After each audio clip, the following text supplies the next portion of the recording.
All right, let's see. Am I live? I think so. Let me see if I can post about it. I was hoping I could make a little post before we start in earnest, but I'm not entirely sure how this works. I think like this. Um,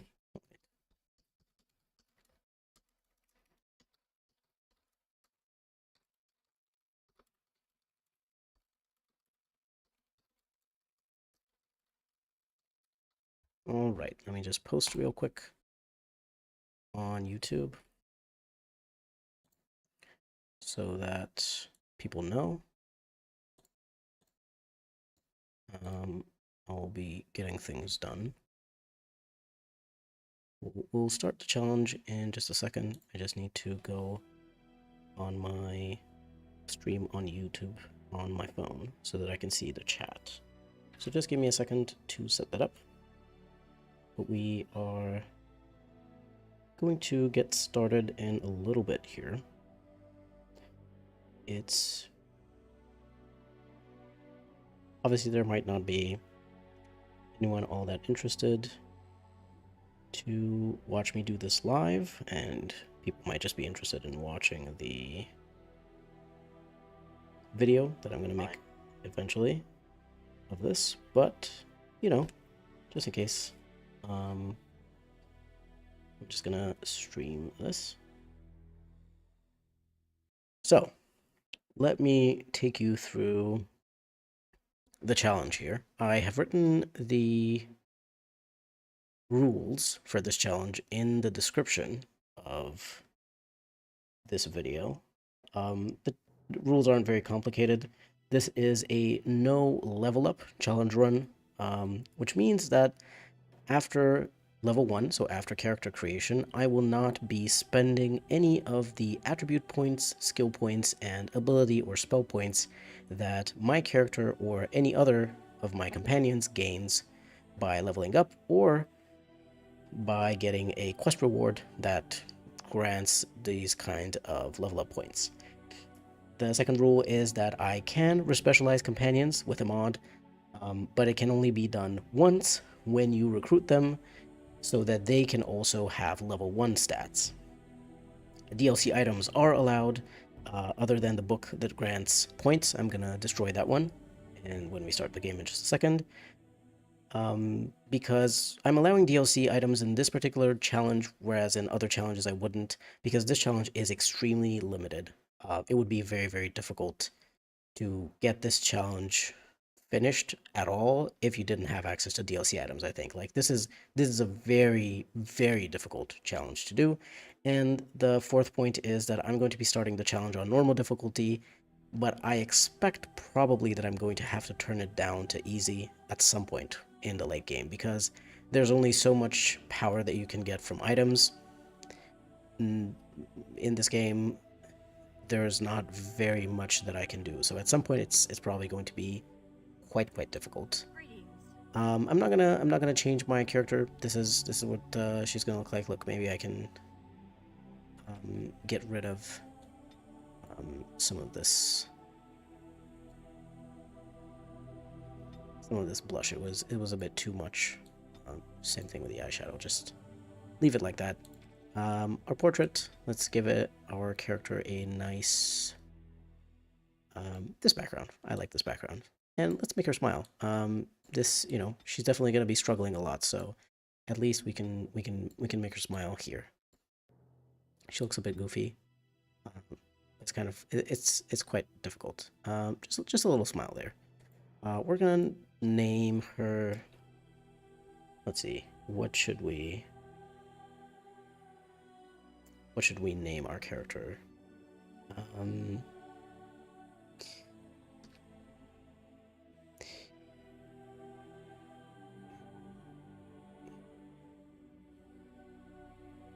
Heda Edukan. That sounds good. That sounds good to me. So I have tried a little bit of this challenge before. I didn't get very far because I didn't want necessarily to do it like in that particular way. I was just testing out things, checking out, which companions are useful, what kind of builds I should go for each companion, and so on. Um, what I found out through those experiments is that a dwarf is probably the best type of character your warden can be, because dwarves have an innate 10% chance to resist magic, 10% spell resistance. They also get good bonuses for, in sort of like strength and, dexterity and constitution and that kind of stuff. You really need the best starting bonuses. Unfortunately, for example, for this reason, elves are really bad. Um, elves are really, really bad because of their starting racial bonuses being +2 points to magic and +2 points to willpower. Magic is really, really weak in this playthrough because you only have access to 3 spells.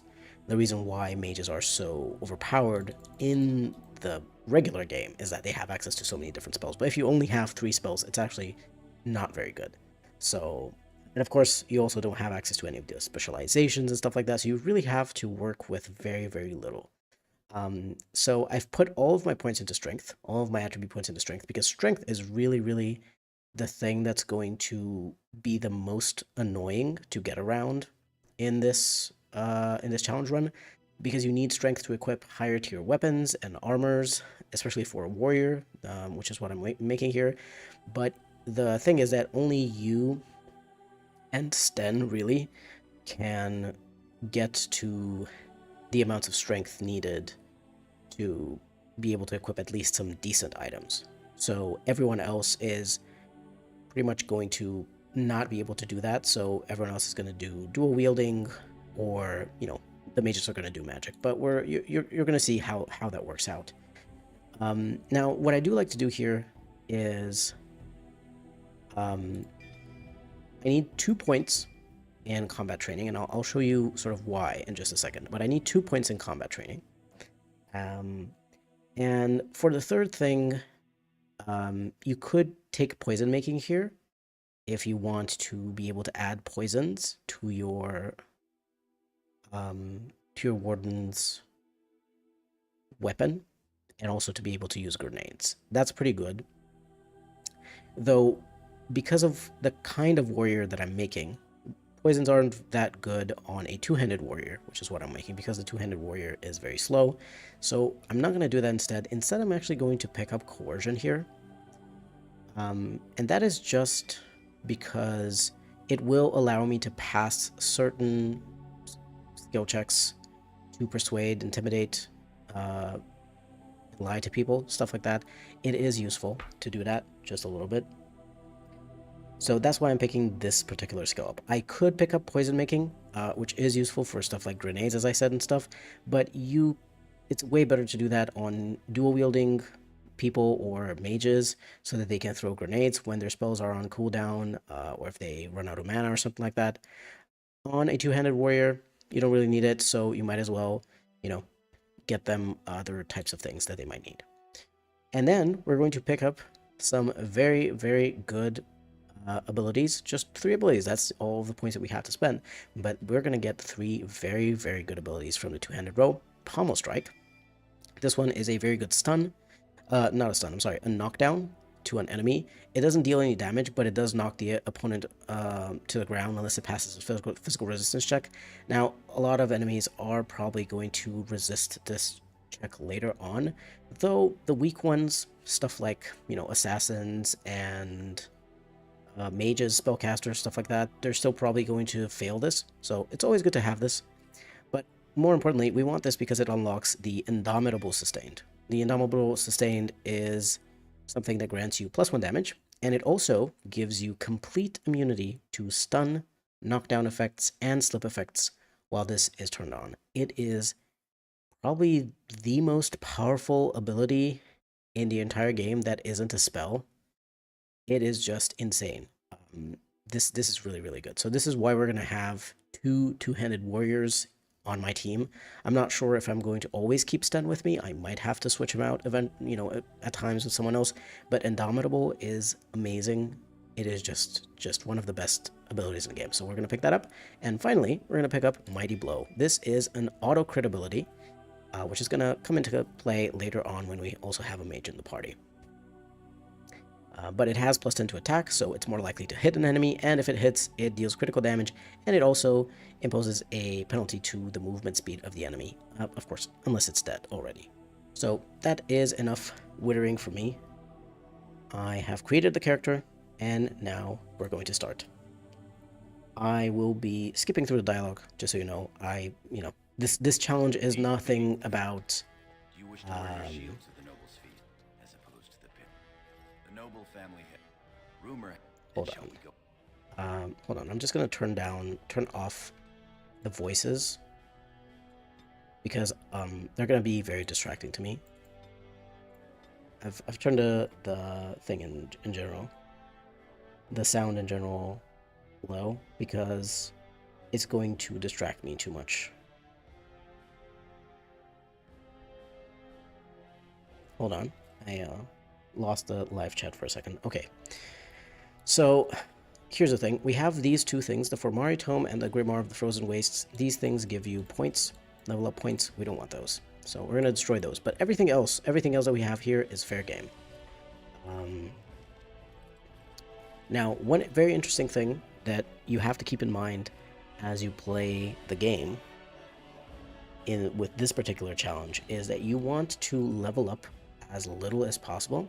So you see this bust of King Endrin. If I were to click this, it would give me a codex entry.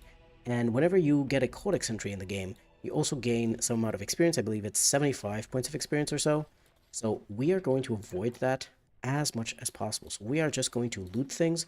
We're going to be able to make sure that whenever we look and we see this examine button, we do not use that examine button. We only use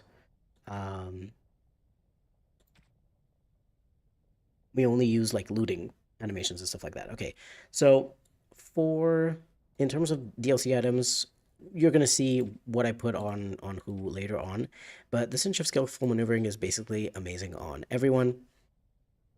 The Lucky Stone is also amazing on everyone. The Memory Band I just kind of destroyed. It's just like extra experience, and I do not want extra experience.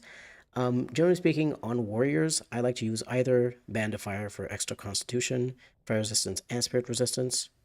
Makes you a bit tankier. Or this armor penetration, mana stamina regeneration, combat, and critical backstab damage.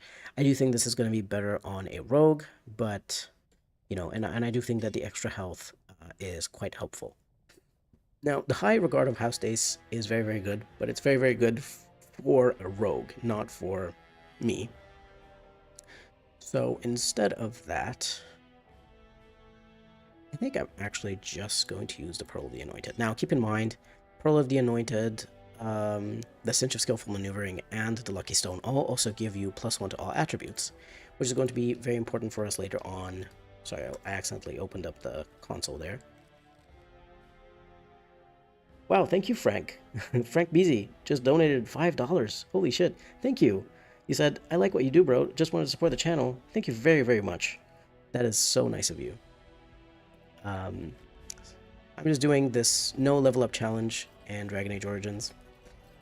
We will see how far we can get. I don't know how much I can play tonight, but we will ideally continue this tomorrow night and see how things go. But yeah, I was saying that the things that give you plus bonuses to all attributes are actually really, really powerful because they're going to increase your strength. And because you increase your strength, you might be able to get some more stuff. You might be able to get some more items to equip higher tier weapons and armors.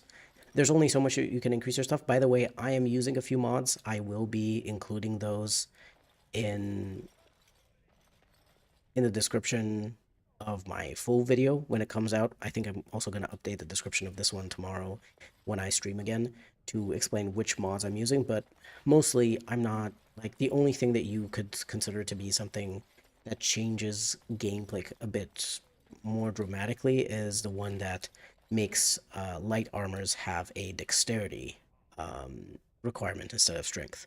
I just think it makes more sense, then light armor having, let's equip these things. Then light armor having strength, requirements. Light armor is light. It's not supposed to be heavy. You're not supposed to be strong to be able to to have some leather on you. It's not that heavy. So yeah, that's one of the only ones that I think is more likely to change things dramatically. I'm sorry, I'm just stirring my coffee here. I made myself a latte to stay awake. Not really to stay awake, but more to focus myself with it. So we're gonna talk to the scholar here. The reason why I picked the dwarf noble origin specifically, I told you already I picked a dwarf for the starting attributes, but I picked dwarf noble because you can get a lot of money, and we will need a lot of money in this playthrough to be able to have some of the best items in the game. So we're going to talk to the scholar. He wrote some stuff that this other noble guy doesn't like. We are going to side with the scholar.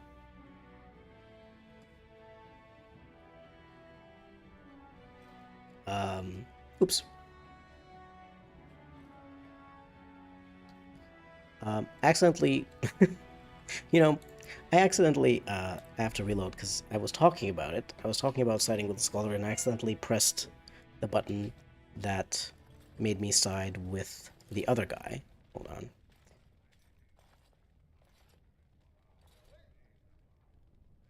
Okay. The scholar is right. Adukin was a great man. And then we are going to ask this guy for a sign of gratitude, and we're going to tell him we want his gold. By the way, this is also one of those things that I want to make a video about at some point. The greedy choices in Dragon Age Origins. It's very interesting, but there's a lot of quests in Dragon Age Origins where if you don't ask specifically for a reward, you're not going to get one, or you're going to get a lesser one. Like if you actually ask for money, people are going to give you money. If you don't ask for money, they're not going to give you anything, or they're going to give you something that's a small amount, if anything. So, that's kind of interesting. We don't care about our brothers. We're skipping past that. I'm just going to loot a few things real quick. We are going to sell a bunch of things later, but right now we're just kind of looting everything that we can, because we're going to lose all the things that we've looted. So, we might as well do it. Might as well loot whatever we can and then sell it immediately. I'm not going to fight in the provings here because I think that is probably going to give me some experience when I down the enemies in the arena. So we are just going to... we're just going to be watching the provings. I don't think anything actually happens if you sit here. I think these guys just kind of like smack each other until the end because I tried to do that. But it just says, like, once you've said that you want to watch the provings, it just updates your journal to say, you have honored the proving fighters with your presence. Now it's time to attend the feast your father has planned for you. The feast is going to be held in the Great Hall of the Royal Estate. That's all that they say. So, unfortunately, you can't, like, watch multiple fights. It would have been interesting, because I would have been curious to see all the different fights and, like, how they pan out, who wins. But I guess that would have been a bit hard to code, especially for an origin story, so they just decided to not do that. So we're just gonna go back. The point why I went to the provings at all without fighting is because if you don't go to the provings, Balin and Trian, your brothers, are going to be there instead of being in Trian's room. And I believe that there is a chest. I'm not sure if it's locked or not, I don't remember. But there is a chest in Trian's room that you could probably get a little bit of loot that you can sell. So that is...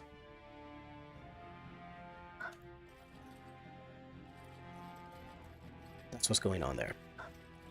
That's the only reason why I've done that. First of all, though, we need to go and speak to this guy over here.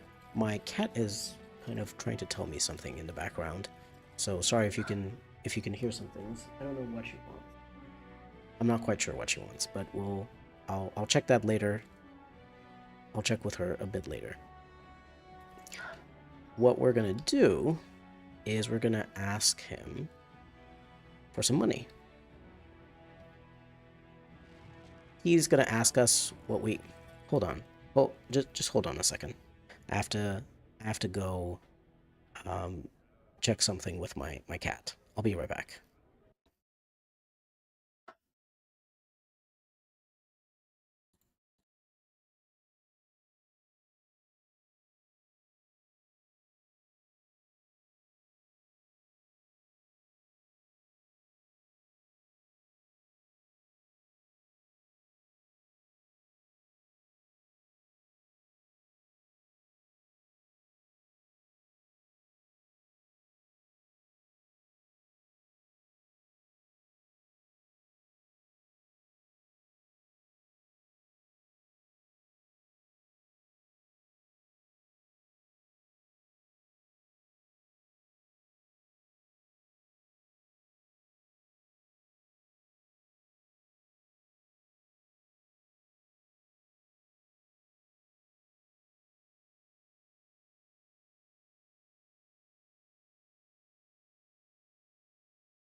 All right. I'm back. Sorry about that. The game should unfreeze now. It does a really weird thing. It freezes when I alt tab out of it. Don't really know. It's an old game. OBS kind of struggles with it. Anyway, we've spoken to this guy, Lord Dace here, um, to answer the way that he wants us to answer for a particular cause, and he's going to give us money for that. We're going to be able to get 25 gold for that. So we're going to tell him what he wants to hear. Our father tells us to go find our older brother, and we can speak to Lord Dace again to get his money. And then we have to sell. Well, he's not actually going to give us money. He's going to give us a note of credit, which is, technically speaking, worth 100 gold. But unfortunately, we can only sell it for 25 gold because that's how merchant prices work. We sell stuff at 25% of the price.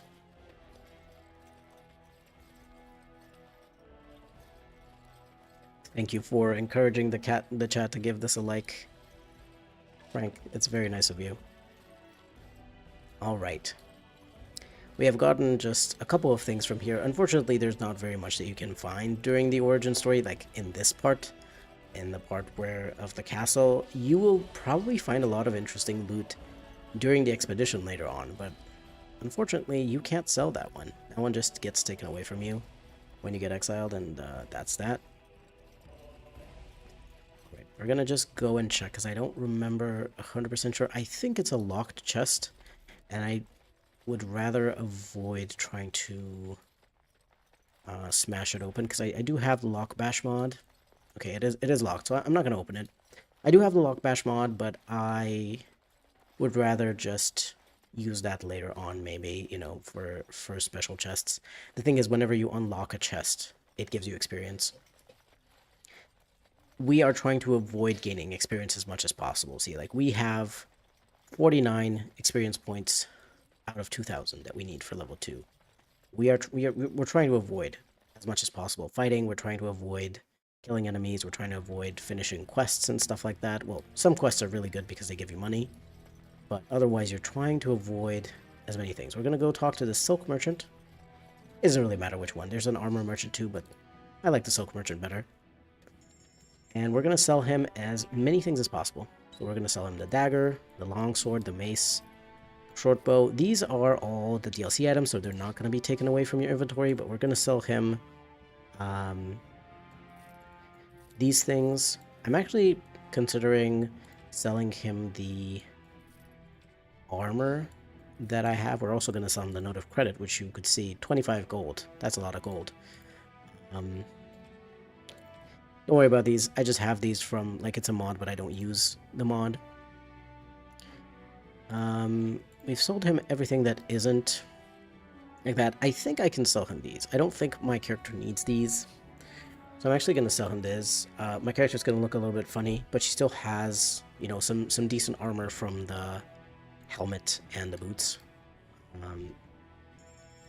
So I just want to make as much money as possible. That is almost 29 gold made just from selling things in this origin. So we are going to go ahead and speak to our brothers and get things started.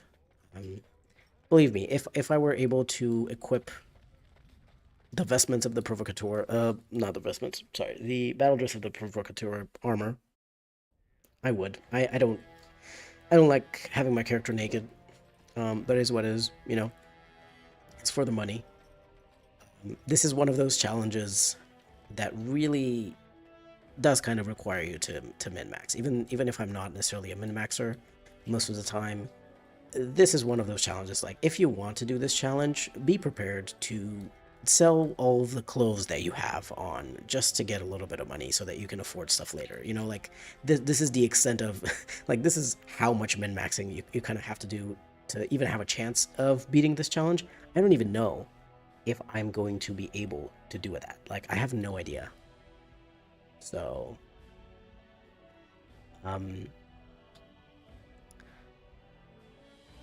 Balin here is telling us that our older brother is trying to kill us, trying to get us killed. Oh, you just stumbled upon the live. The Dwarf Noble is your favorite origin, and you love my videos. They're amazing and very helpful. Thank you so much. Derechizquierda. I'm sorry. I really struggled to pronounce your username. I'm not quite sure how to pronounce it. The Dwarf Noble is actually also my favorite origin. You might know that if you watch my my video about my most favorite and least favorite origins. The Dwarf Noble is my favorite. So I'm glad you're here. We're doing a no level up challenge run, which means after level 1, I will not be using any additional skill points, attribute points, or ability points gained from leveling up or from quest rewards. There's just a few of those quest rewards, but you know, not using any of those. You will see this is one of the mods that I use. You know, it doesn't really matter. It just makes giant spiders into big boulders. Because I have a severe arachnophobia and I can't look at giant spiders on my screen. You romanced Morgan during your Dwarf Noble playthrough and you had a blast. Yeah, Morgan is my favorite romance. She's really great. I think that the others do also have good romances, but I kind of feel like, I don't know, Morgan's romance is kind of special.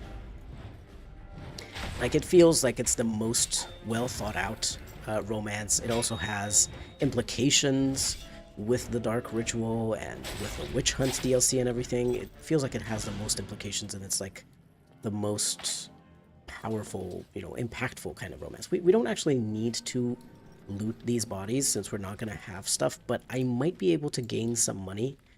Occasionally, enemies will have money instead of other stuff, so that's why we are doing them. Hi, Michael. Welcome to the stream. Bioware really did a good job with those spiders. Goddamn nightmare fuel for teen me. Yeah, I know, right? Like, when I was a teen, I at first I didn't even know that mods existed, and so I really had to suffer through those spiders.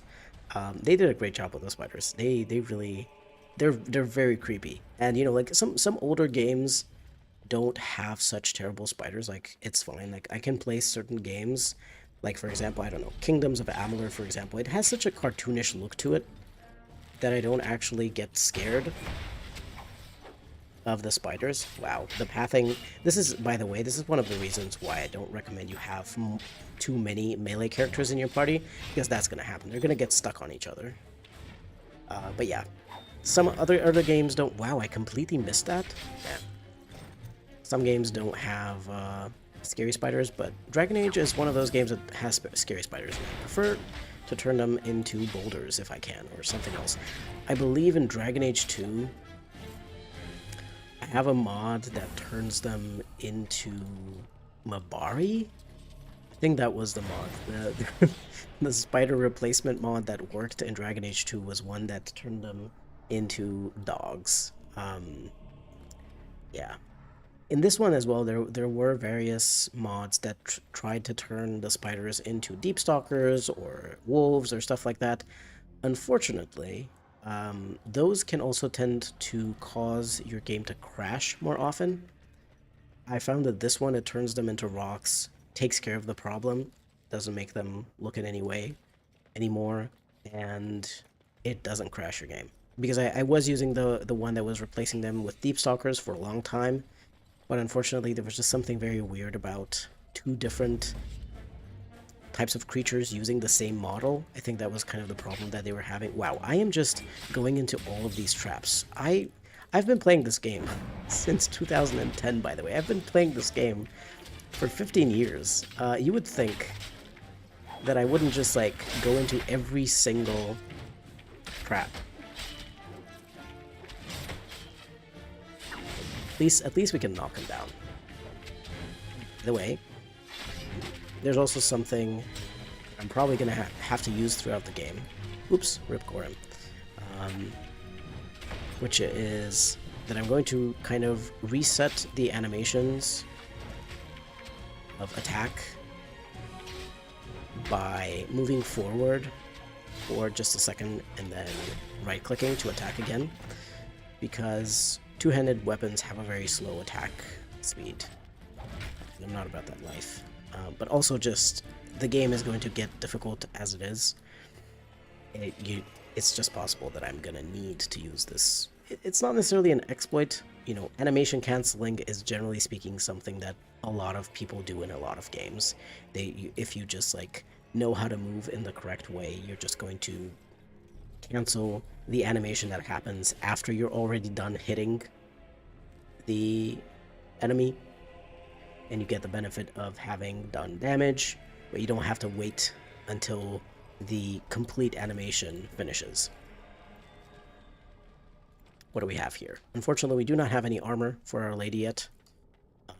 That's going to change a bit later when we get exiled. It's going to be fine.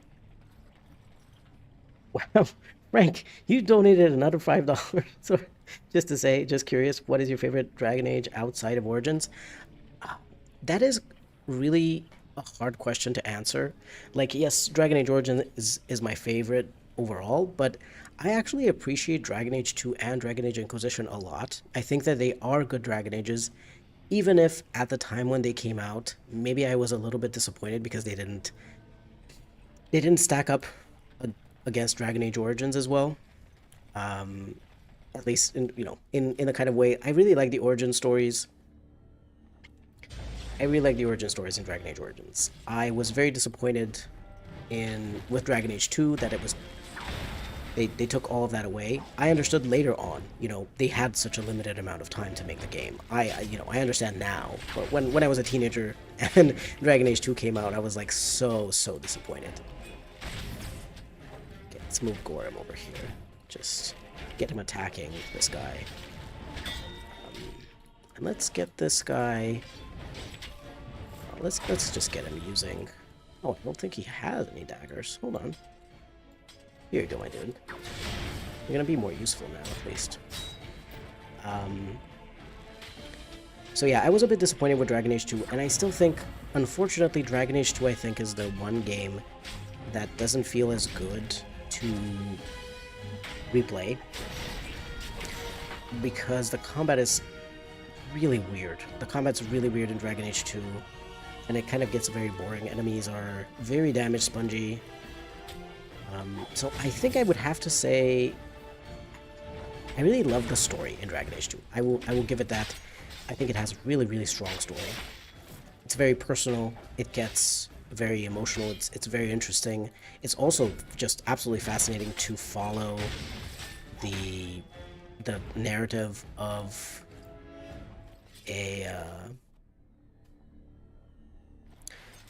it's very interesting to follow the narrative of an entire city for a longer time. Okay, finally, we got some armor that I can put on my character so that we're not running around naked. But they nailed that kind of story told over a longer amount of time, Dragon Age 2 nailed that.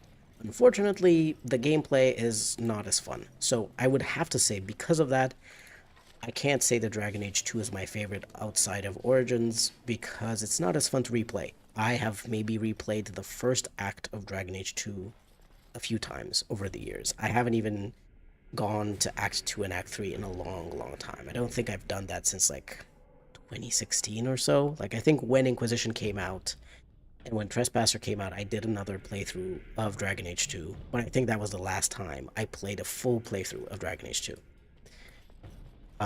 So Dragon Age Inquisition is actually really solid. I think they did a lot of things. They tried a lot of new things. Some of them were good, some of them were bad. I think that the level design in these large regions was a bit lacking in terms of quests.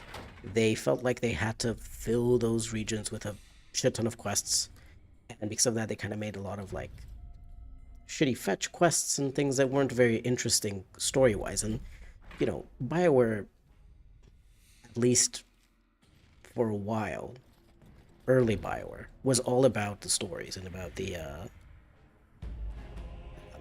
impact that those stories would leave on the player.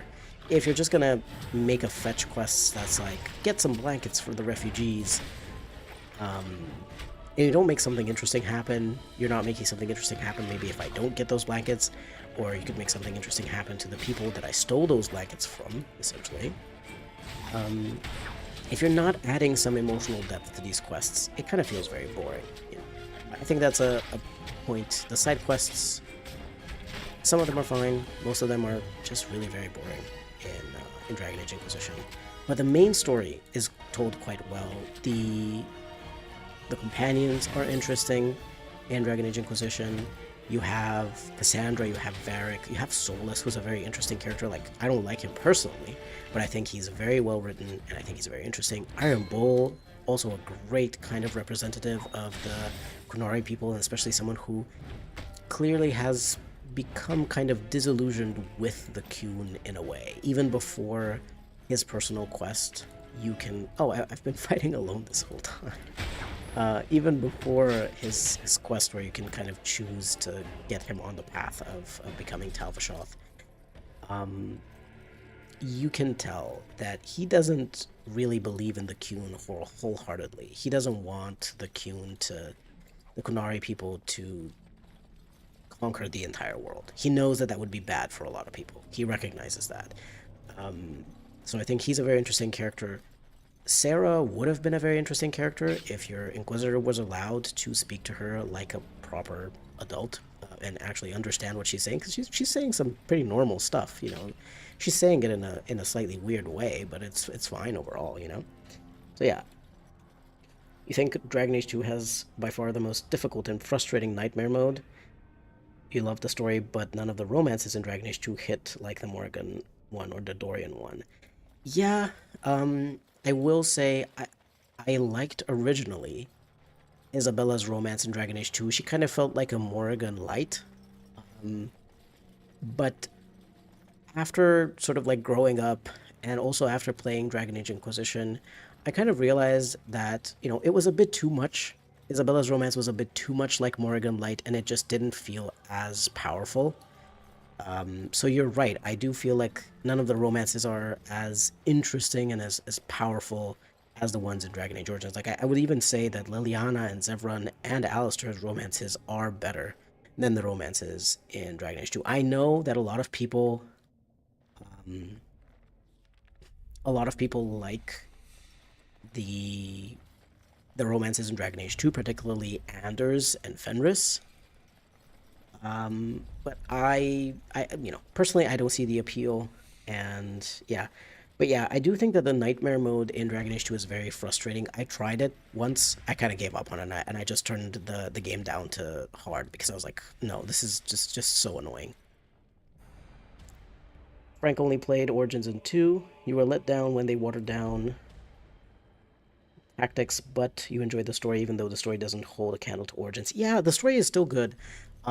Here's the thing. Dragon Age Inquisition is actually quite good as well in terms of story. a lot of people, I think, um, say that it's worse, but they, there's a few different reasons. It's one of the reasons is that they cut a bit too much of the main story. Corypheus was meant to be in Inquisition a much more present villain, a villain that you would encounter way more than you, um, way more than you actually encounter him in the actual game, in the full game. But unfortunately, they weren't given as much money as they needed to be able to have as many cutscenes and quests and things like that. So they had to cut stuff from somewhere. They ended up cutting a lot of the Corypheus stuff. It did make the game feel less complete because of that. But but I do think that it's still actually worth playing Inquisition. At the time when Inquisition came out, I liked it. I played through it. I think I finished like 2 playthroughs at the time. And then I left it for a little bit, and I came back to it later. When I came back to it later, I actually appreciated even more, because it wasn't that immediate kind of shock of what I expected versus what I got. And now I think after the disaster that Veilguard was, I appreciate Dragon Age Inquisition even more, and I do play through it a little bit at least every once in a while, because it does, no matter how, the combat was kind of made a bit too simple. They got rid of the tactics. They got rid of some of the tactics, and they got rid of some interesting spells and abilities that the different classes had. They made Mage feel a lot more boring because of that, but overall, it does still feel like Dragon Age. Whereas Veilguard, I mean, I'm not even, honestly, most of the time I try not to think about it too much because that one is just not Dragon Age. So Inquisition's pretty good. I do recommend it to people who have only played Origins and 2, or just Origins even. Inquisition is closer to Origins compared to Dragon Age 2 in some ways, and in some ways Dragon Age 2 is closer. Like, for example, Dragon Age 2 still has some of the same tactics system that Dragon Age Origins had. It was mostly the same. Unfortunately, they just changed the enemies to be different from the party in terms of the way that they use items and abilities and the way that they scale.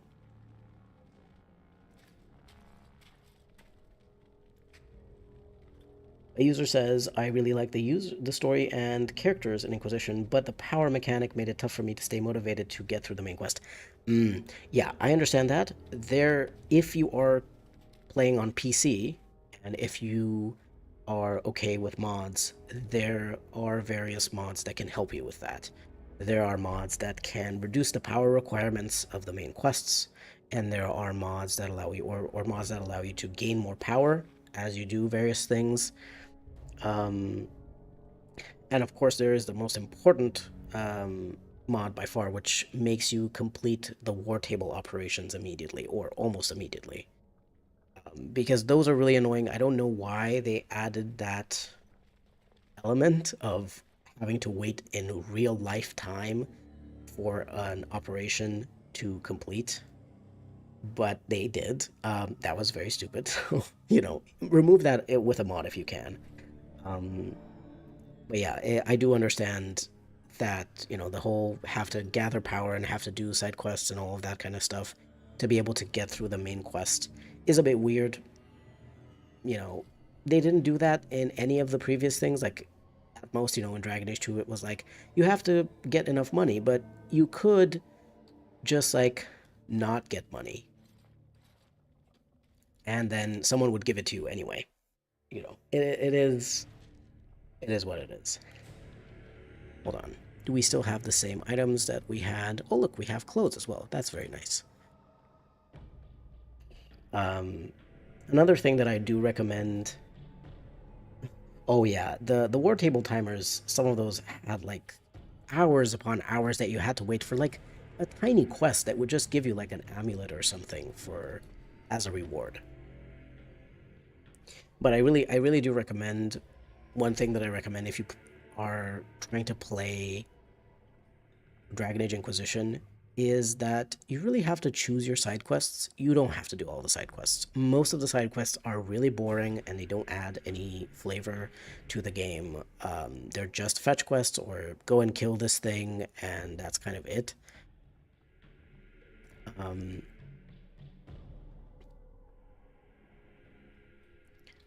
Hold on.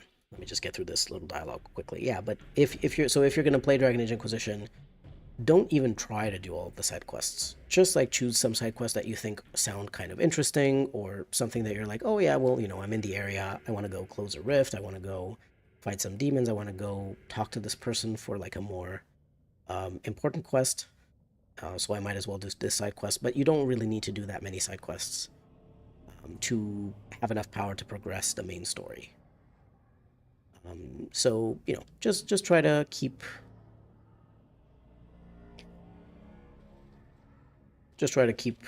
the side questing to a minimum.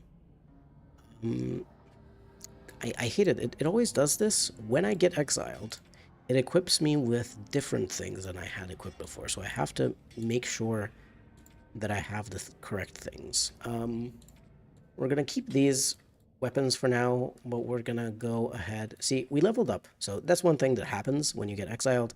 You level up. So we're level 2. We're not going to touch that.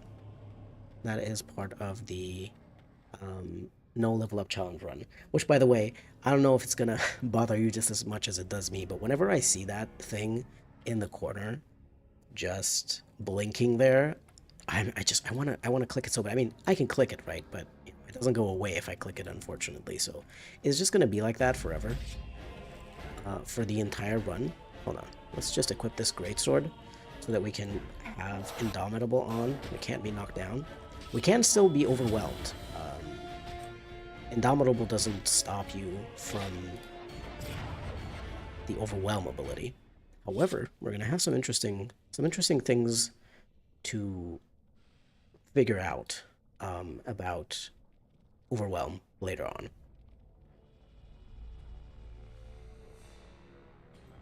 Michael remembers being so burned out by the hinterlands on his first playthrough.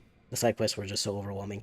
Yeah, that's exactly why a lot of people got burned out on the hinterlands, and people started talking about in a lot of articles and videos about like the hinterlands problem. It wasn't the hinterlands problem really, it was just that there were too many side quests, and those side quests were also just like extremely boring, and some of them were like also kind of tedious to do. Like, you have to go and kill 10 rams to be able to get ram meat for the refugees. You have to go and get 5 separate caches from 5 different places, or to get blankets for the refugees. Like, there's a lot of stuff that was just like, where did you get these from? Where did you get these quests from? Like, those are such dumb kind of MMO quests, you know what I mean? Why did they even add those in there? Inquisition was fun, but the lack of healing and overall the way defense worked was not to your liking, Alan. Yeah, I agree. One thing that I was really confused by and kind of disappointed by in Inquisition was they kind of simplified the kind of armor and defense systems and things like that. They simplified those so much that it was kind of just like, yeah, I'm just gonna stack a lot of armor or defense or whatever onto my gear, and I'm going to have a lot of health and guard or barrier or something, and that's kind of it.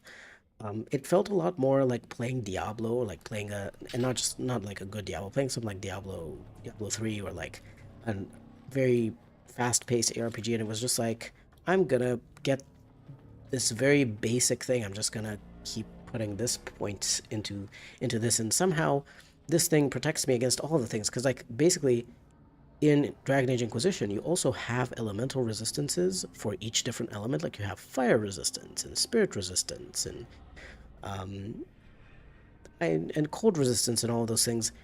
But then you also have a magic resistance stat, which, if you didn't know, magic resistance provides you with a resistance towards all of those elements. So what even is the point of adding a particular elemental resistance if you can just get it if you get magic resistance?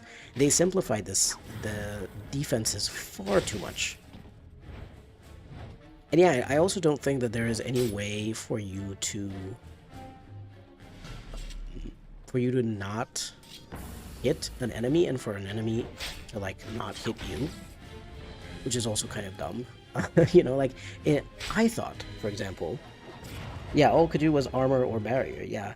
Um, One thing that I really liked actually about Dragon Age 2, surprisingly, was the system that they went with. In Dragon Age Origins, you have this very binary thing of like you hit or you don't hit at all. But in Dragon Age 2, there was a very interesting thing of certain hits that were close but still under the hit threshold were glancing blows, which would essentially deal 25% of the damage that they were supposed to deal. They still kind of hit, but they hit just a little bit. They weren't very effective at hitting. And I think that that was actually a very interesting thing, and I don't know why they got rid of it. That was actually one of the only cool things that Dragon Age 2 did with its combat, um, as opposed to Dragon Age Origins. It did that, and it also did the cool animations for the staff attacks, and being able to attack people in melee with your staff, like just smack them with your staff. They also got rid of that in Inquisition. They got rid of like everything that they did that was good in Dragon Age 2 as opposed to Origins. They got rid of an Inquisition, and then they also got rid of a lot of the complexity of Dragon Age Origins. So, the combat, yeah, the combat system in Dragon Age Inquisition is kind of boring and far too simple.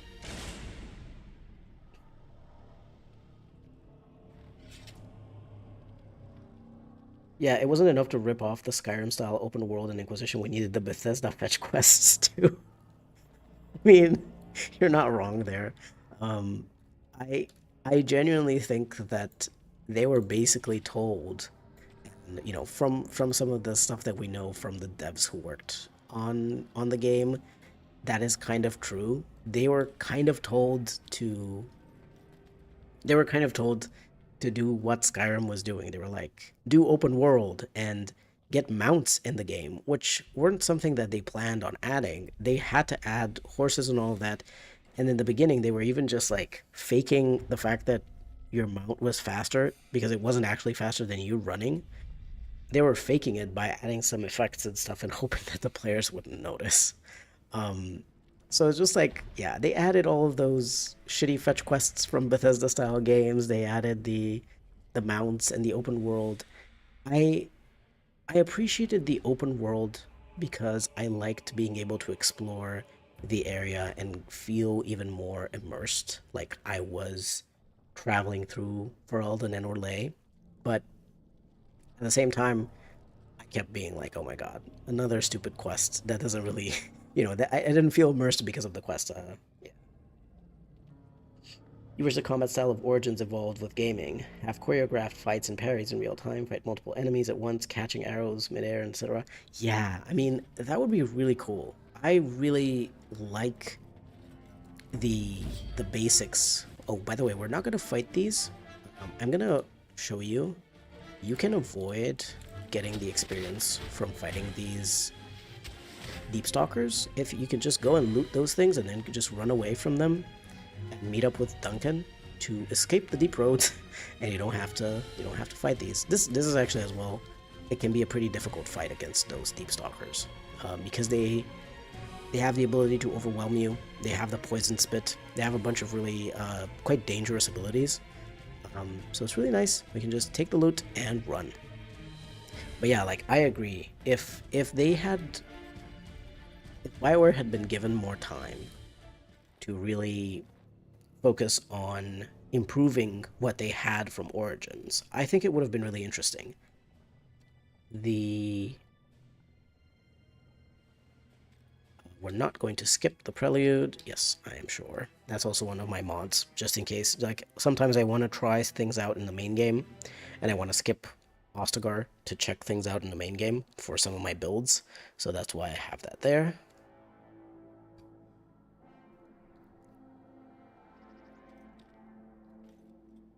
Okay. Yeah, I think if BioWare at that time when they were still making Dragon Age 2 and Dragon Age Inquisition, if they were given a lot more time to iterate on this combat system, I think they could have done a really great job. Like, see, the thing is, what they had in Dragon Age 2 wasn't bad in terms of the underlying system itself, because it was still using the system of Dragon Age Origins. They had just updated it here and there. They just didn't have time to do proper balancing, and the enemies just ended up feeling like damage sponges instead of feeling cooler. But they added stuff. They added stuff like the staff attacks feeling a lot better, having those kind of like animation cycles, and um, having the melee attacks to be able to attack someone in melee with your staff. They took that away in Dragon Age Inquisition, by the way. You don't get to attack someone in melee with your staff. You're still just doing the same basic attack animations. Which I'm like, what happened? Why'd they take that? Why'd they take that away? But they could have done such a cool thing if they added these things like parrying and catching arrows, yeah, and fighting, being able to like fight multiple enemies at once and like actually have interesting animations for that. Veilguard has the least interesting fighting system. The lack of enemy variety and enemy attacks made me tired, so I turned down the difficulty to get through it faster. That is, yeah, I did the same thing. When I tried out Veilguard, I started on normal. I put it on easy real quick because I was like, oh my god, I am so bored. It was so boring to get through all the enemies. And you also had very few abilities. The fact that you weren't able to control a full party properly, and you only had one ability from a companion every 1 minute or so, it was also kind of boring. It was just not like it was just not it. It's just a disaster. I didn't even finish it. I couldn't. Like, it was just so bad. My favorite origin is the Dwarf Noble that we just did. Um, I really like it because the first time I played it, um, was very early, like after the game released. I played through the Human Noble origin, and I got through the game to some point, and I was like, huh, you know what? I want to go back and I want to try out all the origins. And I tried all of the other origins out. And when I got to the Dwarf Noble, I think Dwarf Noble might have actually been the last one that I tried, um, because I didn't like dwarves that much at the time. Um, I tried it and I was like genuinely shocked. I was genuinely shocked at Balin's betrayal. I was like, whoa. I felt like like I generally felt like that feeling of like betrayal in your belly, that kind of like dagger in your stomach feeling. I was genuinely shocked at how powerful a story like that could feel. And I felt this kind of thing a lot of times in Origins, but I think that the Dwarf Noble Origin and the Morrigan romance, and especially the sort of like ending with the dark ritual and her leaving, and then the resolution that you can get in the Witch Hunt DLC. I think those were like such powerful moments, because like I don't think I felt that strongly about the Human Noble origin, for example, and Hal's betrayal, because Hal looked like a villain. Hal looked like a villain, and he acted like a villain, and he sounded like a villain, and you could tell that something terrible was going to happen. So it didn't feel as bad. But in the Dwarf Noble origin, Balin is actually kind of nice when you talk to him. He acts like the fun younger brother who is on your side, and he's like, oh my god, Trian is so annoying. How can you stand him? He talks like this all the time and everything. Yeah. You've never played the Dwarf Noble Origin through to Orzammar? I did, and I actually realized that as a dwarf noble, as much as you feel betrayed by Trian, it probably still makes the most sense. By Balin, I'm sorry. As much as you feel betrayed by Balin, it probably still makes a lot of sense to put him on the throne. Um, because he was smart enough to outplay everyone in the family and get the throne. And he is a very capable politician, whereas Paramount is not a very capable politician.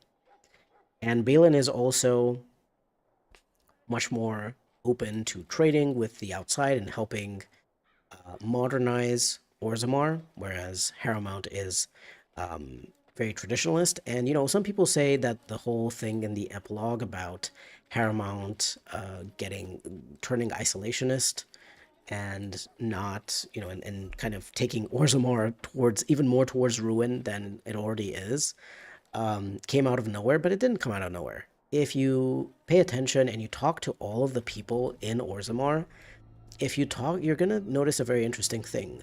All of the nobles are like supporting Harrowmount, or seemingly all of the nobles that you can talk to at least support Harrowmount, and all of the common people support Balin. All of the common people, like you can talk to, if you're a dwarf commoner, you can talk to Rika, your sister, and she talks about how wonderful of a husband Balin is and how he actually cares for the casteless people and the common people. You can talk to that merchant. Um, I don't remember his name. No, not Adamaro. Whatever. There's a merchant near the Tapster's Tavern who also tells you that Balin's really good for business and he's gonna get more trade contracts and stuff like that. He's gonna get the money rolling. Um, so you can, in fact, actually tell that Balin is the better ruler. And of course, as a dwarf noble, you would probably also know this. You would probably know that Paramount is probably not a very good politician, as much as especially because he is so focused on honor and truth. It's very clear that dwarven politics are not actually about honor and truth. They are just about pretending that you're honorable and stabbing as many people in the back as you can.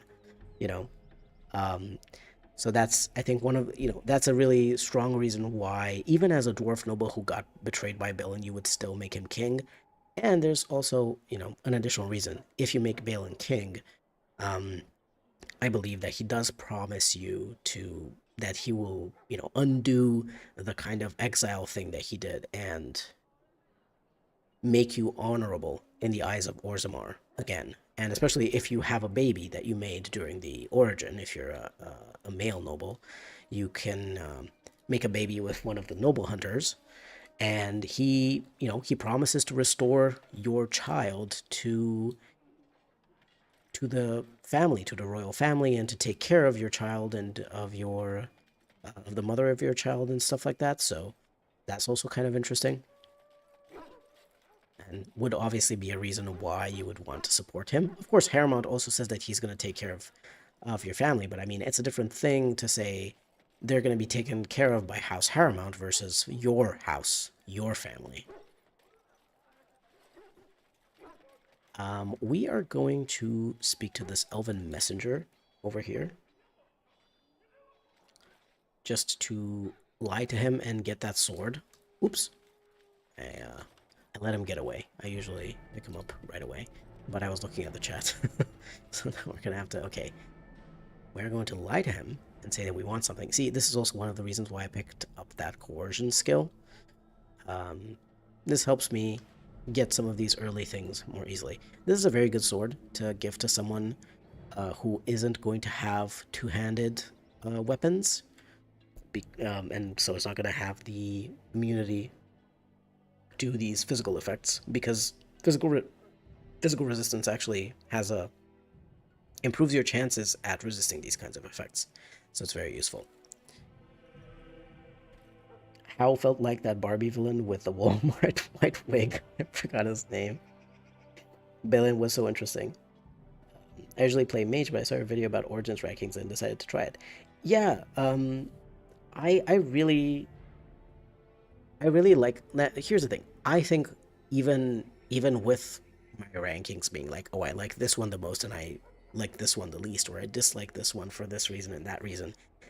Even so, the fact that these origins exist and that you have the choice to play through them, and all of them have at least some amount of interesting story to them. They're all kind of interesting. The fact that you have the choice to play through these and see what it's like to be from these different areas of, like different cultures and different people, different regions of the land, it's very interesting. Like, I appreciate having all six origins. I would not want any of the origins removed. I would have just wanted some of them to be improved a little bit so that um, they're just as impactful emotionally as the other ones, you know.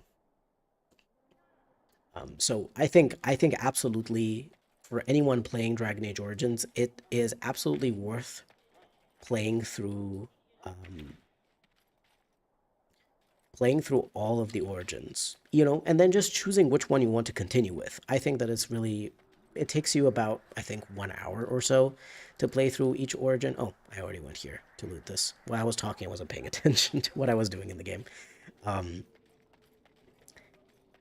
it takes you just like 1 hour to go through each origin, so that would be 6 hours in total.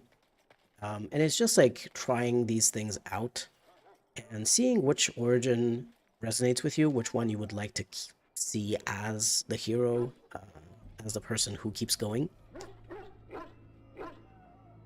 We're going to help the kennel master because I do want to recruit the dog as soon as possible. We could also recruit the dog by going to return to Ostagar, but I'm not entirely sure how good I would be that early and return to Ostagar.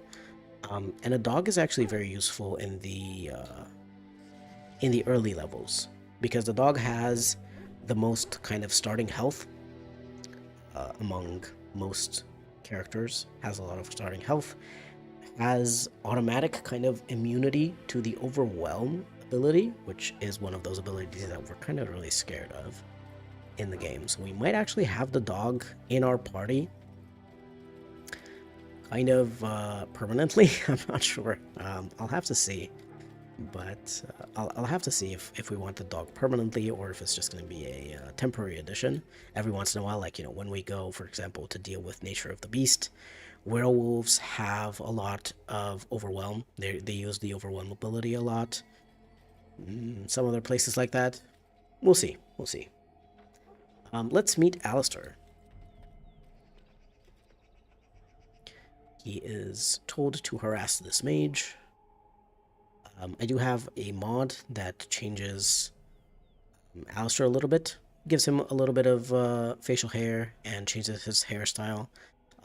I don't really like that particular hairstyle that Alistair has in the vanilla game because it just looks a bit too much to me like a 2000s boy band hairstyle. So, you know, we're going to be nice to Alistair. So, so that he likes us. We're going to be nice to him so that he likes us. Now, I'm going to use my respecialization mod, and we are going to fully respecialize Alistair. That means it's also going to remove his specialization point that he has. And then we're going to only use 5 points out of these attributes, because that's how many points we can use at level 1. Hold on just a second. Before I use these ability points, I actually need to look over here. We want to pick up dual striking and dual weapon sweep. And I think dual weapon training. None of these need particularly high dexterity, but I actually think I want Alistair to wear light armor. So we're going to give him 5 points in dexterity. He's going to need 1 more point in dexterity to be able to wear the heaviest or highest tier light armors, because I have the dexterity light armor mod. We're going to give him combat training. I will give him a point in poison making so that he can make poisons and also use them and use grenades. We can't, technically speaking, get improved poison making or improved herbalism or any of those things because, as you can see in the description there of these things, you're going to see that they require level 4, level 7, level 10. So those are level locked. So you can only get 1 point in the crafting skills to have level 1 stats. Liliana with a big sword. So I think I'm gonna give him improved combat training. It just gives him 0.5 bonus to stamina regeneration. This gives him a bit of nature resistance. I don't think it's worth it. I think we're gonna go with the improved combat training. It's whatever. And then we're gonna give these three abilities for him. He's gonna be a dual wielding guy, so he's gonna have dual weapon sweep. It is the best damaging dual weapon talent because it does damage in front of the in front of the character in an arc, and it also deals more damage than usual. We're going to take dual striking, which makes him attack with both weapons at the same time, which also kind of doubles the damage that you deal with one strike. And we're also going to take dual weapon training, which is a passive bonus that increases the damage that your offhand weapon deals. It's just a little bit, it's not a lot, but it is something. We're going to need all the help we can get, so this is what we're going to use for Alistair. He's going to always use dual weapon striking, but we have to actually equip a dagger on him. And we're also going to give him this Sir Garland's sword, which gives him a bit of physical resistance. He is actually not able to equip this armor, so I'm going to unequip it from him because it's not fair. Let's see. I guess I can give him the medium armor, this one, for now. I do want to give him this, but he needs one extra dexterity. Let's see if we can get that one extra dexterity from him, for him. I don't actually... Yeah, since I don't need anything to equip anything right now, I'm actually going to give him the Lucky Stone. Oh, he also has this Warden's Oath Amulet. It's part of, I think, Dane's Fixes. It's just one of those optional things that you can get from Dane's Fixes, which just gives him a Warden's Oath Amulet, because technically speaking, all Wardens should have a Warden's Oath Amulet. Just gives him +2 Constitution, it's nothing special. And we're going to give him these resistances for a belt. Not a lot of good belts in the game, unfortunately. But now, because I gave him the Lucky Stone, if you look at his attributes, he has 20 dexterity now, so he's going to be able to equip the Battle Dress of the Provocateur. This is really good. Obviously, this is going to be way better for actual rogues that are going to be dual wielding, like Liliana or Zevran, but for now, we're going to give it to Alistair just so that he feels a little bit better. He feels a bit more protected. Also now, because I gave him the Lucky Stone, he actually also has 16 strength, so I can equip him with slightly better armor. Slightly better armor pieces in the glove and boot category. We're going to give it put a little save here because I kind of forgot, so we're going to say no level up. And then I'm also going to just save to say recruited Alistair. Well, we didn't so much recruit him as what is the mod for the new look for the armor? That one is called hold on a second. I'll just alt tab out of it and I'll tell you. Just give me a second to see. I'm looking in my mods because I can't remember the name of that one. I believe it's something like it's a retexture for sure, but I don't quite remember what it's called. I think it might actually be light armor retextures. Where is it?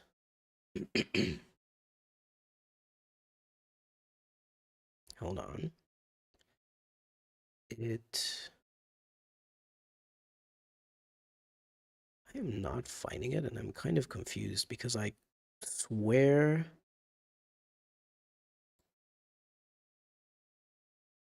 I swear I have it. It's called Light Armor Retextures, and I am using particularly the retextures for the Duster armor, the Leather armor, and the Studded armor. And I believe that the Battle Dress of the Provocateur uses the model for the Studded armor, for the Studded Leather armor. This one also changes the look of the Dalish armor, but I just don't like what that looks like, because I think it uses a version of the Dalish armor, I think from Dragon Age 2 or something. It looks a bit weird, especially in Dragon Age Origins. It just kind of looks out of place, so that's why I'm not using that one. Another interesting way in which you can avoid getting extra experience, is to not talk to Davith or Jory. Just talk to Alistair, and then go to Duncan and speak to him directly. You don't actually need to talk to Davith and Jory. They're just going to show up here in a moment. This, because the thing is, when you talk to both Davith and Jory, I believe you get another 100 experience for talking to each. If you don't talk to them, you can save 200 experience. The experience saving is going to make sense later. Dragon Age has level scaling for areas, and enemies do have certain level ranges of their own. But if you're as low level as possible, they're going to be stuck at their lowest level. And that's going to be really important to us to try to ensure that we can actually beat the game. We have to keep enemies as low level as possible. This is why I'm trying to stay as low level. I'm barely level 3 now. I'm going to try to stay under level 5 as I go through this. I might not be able to. I think I'm going to be level 5 anyway. I need to be under I need to be under level 6. Yeah, I think so. I think that's what's going on. Okay. We're going to talk to Duncan. We're going to meet Davith and Sir Jory anyway.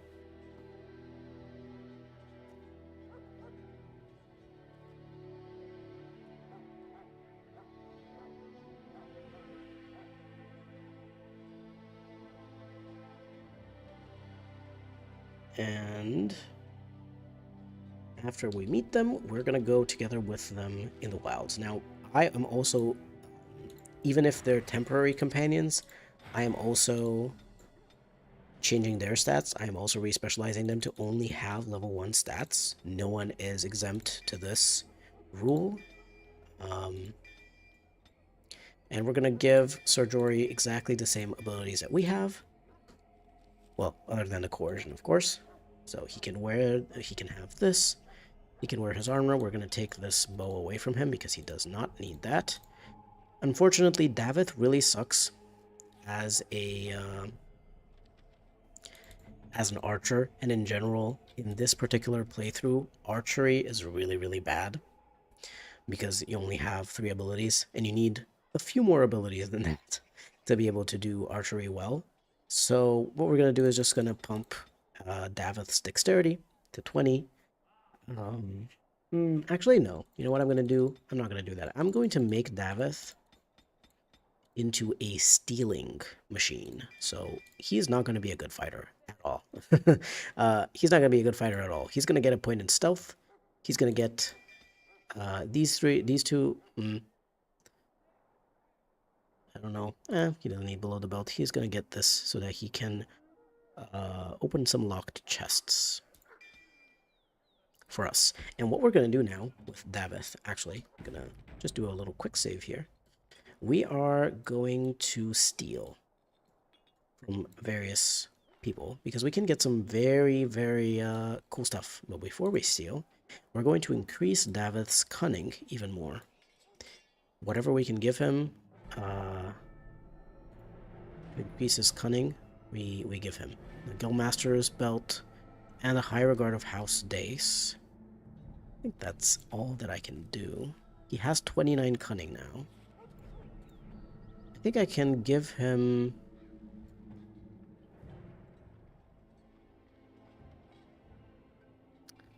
I think that should be pretty good, though.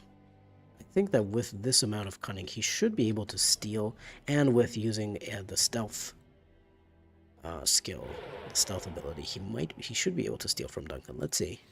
There we go. We stole something from Duncan. It was a greater health poultice. I was hoping that we could steal a rune from Duncan. He sometimes has runes available as things that you can steal from him, but unfortunately those are quite rare it's either runes or high tier consumables, but we're gonna go and steal from some of these other high tier people. You can, technically speaking, steal from more than just these people, but I'm not gonna put you through that. It takes a very long time for both of these to come off cooldown. I'm not gonna put you through that. We're just gonna steal from the people with yellow names, and we're also gonna steal from the quartermaster because he has a special belt. But that's it. I'm not gonna steal from anyone else, because I don't wanna put people through that. We are going to talk to this quartermaster before we leave for the wilds, because we do have a bunch of things to sell. I guess I'm going to keep the cheapest bow that I have, although this short bow is the easiest to equip. I am trying to get rid of some cheap items, but we're going to keep a lot of items because as a dwarf noble, I don't know if you know this, but as a dwarf noble, if you reach Denram, you're going to find Gorham there, and he's going to actually give you a discount, quote unquote. Instead of being a discount, it actually just means that you can sell him your items for more value. So you can make more money if you sell stuff to him. But obviously, we have to deal with a with a restriction of inventory. So what we're going to do is we are going to sell most of these things that are under 10 silver. Generally speaking, that's kind of what I like to do. I will keep this short bow though, because it's easy to equip. And I'm gonna keep these because these stack together, so you can keep a lot of them in one stack, and then sell them for a lot of profit. We have daggers from Davith, so we don't need those. This is very shitty armor. We don't need to keep that. The dwarven armor, I guess we can keep for now. Shields are going to be useless to us, but this one is 15 silver, so it's pretty good value. Let's see, what else? This quartz is bad. And then, from here, I do want to buy a few things from this merchant. One of the things is to buy, like, a few flasks, so that we can craft poisons and potions. Excuse me, my throat got a little bit sore. We're gonna buy this elf fruit, so we have it. I don't I don't want to buy Deathroot because you can find it quite easily. I think that's about it. Unfortunately, we can't make our own of these, so we might have to buy some.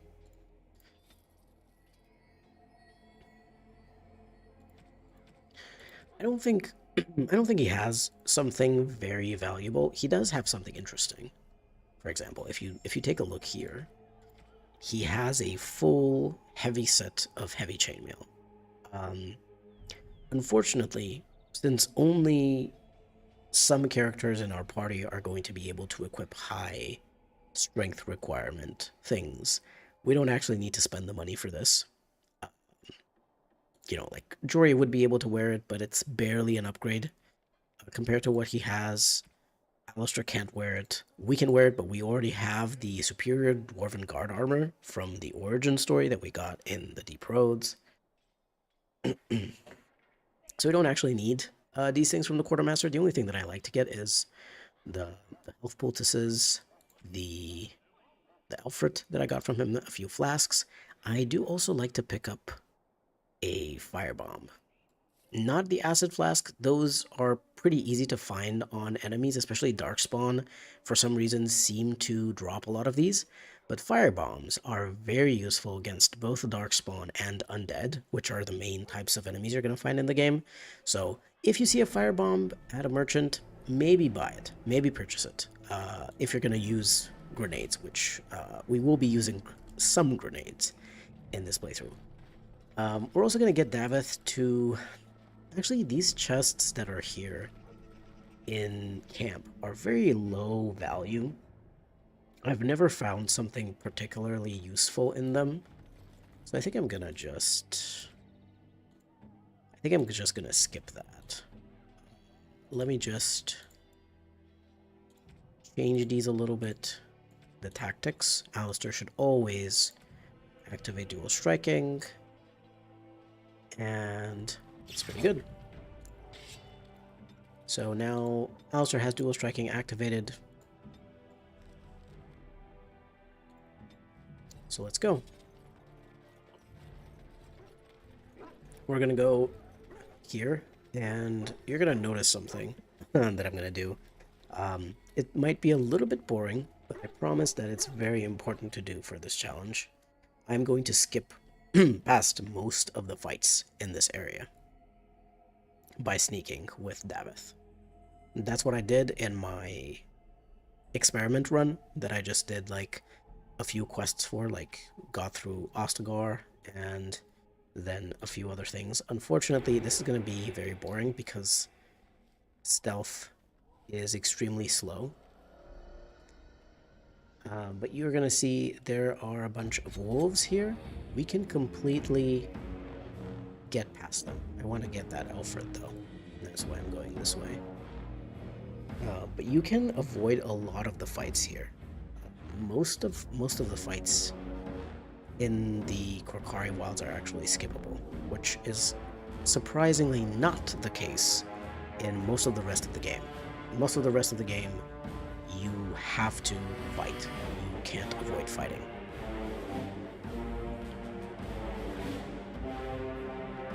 Do you have a plan for the higher level areas? I do.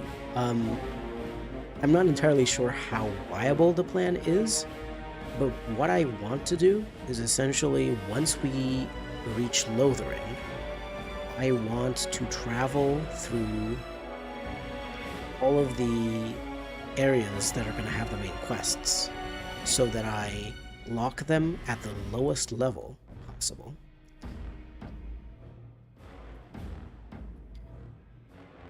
They're not going to be locked to my level.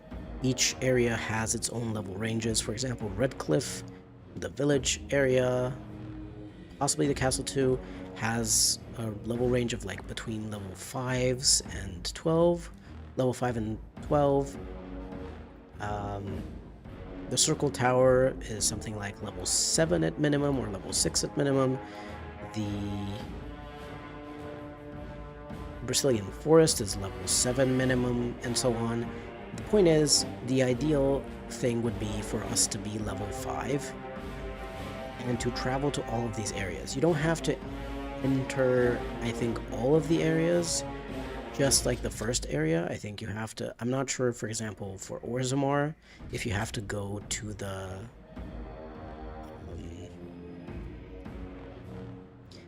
I'm not sure if for Orzammar you have to go through the Frostback Mountains, and that also sits Orzammar, but if you get to the Frostback Mountains, you can just also go real quick to enter Orzammar and lock it at a low level. It's not that big of a problem, you know, it's not that big of a deal. That's my main plan. My first plan is to just lock all of the enemies at their lowest possible level that they could be. After that, the other plan is to try to get the highest value weapons and armors and accessories that we can get, which we can actually equip. That is actually a bit of a problem because there are not that many things that I'm going to be able to equip. That you're going to see, like, the Warden is going to get the highest strength because we're going to get the Fade fonts from the Circle Tower quest. That one is, that's sort of the reason why I made my character a two-handed warrior, because she's going to be able to actually use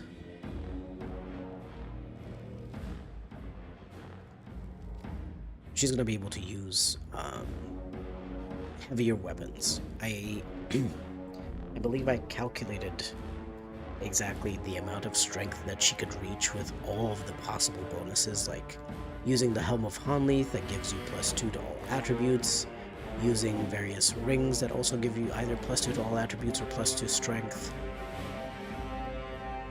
I believe that she can reach something like 32 strength or 34 strength, something like that, which does give her access to some pretty good two-handed weapons.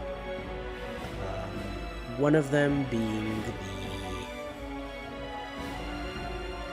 One of them being the weapon, the two-handed maul that you can find in Jarvia's chamber when you fight her and during the Dwarven main quest. Another one, I think, is... I don't think I can pick this up right now because I'm still in combat mode. We're gonna have to pick that up from somewhere. Maybe if I go a bit farther away, okay, and then I come back, I think I might be able to pick it up here. So yeah, there's gonna be a few pieces of gear that are gonna be very, well, I mean, I don't know if they're gonna be very powerful, but they're gonna be the best that we can get, considering the circumstances. Um, Another really important thing is to, even if we can't get like super, super high level stuff, to get stuff in terms of weapons, at least get weapons that have 2 or 3 rune slots. 2 might be the most that you can get in certain circumstances. If a character doesn't have the ability to get higher tier weapons. But essentially, we're going to be using like fire runes and lightning runes to get extra damage onto enemies. That's one of the ways you're going to increase your damage. So really, the best in slot types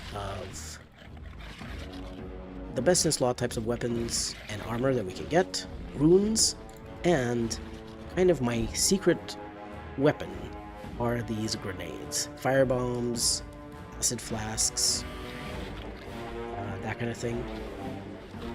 Those are going to be like my emergency things. I'm not going to use them straight away in a fight. I'm going to try to win the fight without them. But if I see that I'm failing a fight and I can't win the fight without using something, then I'm going to have to use a firebomb, an acid flask, you know, depending on the situation.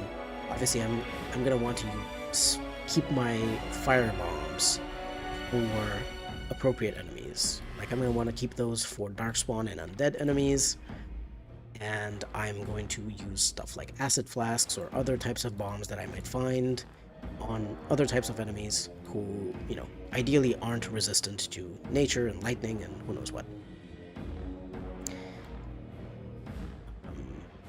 That's kind of the plan. I've tested it out in the early areas. I was able to fight, for example, the bounty hunters in the Frostback Mountain area by using a couple of acid flasks, but mostly just fighting them otherwise.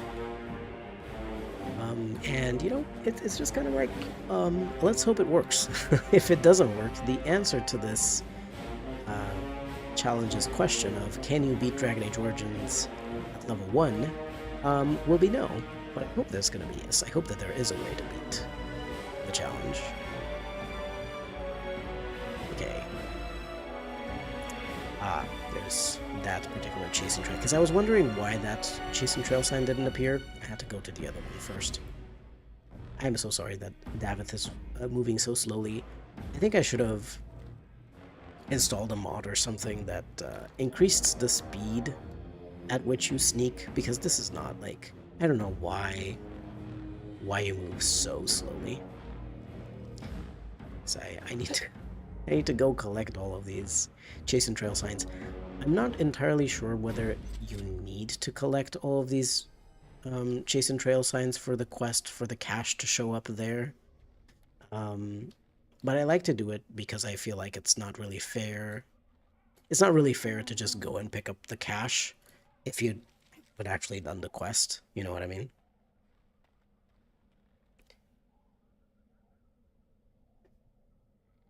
Yeah, you have been making your games easier if you've done a Ferelden tour at the start of each game. Yeah. Technically, you know, technically speaking, if you're playing the game normally and you, in a way, you might have also made it harder because if you've kept enemies at a lower level, then they give you, I think they might also give you less XP if you end up being too high level above them. Um, it depends on like your level compared to theirs. Um, but you might have you might have made the game easier for yourself because you've locked the enemies at a lower level if you've just traveled and everywhere before actually doing the quests. 'Cause yeah, that's how that works. It's a really weird system. This is one of the things that I don't necessarily know I like about Dragon Age Origins is that I do like enemies being closer to a fixed level because I think it makes way more sense for them to be in a certain way. Like, I don't, for example, I don't really like the bandits in Skyrim who just like end up having such cool, powerful items. I'm like, no bandit would continue to stay a bandit if he had that kind of gear. You know what I mean? They would just become mercenaries or adventurers or something. Maybe they would go and try to become a guard in one of the cities because like you have the money. You clearly have made plenty of money and you have gotten very very good powerful items for fighting. So you don't need to stay a bandit anymore. So yeah, I don't like that kind of scaling with the player exactly thing, but I also am not sure that I like this thing of like, well, enemies in this area tend to have this level scaling. Enemies in this area are going to be between level 5 and level 12, and there's going to be some enemies that are lower level, some enemies that are higher level. I understand what they were going for. They were trying to make it so that certain areas were going to feel less challenging and other areas were going to feel more challenging based on like the story and as well the kind of order that you did quests in. But at the same time, they're kind of saying that you should be doing quests in a certain order. You know what I mean? They're saying you should do Red Cliff first and then do the Mage's quest and then do Haven, I think.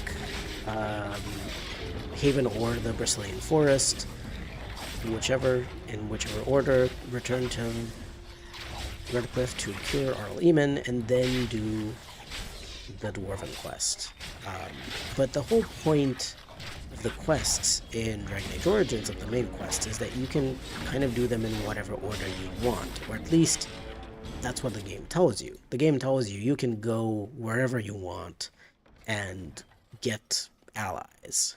Um, but that's not actually the truth, especially if you're playing on a higher difficulty, if you're playing without DLC items, or if you're doing some sort of challenge run, it's actually really hard to do the quests in a very different order. Like, it's very hard for you to go in the deep roads in Orzammar and go through all of the deep roads as your first quest.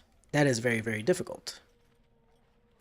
Um, you know, it's just I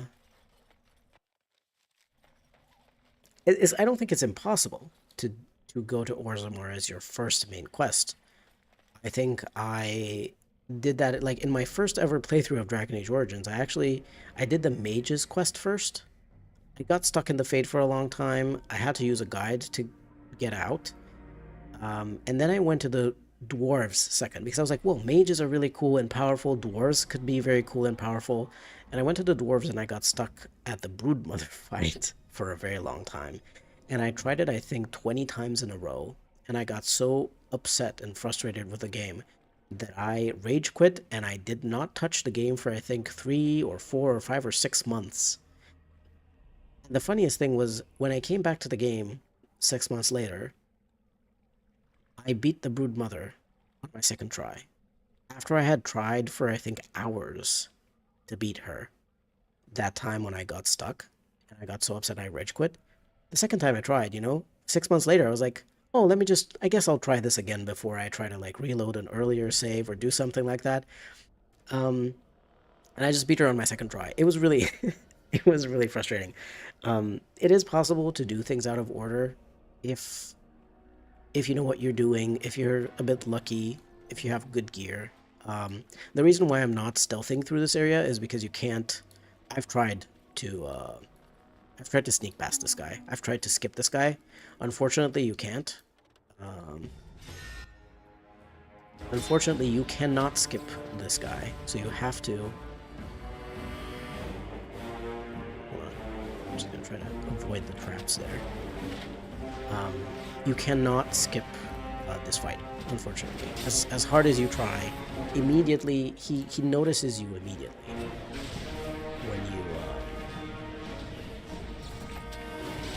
when you try to sneak past him on the bridge because he's too close. Hold on.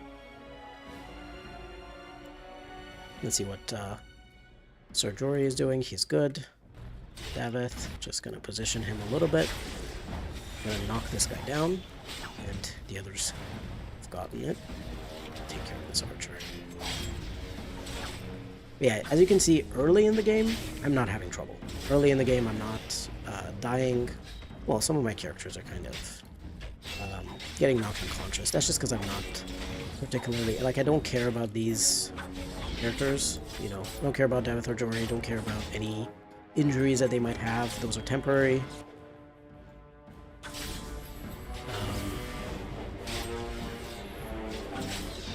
Okay. To be fair, it's also... You do also need the Darkspawn blood for the quest. That is something that you need. So you do need to fight some of these Darkspawn, but you also are forced to fight the Darkspawn in the near the ruins where you have to go and where you meet Morrigan. Right, but what you can sneak down here to pick up the chase and cache, because there is a group of Darkspawn rogues who are also sneaking around here and who would attack you if you took your entire party here, if they could see that your party was here. So I'm just going to pick up the contents of the chase and cache and make my way out. Let me just go to a safe spot and check the loot that we got a little bit.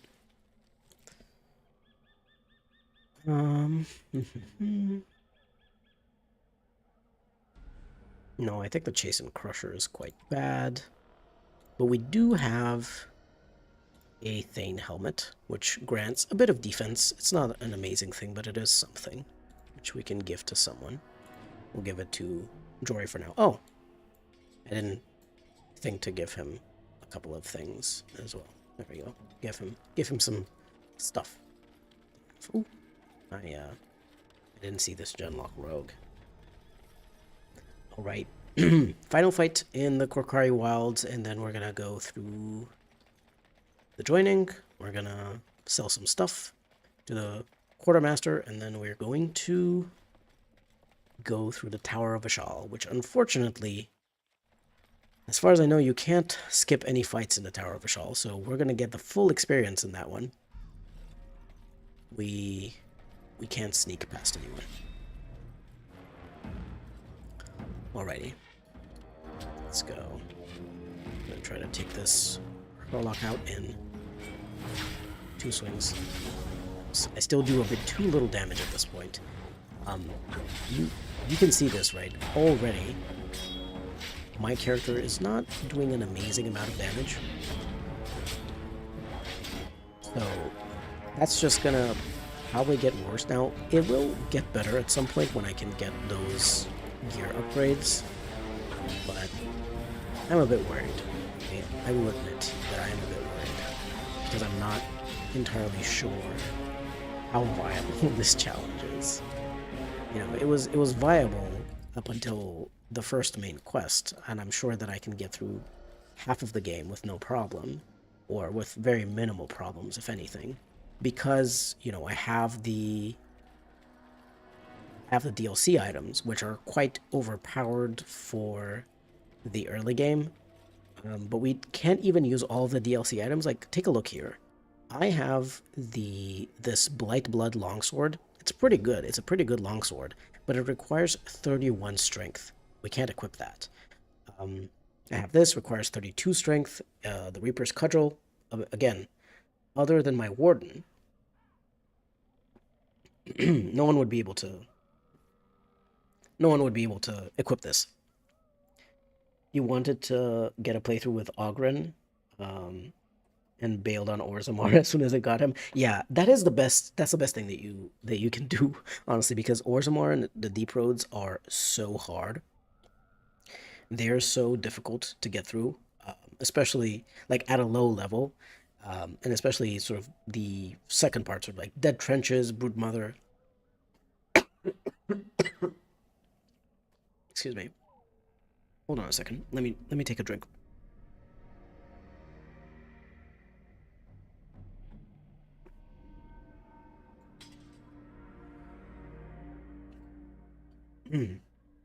Sorry about that. Yeah, the Dead Trenches and the Broodmother, they're so difficult. Even Jarvia, even the Karna quest is really hard if you're too low level, if you don't have good gear and stuff. So, yeah. That's the best thing you can do if you want to have Ogren with you so you can take him along on other quests so you can hear his commentary and stuff like that. Just go pick him up and then leave immediately as soon as you've done that.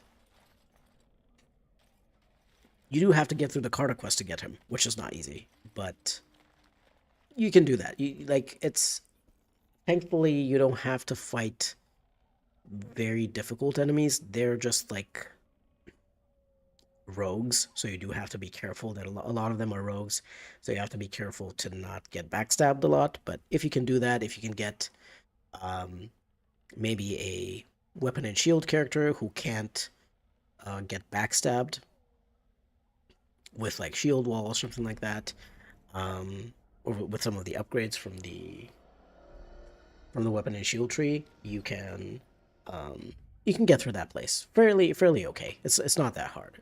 It's okay.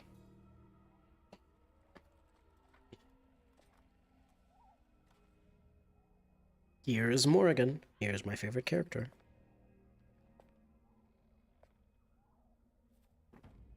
I'm sorry that we don't have any voices for the dialogue, but I would have found it way too distracting for the stream. I wouldn't have been able to remember what I was talking about if I was actually hearing the dialogue of characters speaking, so that's why I turned it off.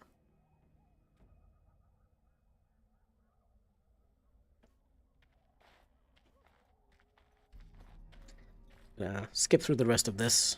We have met Morrigan, so we can move on. I think we've done decent progress, considering the fact that I'm not really used to streaming. I've only streamed a few times, so it's a bit harder for me to talk and do stuff at the same time.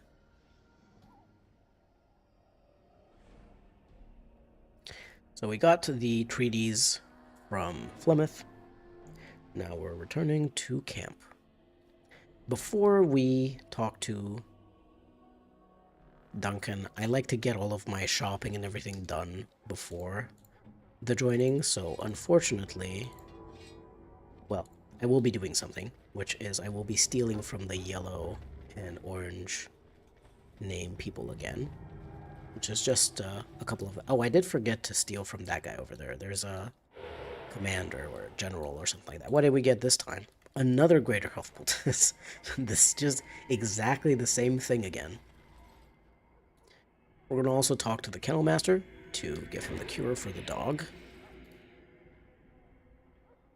And we're also going to ask him for a reward.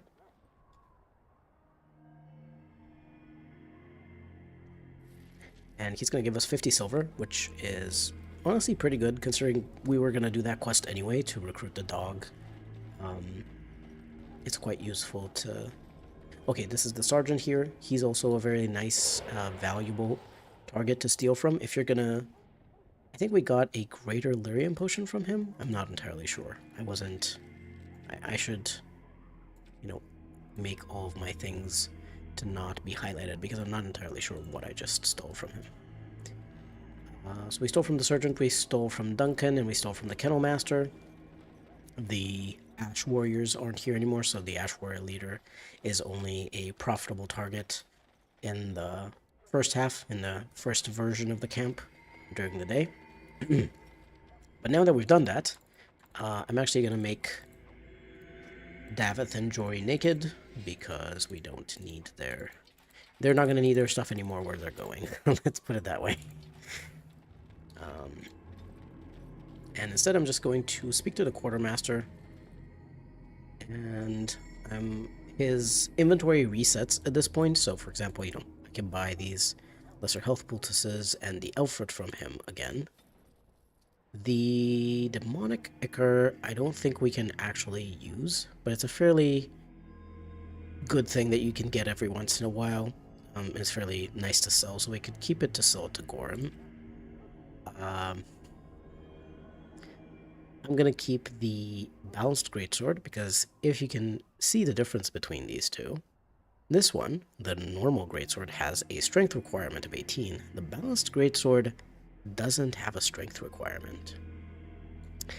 It's a very interesting thing. If you want to try kind of weird things, you can try to do a rogue build with a greatsword. And if you early on, if you don't want to invest in strength super early, you can actually just use this one because it doesn't have strength requirements. Kind of interesting. Personally, I haven't ever done that kind of stuff, but it is a possibility. It's something that you could do.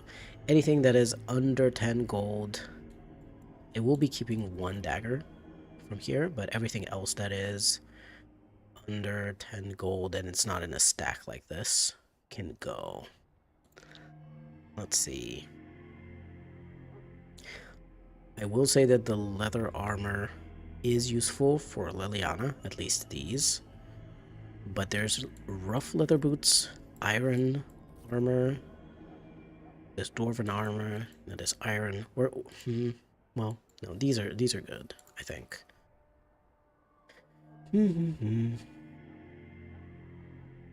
Sorry, I do need to look at these things. They are...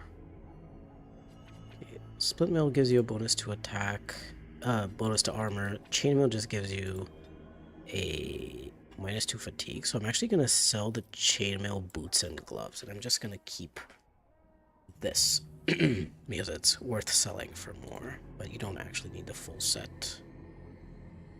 The mud idol is pretty useless, but it is a decent amount of money that you can make. We have lesser health poultices. We have this quartz. I think I'm gonna... Nah, I'm not gonna keep the wolf pelts. They're not worth a lot of money. But I will talk to this guy. Sorry, I opened the console again of the game. I keep... Instead of pressing ESC, I press that. I will buy this firebomb. I'm actually going to put these on Alistair over here, so he can have them. Unfortunately, the Darkspawn that we fought didn't have any acid flasks, but we'll see some of those later. You'll see that is something that that they can drop. I don't think I can give Alistair anything better. He has a good sword. He has a decent dagger, an enchanted dagger. We will later on want to give him a better dagger than this. But there's only so much. Like, Alistair's gonna be not extremely useful in this run, I'll be honest with you. A rogue is actually useful because rogues can backstab. Alistair is only useful for now in the early game because dual striking is pretty good, and it increases your damage a noticeable amount. Hold on. I do think there is one high value chest that I want Davith to unlock before his unfortunate early demise, which is... Oh no, it's not here. Oh no. We missed it. There was a chest over here. I guess it was just in the day version of the camp. I didn't realize. That has like a novice flame rune and a novice something else rune. It's fine. 2 novice runes. I guess. I guess we're missing out on those. I forgot before we moved on to the wilds section. All right, let's go through the joining.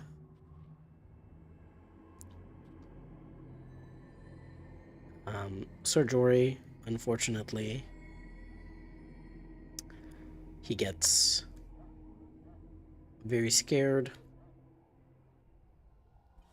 I'll let this cutscene play out. I think it's particularly funny with both Davith and Sir Jory just being in their pants and nothing else. Because I've already unequipped them of their other stuff. One other thing that I find a bit weird about this scene is that suddenly Sir Jory has a regular longsword instead of his dual wield, instead of like his big two-handed greatsword. I'm a bit confused. It's like, where did he get that longsword from? You know, he has it equipped in this cutscene only, but he has a greatsword and a bow equipped when you get him, when you recruit him. So I'm like, where did he pull this from? Because I would understand if he had a little dagger. You could be like, oh yeah, okay, so he also has, like, he also wears a little dagger on his belt. But, no. He just has a huge-ass longsword. Out of nowhere.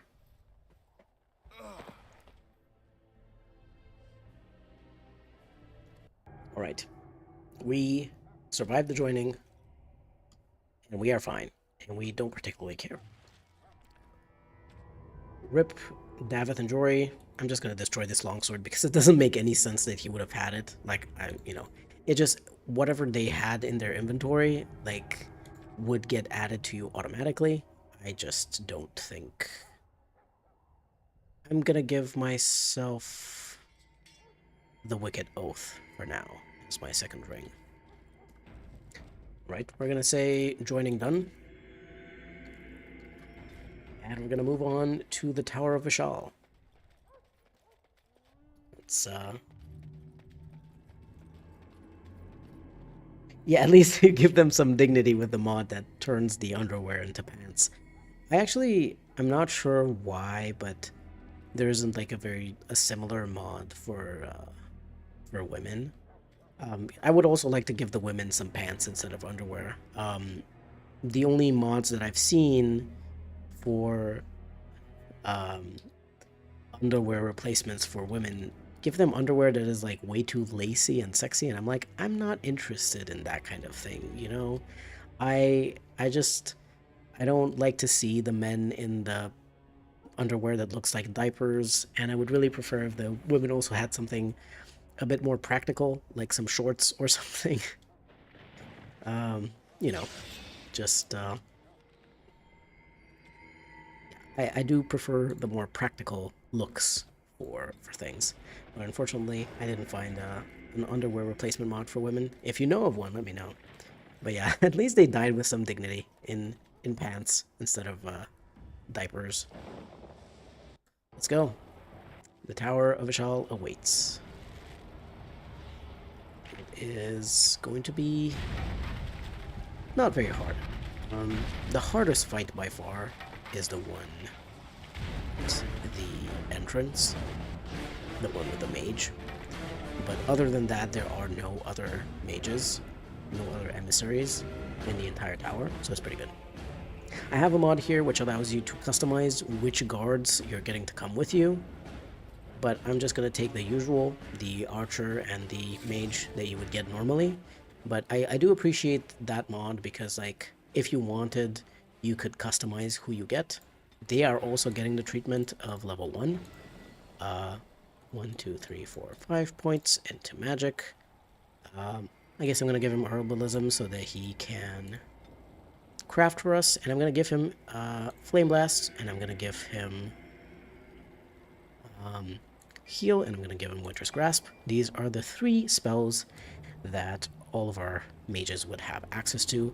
Flame Blast is good against Darkspawn and Undead because it does fire damage, and it's also an area of effect spell, so it does even more damage if it's affecting multiple creatures. Winter's Grasp can freeze enemies and give us a chance to shatter them with critical strikes. And heal, of course, heals allies. Very, very useful. It also has a very low cooldown, 5 seconds. Winter's Grasp is 8 seconds, and Flame Blast is 10 seconds. So our mages later on will be able to have something to do fairly often. They're not going to auto attack with their shitty mage staffs, too much.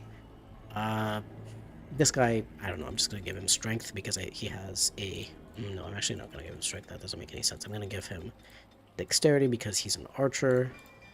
I'm gonna give him full combat training, and we're gonna give him melee archer. He's gonna have rapid shot and shattering shot. By the way, I've tried to do various different things with archery. Unfortunately, it just sucks if you. I'm also gonna give him light armor because he didn't have the strength to equip the heavy one. Unfortunately, he also doesn't have the strength for that. Unfortunately, what tends to happen with archers is that I'll show you what you actually need for an archer is you need melee archer because if you get attacked in melee, you're going to get interrupted if you don't have this. You need aim so that you get all of these bonuses, attack, damage, armor penetration, but you also need to get the second group of bonuses of another +5 attack, +1 damage, and armor penetration. You need Master Archer. So you need all the things in the first row. You need this. Shattering Shot is very good. It reduces the target's armor. And then you need the 2 auto-crit abilities, Critical Shot, and Arrow Slaying. But let's say you just want to do an auto-attack build. You need all 4 abilities. At level 1, you can't get all 4 abilities because you can't even get Master Combat Training because you only have 3 skill points. So, at level 1, for a level 1 build, archery just sucks.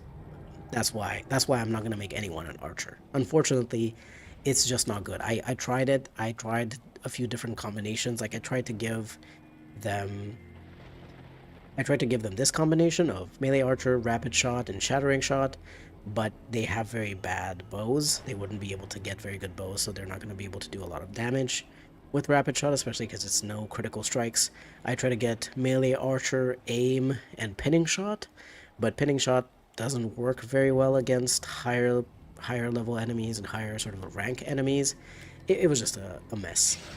Unfortunately you just can't get enough stuff to make archery work. Even if you had rapid aim gear and stuff like that, it just wouldn't work for this playthrough.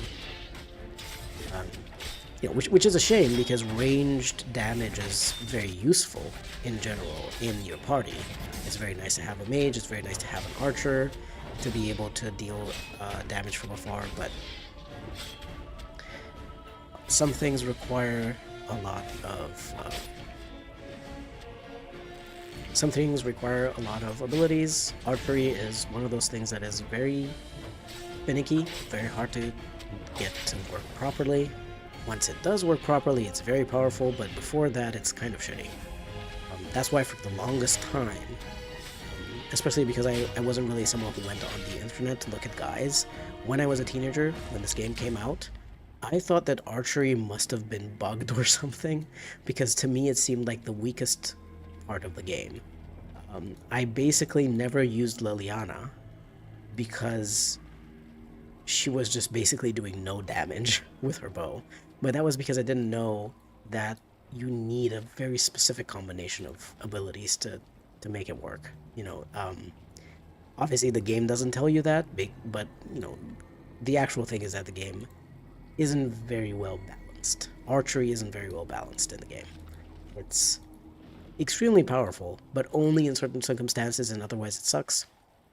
That's not really good game balancing. I will say, Dragon Age Origins is absolutely my favorite game of all time. That doesn't mean that it doesn't have its flaws. Like I can tell you, I have a huge list of things that Dragon Age Origins does poorly, and archery is one of them. Absolutely. You know. Would crossbows work? I thought about crossbows. That was the only way in which I thought some kind of archery would work in this challenge run. And the reason why crossbows maybe would work is because they have a higher base damage than regular bows. And you could use that higher base damage to do more damage with the bow, but you still wouldn't be doing enough damage based on... Hold on, what's this guy doing? Oh my god. He unequipped his bow. God, put your crossbow back and use that. Thank you. I forgot to unequip his thing, and he just decided to do that. We go good. I think we're not gonna launch here. But I tried to play around with crossbows a little bit. The problem with crossbows was that when I looked at the damage that you could do as a rogue or as a warrior with melee weapons were just better. They were still just better. Crossbows would maybe be better for a very short amount of time, for a few levels early in the game. And then basically the damage that you would do with melee weapons would just be way better. You know, like, I think it may still be worth having a few crossbows in my inventory and equipping my warriors who can actually equip crossbows, because crossbows have a strength requirement for some reason. It would be perhaps worth having those just in case there's a fight that you can kind of do from afar. There are a few fights that you can do that way. Kind of cheese them a little bit by having your party shoot an enemy from afar instead of going into melee range. That might be good.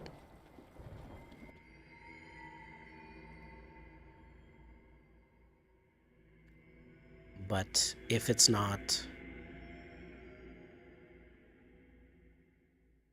But, you know, like, not like a full... I wouldn't specialize anyone in archery, specifically. It's okay to give them a bow or a crossbow for just having a bit of range. Okay, we're gonna have to do a couple of things here. I have to put myself through here, just in case we get this fireball, because I'm not going to get knocked down by it. Because I have Indomitable, remember, which makes me immune to knockdown. And now, I can make my way here. I'm going to knock down this guy. Alistair is out of the fire. I have to move... The tower guard's okay for now. I have to move this circle mage out of the fire because he's being an idiot. I'm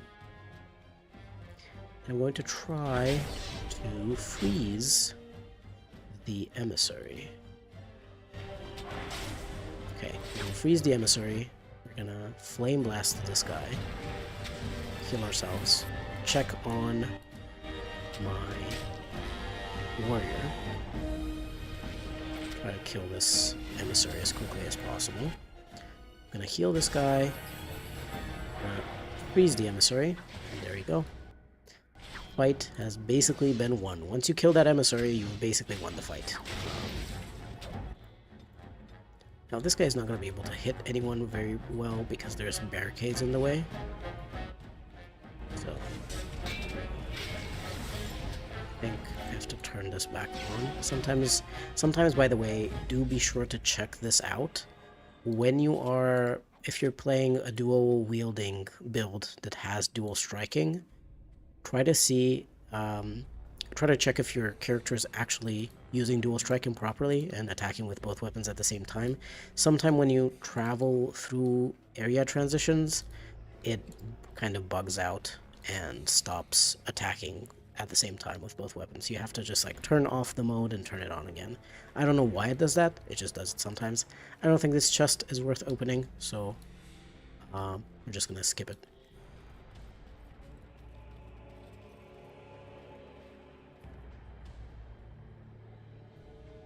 You'll never understand why frost weapons does half the damage of flame weapons. Why would you ever use it? I really don't know why you would ever use frost weapons. Um, because the thing is, not only does frost weapons do less damage than flaming weapons, but it doesn't do something like it does. It's not like it has a chance to freeze enemies or something like that. It just does cold damage. Most enemies don't give a shit about cold damage. I think maybe rage demons and abominations might have a slight weakness to cold, but it's not even a huge weakness to cold or anything like that. Um, uh, I believe spiders also have a slight weakness to cold, but it's also just a slight weakness to cold. And most enemies that you're going to fight, Darkspawn and Undead, are actually quite weak to fire, so you'd always use flaming weapons.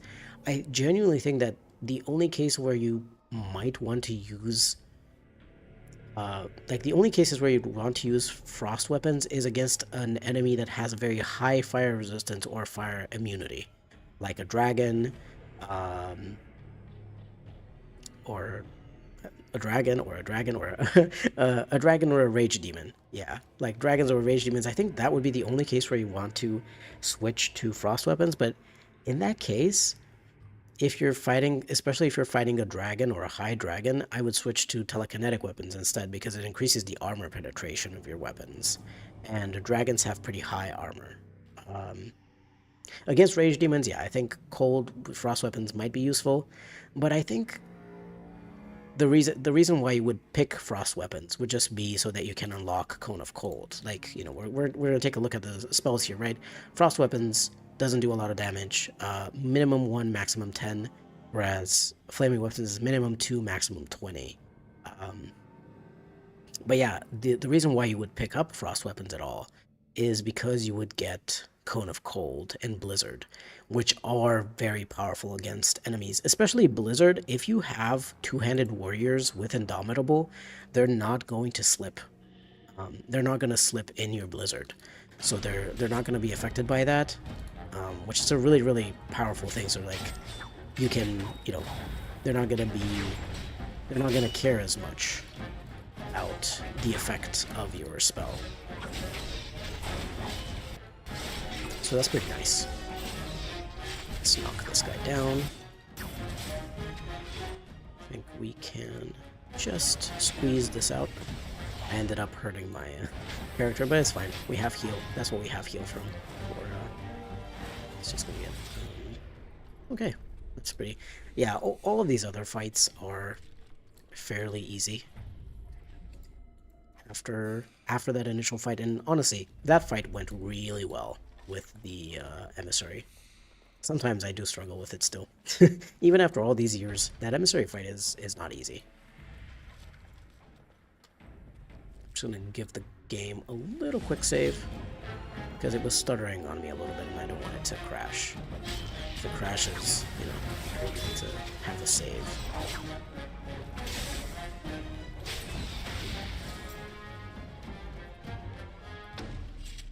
Do you have any loot?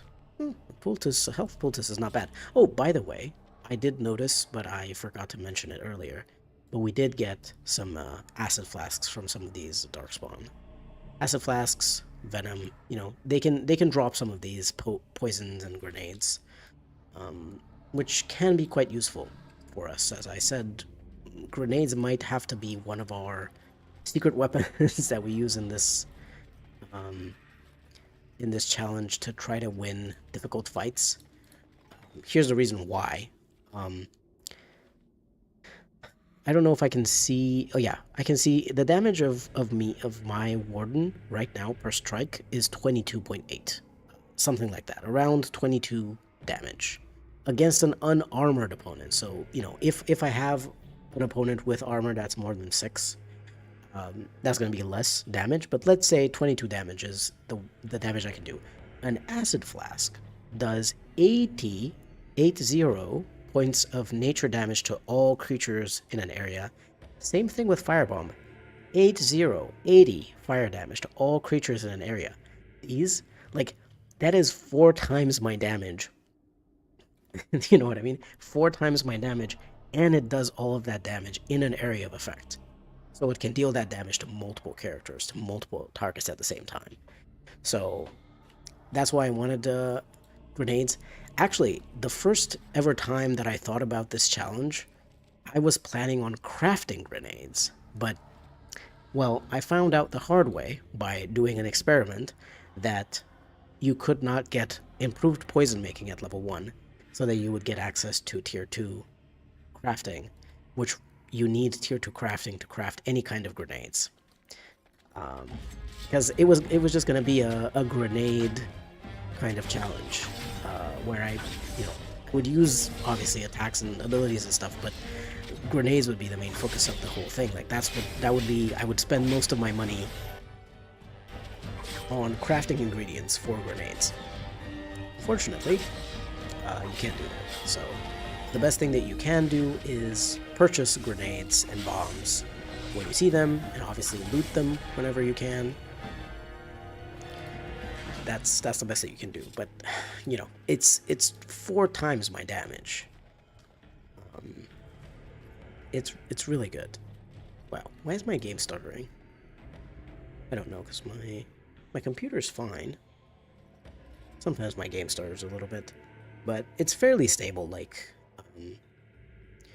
if you have the 4 GB patch, and well, to be fair, my game is also modded, so it has quite a lot of higher texture, sort of high resolution textures and kinds of stuff. So maybe that's why it's stuttering a little bit. But in terms of crashes, thankfully I have very, very few of those. So I'm happy with that. We're going to leave the locked chests alone. You could obviously get those if you're not doing this challenge, but I don't want the extra experience of opening them, and there's also just not very good loot that you get out of these. I'll pick up anything that I find that isn't locked, but unless there is a particular higher rank chest that I know of, I'm just not going to bother. Like, this one as well, it's locked. You're barely going to find anything in there. You could open that, and it's going to be something like an elfrit or a deep mushroom, you know what I mean? Or 6 copper. No one needs that. Like, that's just so not worth it. Let's get Alistair to go here. Let's get this guy to burn these guys. Very nice. I'll pick off one of these. We'll auto-attack him. And then we're going to go over here. And we're going to burn these. Isn't that nice? We're going to heal the character. And there we go. Very simple fight. The Tower of Vishal, I do think, is one of the best kind of combat gauntlets in the game. I want to talk about this at some point in a video. I'm not going to go into a lot of detail right now about this, but I think the Tower of Vishal is one of the best kind of tutorial dungeons that you get, because it does actually have very different combat encounters with multiple enemies. Some are in these larger areas, some are in like smaller rooms. The first one that you get at the bottom of the tower has that mage, has the emissary, and I believe that this is a very good tutorial dungeon that teaches you how to fight properly with a full party, because it always gives you a full party. Like, if you're a human noble, you have yourself, Alistair, and your dog, and you also get, I think, a mage. But anyway, at all times it fills your party up with 1 or 2 extra characters so that you have a full party, and then it lets you experiment with that full party in the context of this big place that has all these different sizes of rooms and different types of enemies. Who's my party gonna be? Sorry, I forgot to check the chat in a bit. I hope I haven't left you waiting for too long for that answer. My party, I'm not actually 100% sure, I'll be honest. I tried out a few things in my experiment. I think Alistair is going to have to be replaced most of the time. I'm going to replace him at some point with a dual wielder rogue. And I think the dual wielder rogue is going to have to be Zevron, because he also gets some dexterity bonuses if you get his approval high, whereas Liliana gets cunning bonuses. I'm sorry, Liliana, but I think I'm going to make Liliana my stealing and sneaking character. So if I need to go through an area while sneaking, if I need to go through, if I want to go steal some special items from characters, I think she's going to be my stealing character. Zevran's going to be my dual-wielding character, who's going to be actually fighting, and he's going to be replacing Alistair. I'm going to have probably a second warrior. It's either going to be Sten as another two-hander because Indomitable is just very good. And Sten has higher strength than Ogren. Or it's going to be the dog. In some places, I'm going to put the dog as my second warrior because the dog is immune to overwhelm. We're really going to need that when we fight against dragons and when we're fighting against like the drakes, for example, in Haven, and when we fight against the werewolves in Nature of the Beast. And I think my fourth character is going to be kind of flexible, other than, you know, second warrior, which is going to be either Sten or the dog, and Zevran, who's going to be that. My fourth character is going to be, you know, if I need Liliana for stealing, I'm going to put her in. Otherwise, I might use Morrigan, so that she can use, you know, the same these three spells, the same ones that I'm using on this mage: Flame Blast, Heal, and Winter's Grasp. But I'm not sure if how useful these spells are going to be late in the game. Late in the game, I might not be using any more mages. I'm just going to stock up on potions as much as I can and hope for the best. Because I don't think that at that point, the amount of healing, the amount of health that you get back is probably not that high. I think it's a percentage. I'm not sure. I think it might be a percentage of the character's health. Check that out in the tooltip for heal. But for sure I'm going to have a dual-wielding character. I'm for sure going to have Zevran, because that's very powerful. Backstabs from rogues are very powerful. And I'm for sure going to have a second warrior, Sten or the dog. Fourth character, I'm, you know, flexible.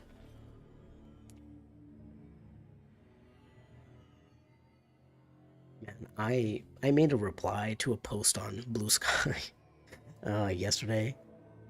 Now I'm just getting notifications for every single like that I'm getting on that post, on that reply, and it's just quite annoying. I have to keep swiping those notifications away so that they don't bother my phone, so I can actually read the chat here. Let's see, why is my mage not using any abilities? Probably because I didn't set any up in the... You know, that kind of... it kind of makes sense that I didn't do that, you know what I mean? I did not set anything up in the tactics, so of course the mage isn't using anything. Just gonna freeze this guy. We don't need to heal anyone at the moment. Oh, I missed this guy. He was right in front of me. I aimed my ability poorly. I aimed the flame blast poorly. Alright, we are getting close. We're just on the third floor. Then we have to deal with the ogre. And then we're going to be out in the open world. We are almost level 5. It's going to be very difficult to travel through all the places that I want to travel before starting to do the main quests. And not get to level 6. It's extremely difficult. Let's get the dogs out to help us with the fight. Not that we need it, but I do like to see them fighting, you know, and I kind of imagine that after they help us fight, they escape the tower and go somewhere very far away from the Darkspawn. You know, that's what I like to imagine for the dogs. I like to imagine that they manage to get away and go into the wilds and join a pack of wolves and just live their best lives among the wolves in the forest. Because they deserve it. you know. I'm actually gonna heal this dog. Look at that. He gets healed. He's gonna get to live his life very nicely in the Korkari Wilds, or, well, somewhere else, I don't know, because the Korkari Wilds do get kind of infested by the Darkspawn, but maybe there's like a special little corner where the wild animals take refuge. That,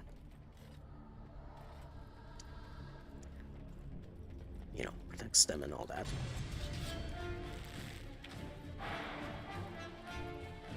The dogs are there. I'm not gonna ask them to help me for it. And see, that is why I didn't add that to the tactics of the mage until now, because I didn't want him to attack all the other characters with the flame blast. He did it twice, by the way. Like this tactic here. Hold on, let me show you. This one here, target at short range flame blast. It's not good. It's not a good tactic, frankly. you should probably just manually use flame blast. I don't have the patience to turn that off and just use it all the time myself. And we're fine on normal difficulty. We should be fine. But that particular thing, if you're gonna use an AoE kind of spell that actually can affect your other allies, don't choose that. Don't choose target at short range, because there's also going to be other people at short range who are in your party, and you're gonna be damaging them, or possibly freezing them. Like, never use Cone of Cold that way. Cone of Cold is really gonna mess up your whole fight. Because you're gonna use a Cone of Cold on target at short range. You're gonna tell your mage to do that, and then you're gonna freeze two of your other characters. It's not a good thing. Not sure if you've answered this before, but what's your favorite class and subclass or subclasses? Let me think. I think I really like the dual weapon warrior, for example, like the one that Alistair is doing right now. If I were to continue this build, I would continue to use dual striking, and I would go and pick up momentum and attack really quickly. I would also pick up the dual weapon mastery so that I would wield two big weapons in each hand. I think the dual weapon warrior is my favorite. This is just because I think like this kind of warrior wielding two big weapons at the same time was something that I came to like when I was playing Diablo 2. And I was playing like a dual wielding barbarian. And I think that's where my love of this kind of build started. And then I kind of tried to do the same thing in all the games that I played, if they let me do it, And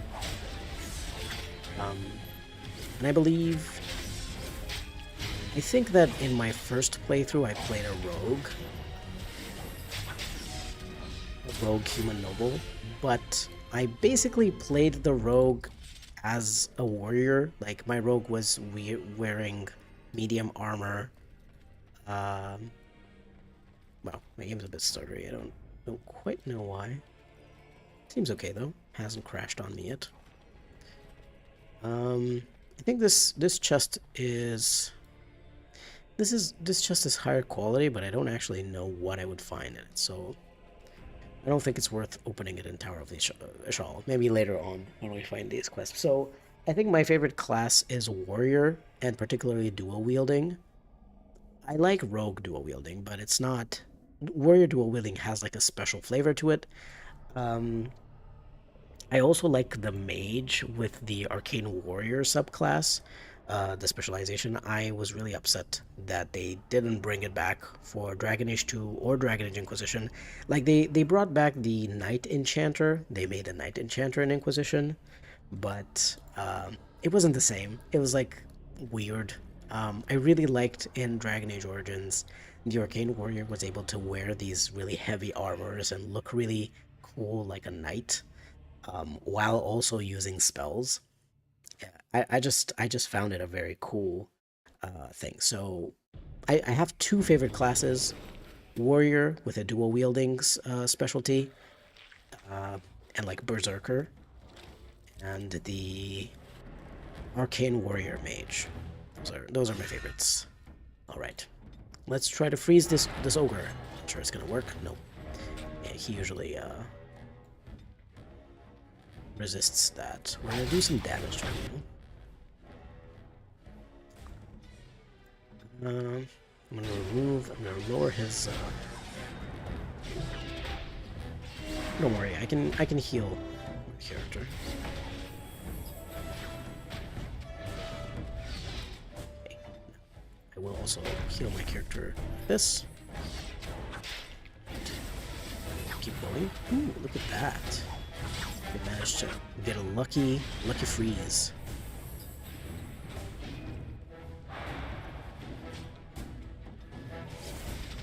Let's see, who's gonna get the kill here? Ooh, it was Alistair who got the kill. Let's see him get the kill here. Slow motion. Cool kill. You can tell that they really worked on this first part of the game a lot to make it feel good, and it worked. I think probably this ogre thing, the Tower of Ishal part, might have been part of a demo that they had, like at something like E3 or something like that. Because I think that's why this feels so polished. The Tower of Ishal feels so polished. I think it must have been like a vertical slice or a demo that they had to make. Did I give these guys anything special? I don't think so. So we can continue to light the beacon. You were sad to see there was no dual wielding warrior in the later games. Yeah, most of your playthroughs are Reaver, Berserker, Spirit Warrior. Dual wielder win on Nightmare. The damage output is insane. Yeah, I really like dual wielding warrior. And yeah, like during the Awakening expansion, if you pick up Spirit Warrior, you're basically unkillable. You're basically unkillable. It's really cool. Very it's very satisfying to play. I just feel like it's very satisfying to play dual wielding warrior because you can still wear like heavy armor and look like a like a cool kind of like knight or like a scary big fighter. But you can also use dual wielding, which is a bit faster than two-handed styles and weapon and shield. Now, I like all of them. I'm not gonna say that I don't like the other ones, but dual wielding feels special and unique, and I think it feels even more special and unique now that we know that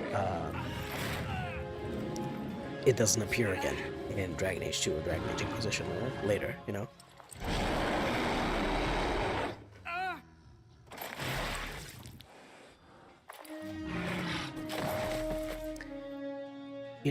I had been wearing headphones this whole time, even though I'm like listening to the game music and kind of sound very low. So I don't know why I had my headphones on at all. Like my ears hurt because I had the headphones on for too long.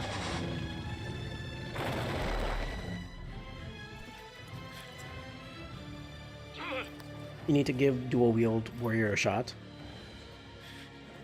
Yeah, I do think so. Like, I really do think dual wield warrior feels very cool, especially if you do um, something like that, like Reaver, Berserker, and later on an Awakening Spirit Warrior. It feels really cool, really powerful. Arcane Warrior and Blood Mage is probably your favorite combo, especially if you install the mod that lets you cast spells without sheathing your weapon. Yes, that mod that lets you cast spells without sheathing your weapon is one of, I think, the essential mods. If you're gonna play an Arcane Warrior, that mod is like the best one to have, because without it, you can cast very few spells without sheathing your weapons. Yeah, I was also sad to see the Blood Mage subclass go. I really didn't understand why they took it out of Dragon Age Inquisition. Um,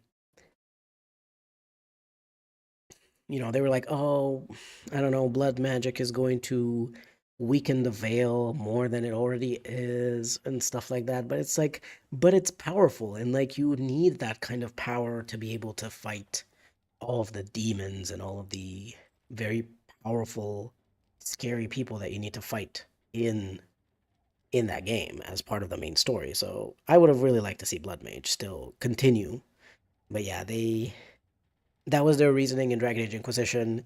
In Veilguard, they said an even dumber thing, which was like, "Oh, you're supposed to be a hero, and heroes don't use blood magic or something like that." I'm like, "Oh my god, come on, you know?" Okay, hold on a second. I am going to take just a little break, but I will be right back. I'm just gonna go get myself some water. I'll be right back.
Okay, I'm back. What have you guys been saying? Imagine the scandal of a Blood Mage Inquisitor. It would have been so interesting. Yeah, exactly. Especially because like it's already such a scandal if your Inquisitor is an elf and a mage or a Kunari mage or stuff like that. Like it is quite a very like it's already fairly like weird to have an Inquisitor who is like a different race, like an elf or a Kunari, and also a mage. If you're a blood mage, that's even more interesting. Exactly, like a Kunari or elf blood mage Inquisitor would have been an insane court approval debuff in Wicked Eyes and Wicked Hearts. Yeah, and I think that would have been so interesting. And I do kind of feel like maybe the writers thought about that, but then they were kind of hit by the reality of budgets and stuff, and they were like, "Oh, we need to only have 3 specializations per class, and we want to bring back a version of the Arcane Warrior, you know, and we want to have a new specialization for kind of like the Rift Mage, which is relates to the Rifts, and then they also had the Necromancer one. I think the Necromancer one was kind of supposed to take the place of Blood Mage.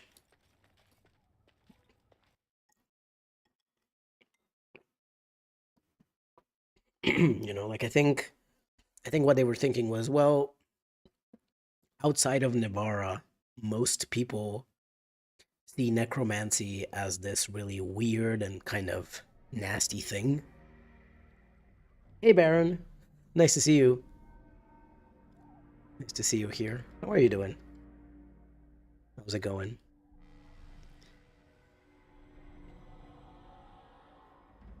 But yeah, like I think the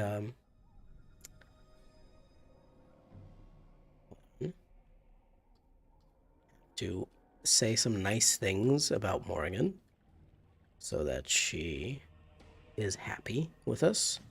A little approval. And now I'm gonna need to respecialize her. You're doing good. You thought you would come to lurk. Thank you very much for lurking. I appreciate it. I'm just doing this no level up challenge.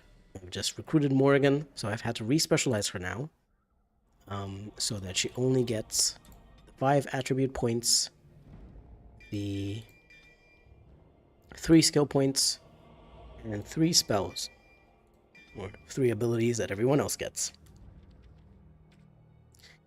I don't think this Darkspawn staff is better. I believe that the Darkspawn staff deals nature damage, so I don't want to give that to her. Um, I don't want to give that to her. We do have something for her. Unfortunately, I will be replacing Morrigan's robes because mages are so weak in this particular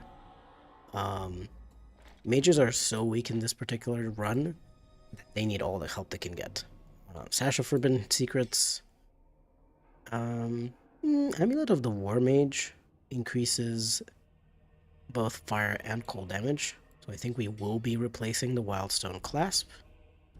And then the Dalish Promise Ring to make her less likely to get attacked. It's pretty nice to have on a mage, but we might want to give this to a rogue. Maybe, I don't know. We shall see. But I think that's about it that we can give her. I have the best two-handed weapon that I can have so far. Alistair has the best weapons that he can have so far. Yeah. I mean, I don't think she's gonna need this helmet, so we can keep the helmet off of her. Let's not make it that shameful. Let's not. You miss being able to be evil in Dragon Age. You haven't played Veilguard yet and probably won't before you've heard an evil rook isn't very achievable. It's already tough in Inquisition. You can get up to some dastardly stuff in Origins, and 2. Yeah. In Inquisition, you can be kind of evil in some ways. In Inquisition, I think the reason why it doesn't feel like you are as evil, it's because the focus on your Inquisitor's actions is very much on the Inquisition itself.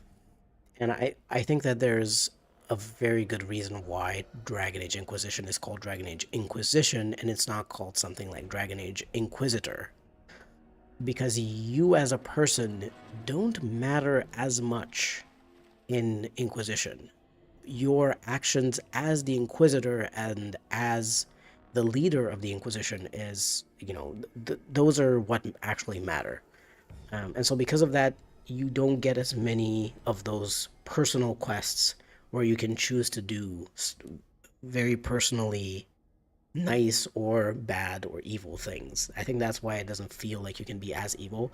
I do think that sort of like in your imagination, based on some of the major choices that you make in game as the Inquisitor, you can imagine your Inquisitor being an evil person, but you don't get to see those viscerally, brutally evil things out in the open. Straight up, like directly as you're doing them. In Origins and in Dragon Age 2, you can do some absolutely horrible stuff. Like you can sacrifice the elves in the alienage for a +1 bonus to Constitution. You can try to sell Fenris back to slavery, I think, in Dragon Age 2. I've never done that. But the fact that that's an option to do, it's actually pretty cool, because even if you're never going to choose that option, I think it's really cool to have those options. Yeah, no, I really don't recommend. I generally don't recommend Veilguard, but especially if you like this aspect of being morally gray and evil in Dragon Age, having the option at least. Veilguard is just a complete disappointment in that regard. You just don't have the option to be evil. You don't even have the option to be actually fully morally gray. You're just like nice, or you're nice and you're also making a joke, or you're a little bit stern, but also not too bad, not too stern, because then you're gonna like offend someone. Yeah. Unfortunately, yeah, that's true. Like what Derek is saying is true. Um, it's not. Unfortunately, in Veilguard, you really can't be evil in any way, in like ever.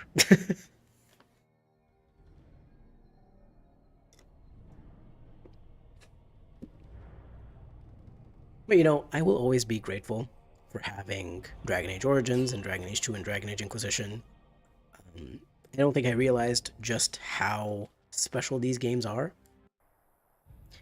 but now that I've seen how some of these, especially these big AAA companies, have kind of forgotten how to make games for players, and they're just trying to make games for profit. Um, I'm very, very grateful to have these older games that I can keep playing. Because even if no other good game ever comes out, which, it's not likely because there's a lot of indie companies that are making good games, um, at least I have these games that I can play. I know that I love them. I know that they're good quality. Um, I know that I enjoy them. At least that. Okay, let's freeze the alpha. Let's just do this on these. We're gonna try to shatter him. There we go. We did it. Yeah, that's what I wanted to do. I wanted to freeze him and then shatter him. Very nice.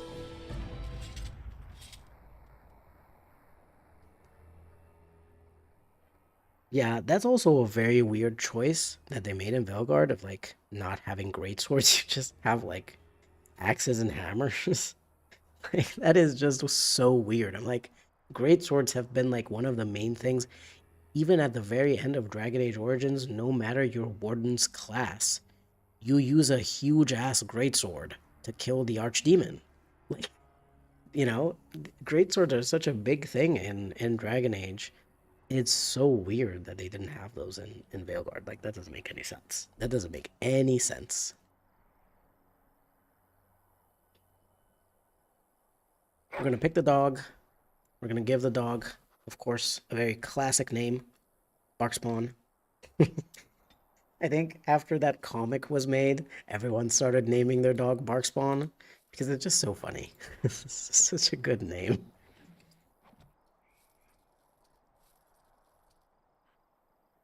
Yeah, they have long swords and shields, but they don't have great swords. It's really it's so many things are so disappointing about that game.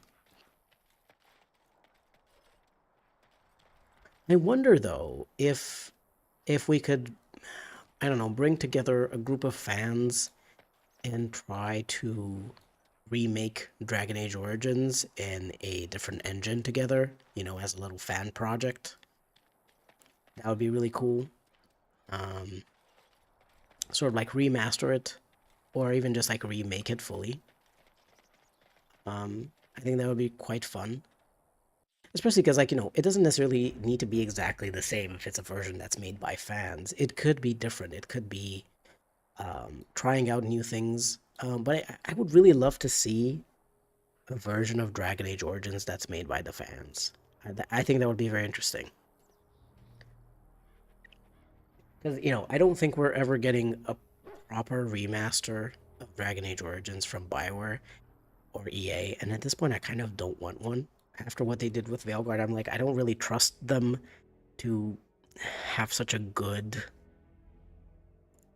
to really know how to remaster this game properly. They would probably try to change stuff from it, and I would not want those things to be changed.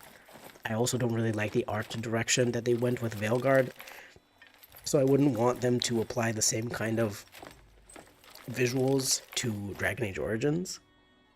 But yeah, something like Skyblivion would be really, really cool. Like, personally, I can't wait for both Skyblivion and Skywind. Morrowind is so cool, and I think it's really nice that the fans are working on it.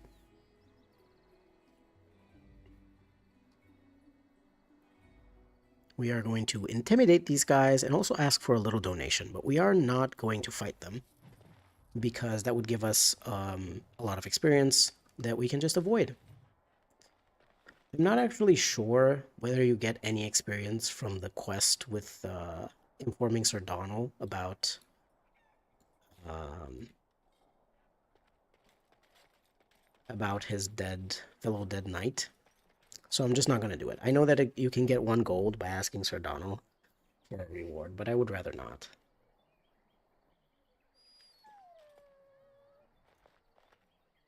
Yeah, I would really love a fan-made version of Dragon Age. Whichever Dragon Age, like I'm not even picky. It could be Dragon Age Origins, but we could also just like make a fan version of Dragon Age 2 or Dragon Age Inquisition and add extra stuff to it. Like imagine adding actual playable origins to Dragon Age Inquisition. To actually have some playable backgrounds and make some choices in those backgrounds and have like a far more feel far more emotionally attached to your character. I think that would be really cool.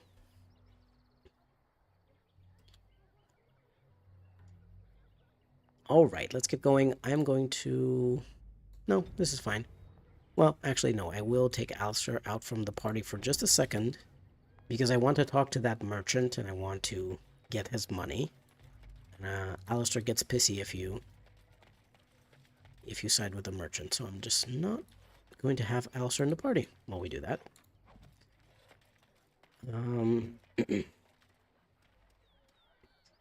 You miss playable origins so much. They were one of the coolest parts of VO. Yeah, they are, in my opinion, well, okay, the characters, I think, the companions, and the way that they're written, especially Morgan, Alistair, Liliana, and Zevran, I think they're written very, very well. Um, um, and I think they're a huge part of the game. But other than the characters, the origin stories were the most interesting and coolest part of the game that actually gets you feeling immersed in the world.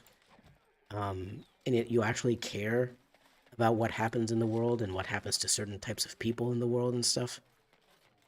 I'm really like very confused as to why didn't bring back actual playable origins in Dragon Age Inquisition. Like I really don't know why. I made this guy a dwarf, this merchant, because apparently um, he was supposed to. Like his description in the game files, in the original game files, said that his race was supposed to be a dwarf, but for some reason he was a human. So I got a mod that changes his model and the other guys next to him to be dwarves.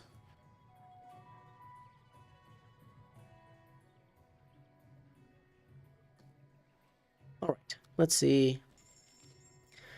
I think this guy has some quite cheap things because I think that he might actually give you a discount if you have Dane's fixes or something like that. I don't think he has any useful weapons or armor though, unfortunately. I will get rid of these iron rings because they're very cheap and they are kind of taking up space in my inventory. I'm not really planning on using Win, so I think I'm gonna skip on the wine because the wine is a gift for her. I have a bunch of things here. Quartz, greenstone can go away. They're very, very cheap. The rest of the stuff we can keep. Nothing very interesting that he has for sale, but he does have something to steal from him. So we will be doing that. We will be stealing from him. Now, let me see, what level am I? I am level 5, and I'm quite close to level 6. So I think the thing that I'm going to do...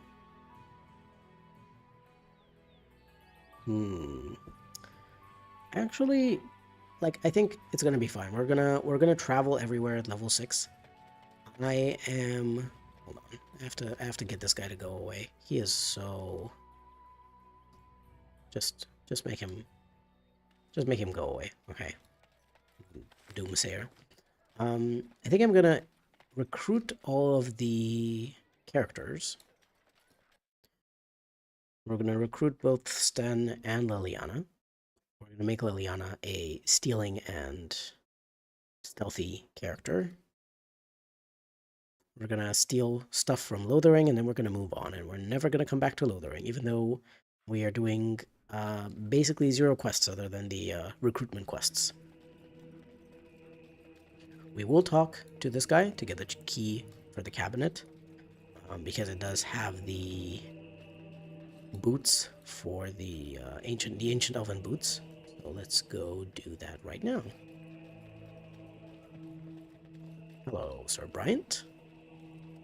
I am Hida, and I am a Grey Warden, and we didn't do anything, and we're going to ask you for help. Okay. And then we're going to pick this up. Ancient Elven Boots, Health Poultice, Injury Kit or Lesser Injury Kit. It's pretty good. Obviously, I have the Lion's Paw equipped, which also gives me a chance to dodge. So for now, I'm going to keep it. But it is interesting to note that you could... But I think I'm going to equip someone like Sten or Ogren with the Ancient Elven set later on. I think I'm going to keep a more kind of hodgepodge thing where I might have the Warden Commander armor. We'll see. We'll see what what my character will wear and what my party members will wear. That's gonna have to be something we figure out as we go. Because as I said, I only tried out a little bit of this challenge before starting it for real, because I wasn't sure about stuff. I'm still not sure it's gonna work, so you guys are along the ride, along for the ride as we figure out if this thing is actually doable or not. Okay. We've gotten things from the merchant. We've gotten the ancient elven boots. We're gonna go in with everyone here in the tavern. Let me just pick this up here.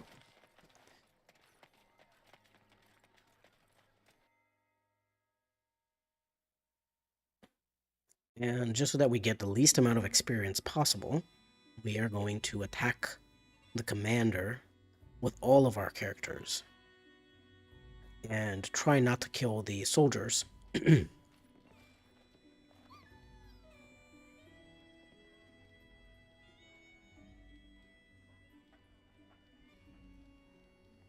Okay. So now we pause, we select all of our team, and we make them all attack. Hold on. I'm going to try to respecialize my dog. I forgot to respecialize. I can't do it in combat. I'm just gonna make the dog go away because he's not level 1. I forgot. I'm sorry. But it's fine. Take a message to Logain. The Grey Wardens know what really happened.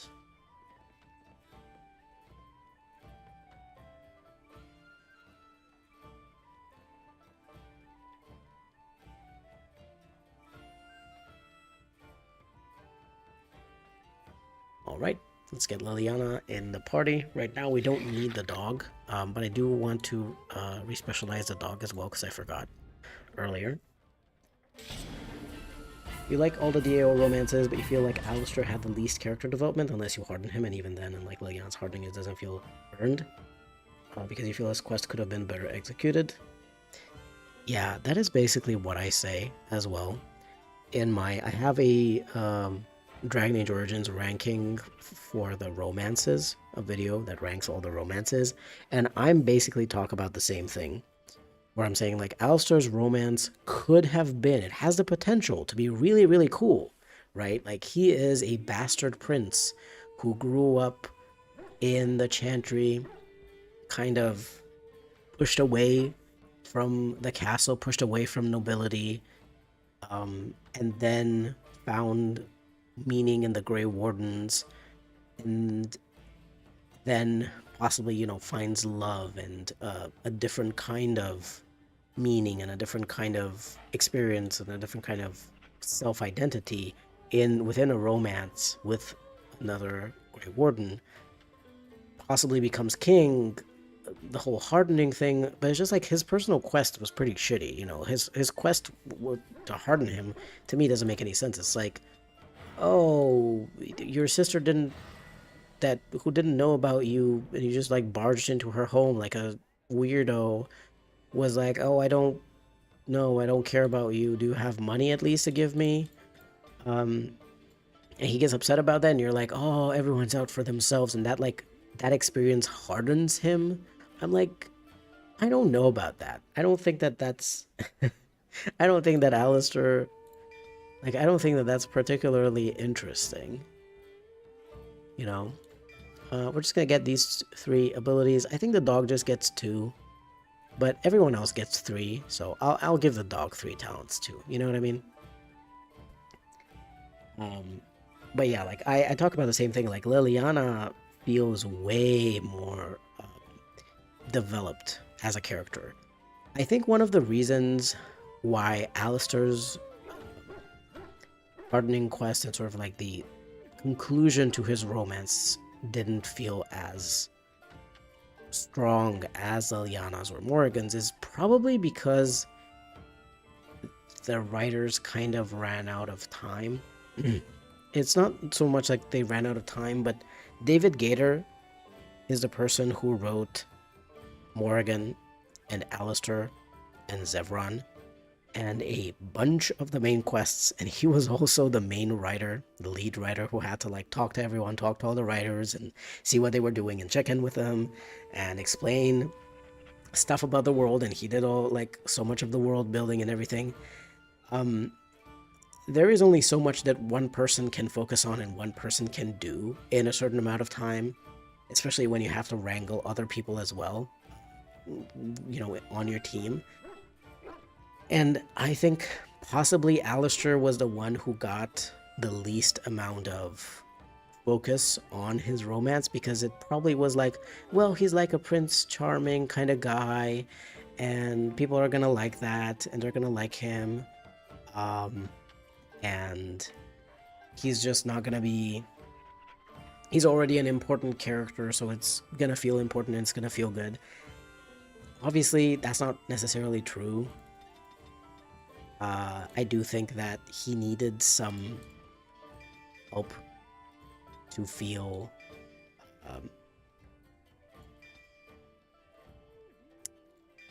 more fleshed out as a full character, and especially his romance to feel more fleshed out. Derek says, if they ever make a remake, though, I would love for them to expand on Zevran's romance as well. I like the romance, but I wish it had more content. That is also what I said in my romance rankings. I felt like Zevran's romance was a bit too light. In a lot of ways, Zevran's romance to me feels too much like Morrigan's, but with way less content, with way less impact, if that makes sense. So I am really glad that someone else also is kind of saying the same things that I was saying. I mean, if Liliana is going to do stealing,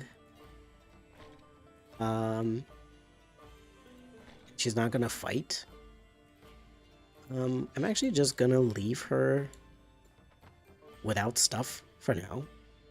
She's just gonna have her chantry robe. Who's gonna think that a chantry sister is gonna steal from them?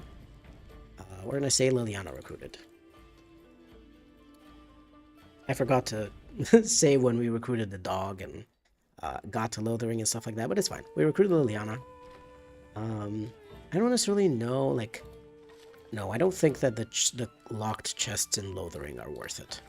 There is one locked chest that I would like to get.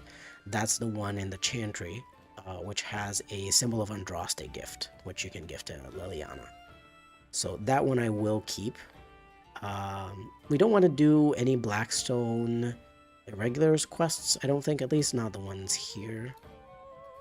I'm going to speak to Barlin, see if he has anything. I do think... Is this Thorn of the Dead Gods worth it? It has +1 damage and +1 armor penetration. I don't actually think it's that worth it because it doesn't even have a rune slot. So I don't think we want to get that. We don't care about the lightning rod.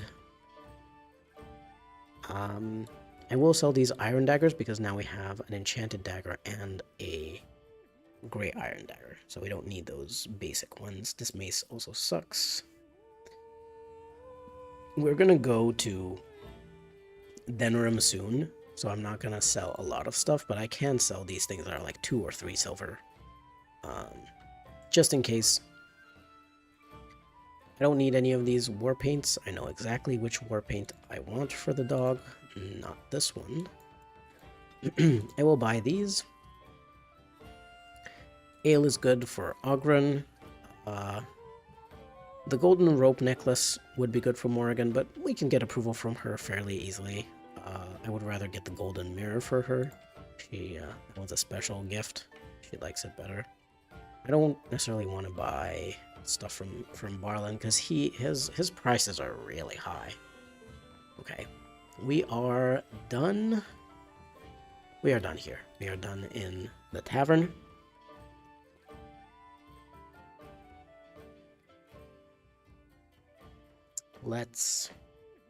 We're gonna go steal from the merchant, who has a special crossbow, which unfortunately has a very high strength requirements. The only person I think who will be able to use that crossbow if we keep it would be my warden.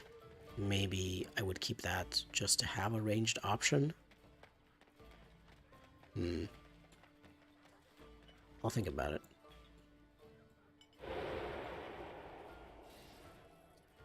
Well, we also got like a silver and 89 copper alongside this Imperium crossbow. Yeah, see, it requires 30 strength. The only person who can get to 30 strength, which I think gets to 32 strength, is my character. This has increased damage versus demons. I forget what that means. I don't know if that's like plus 10 damage to demons or something like that. The problem is that by the time I'm gonna get 30 strength, is there gonna be any demon ever that I'm gonna want to wear a ranged weapon for? Particularly a crossbow. It's fairly expensive, but I guess it's not that expensive. So we can keep it for now in our inventory. All right. Yeah, we stole from that guy. I'm just gonna go real quick in the chantry to pick up the gift for Liliana. Then we are going to get Sten. I do wonder if with a stealth character you can bypass the refugees who attack you. That might be something to try. Because anywhere I can, I would absolutely prefer to not fight people, you know. Okay, we got a bronze symbol of Andraste. That is all that we're doing here. Now we're gonna go recruit Sten. I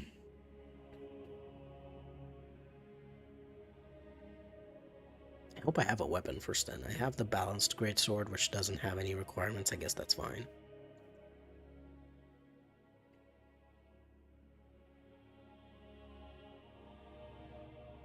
So here's the interesting thing that is going to come next. We're going to have to do a little tour of various areas. But unfortunately, we can't go to Redcliffe because Redcliffe has the whole thing where you abandon the village if you leave. And I don't think that you can just travel there and immediately leave before talking to the guy. I don't think it allows you to do that. So what we're going to have to do is travel to all the other places. Get Sten to like us enough to tell us about his sword. Go talk to the scavenger and to Farron, and only afterwards go to Denerim. It's a bit complicated, but Asala is one of the best weapons, best two-handed weapons in the game that we can actually equip on Sten. So it's necessary. So let's get him.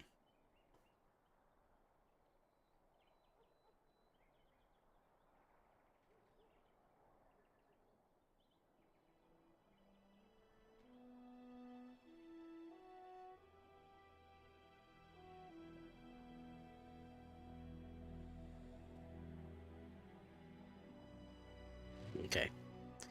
We are going to get Sten out. I'm going to level him properly real quick. And by which I mean de-level him. And I'm going to give him, see, I believe this might be because of Dane's fixes that adds a little bonus to Kunari characters. But he starts with 17 strength. We're going to give him 2 points in combat training and 1 point... Should I give him 1 point in poison making? Is there any point in that? He could also use grenades.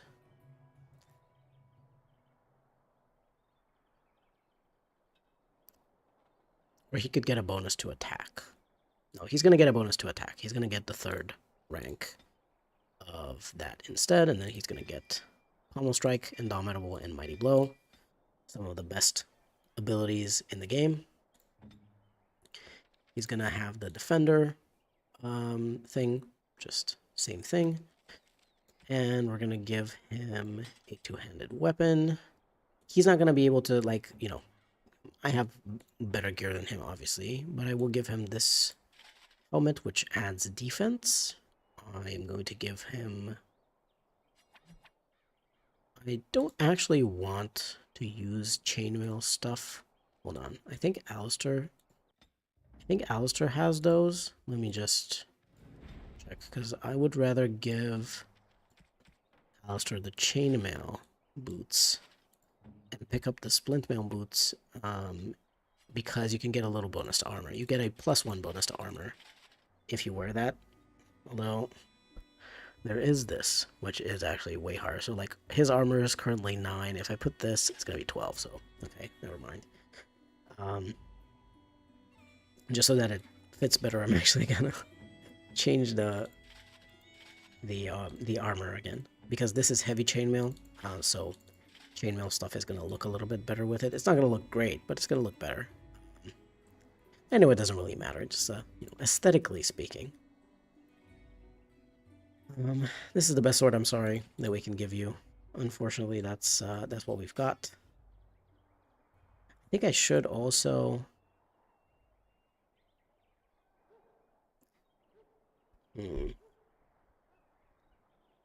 No, I think I'm going to keep Alistair for now. So for now, I'm just going to give Sten whatever I have left here. Okay, change our party to have Liliana for a second. I want to give her my bronze symbol of Andraste that I got for her. Very nice. I'm going to save real quick. I need to check to see if it is possible to go past these people, or if that's a scripted encounter that just happens when you move close enough to them. It might just be if they see you. So I'm hoping that I can just pass them by. No, it's a scripted encounter. Okay, hold on. We we have Liliana on the team, but I think we should be fine.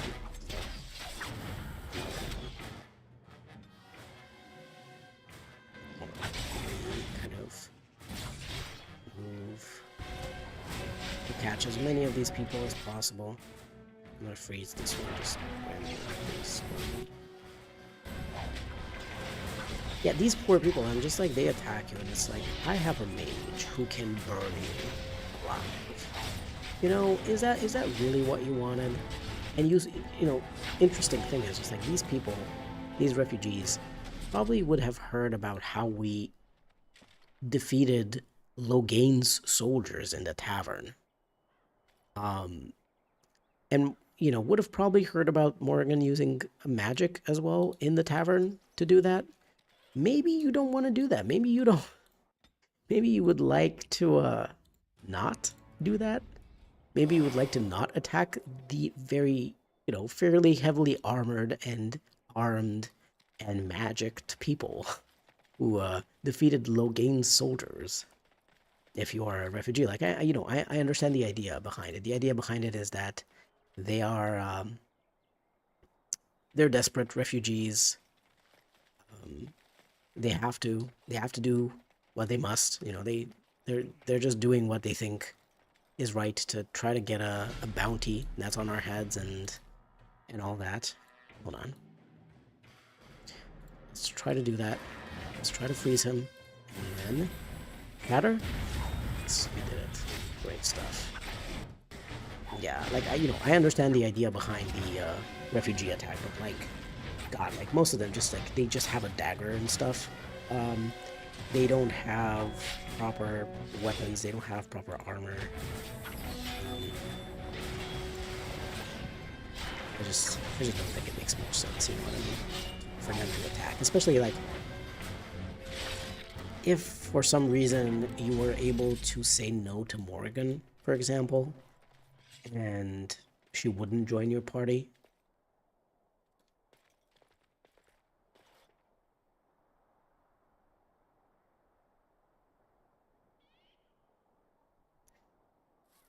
And she, you didn't have Morgan in your party, you didn't have a mage in your party, and you just had some regular fighters, you could think, okay, the refugees thought, well, if we have the number advantage, if we are like a large group, then we would win against this smaller group of people if we ambush them or catch them unaware.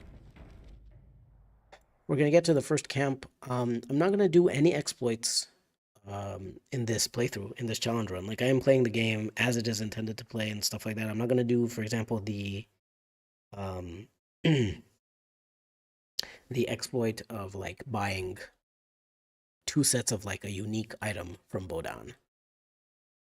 It's possible, but I just don't want to do it. Because I think it makes the game less fun if you do these kinds of exploits. There are certain difficult fights that you can cheese a little bit through game,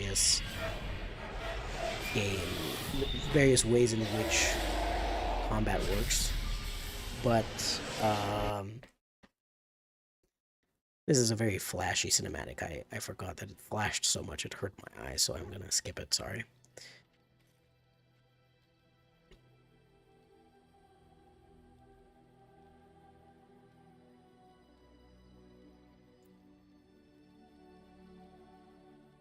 But yeah, I'm not going to use any of these types of exploits like infinite money or using Bodan's stuff twice or stuff like that. I'm just going to play the game as normal as possible. We will just talk to Bodan to get this away, but we're not going to buy anything from him. Just talk to him. My game's getting a little bit laggy. I'm going to pick up the Soldier's Peak quest as well, because that is also one of those areas that levels and scales, and the items scale there. And we want... We don't want that. We don't want items to scale very high because we're not going to be able to equip them, actually. So we also want to travel to Soldier's Peak early.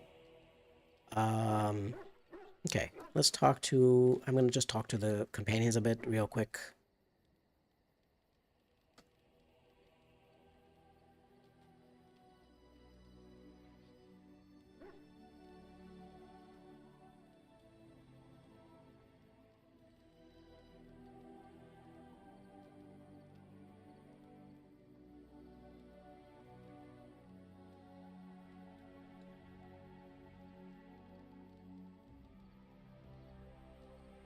Okay. Let's see, that should have gotten me hopefully a few points of approval with Sten. Let's see if there's anything else.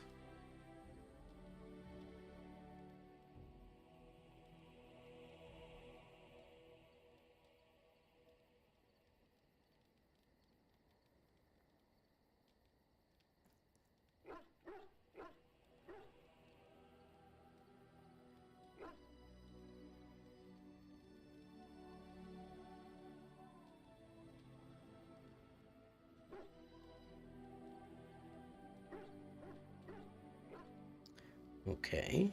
We got a few more points of approval, I think. I hope. Yes, we got some more points of approval. How much does Sten like us? I have to check. Not very much. Just 12 points. I have to go and find one of those like art pieces. I believe that the Dwarven Merchant Old Tegrin has it. It can be a random encounter on the map. So since we're gonna walk quite a lot, travel between various areas, hopefully we're gonna get that. We're gonna get the thing. Um, I don't much need the other people to like me that much right now, so I'm not gonna spend a lot of time talking to the other companions at the moment. That will be useful later to get their approval bonuses, but right now we don't care. We just want Alistair and Stan and Morgan.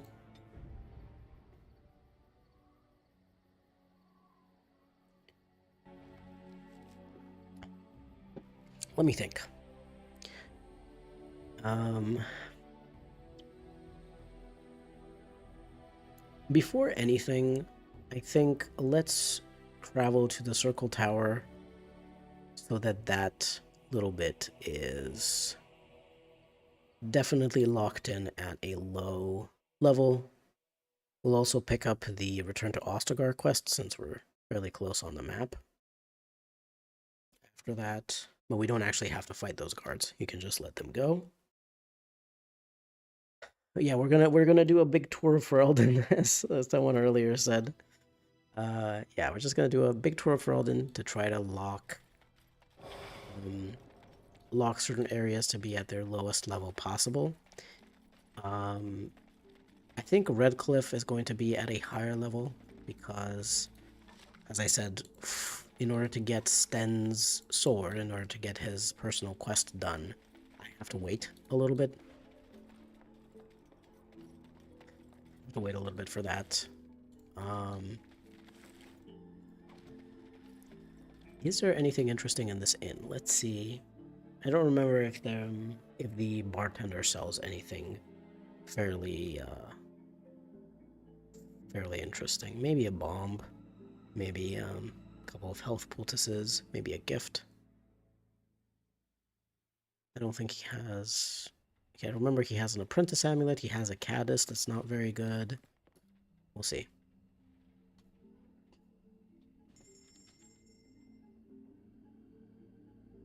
Yeah, we need to travel to all the places. Yeah, these are very cheap fire bombs. I'm gonna pick up the fire bombs and the shock bomb because those were very cheap. Yeah, he has a caddis that's just 30% fire resistance. It's really useless. The apprentice amulet, as I remembered. Alfred's not bad. I'll buy the Alfred from him. Not the flasks. Okay. That's pretty much it, though. Just he had some bombs. Alright.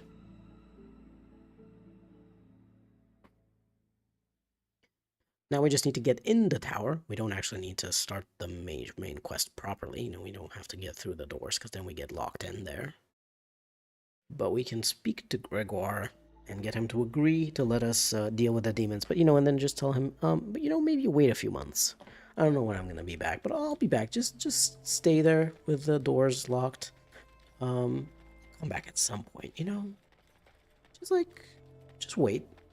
Just let the mages starve in there and everything. Who cares?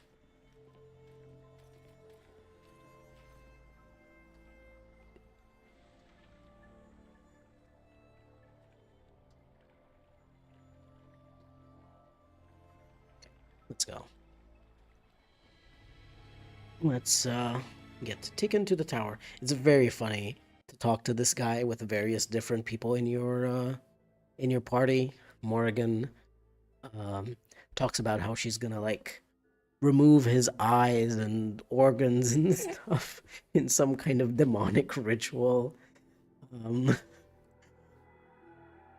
I don't remember quite what Liliana says, but she also kind of. I think Liliana is quite nice. She says that she's gonna tell him a story. Sten gives him cookies. Yeah, it's pretty cool. It's pretty fun. It's a nice little detail.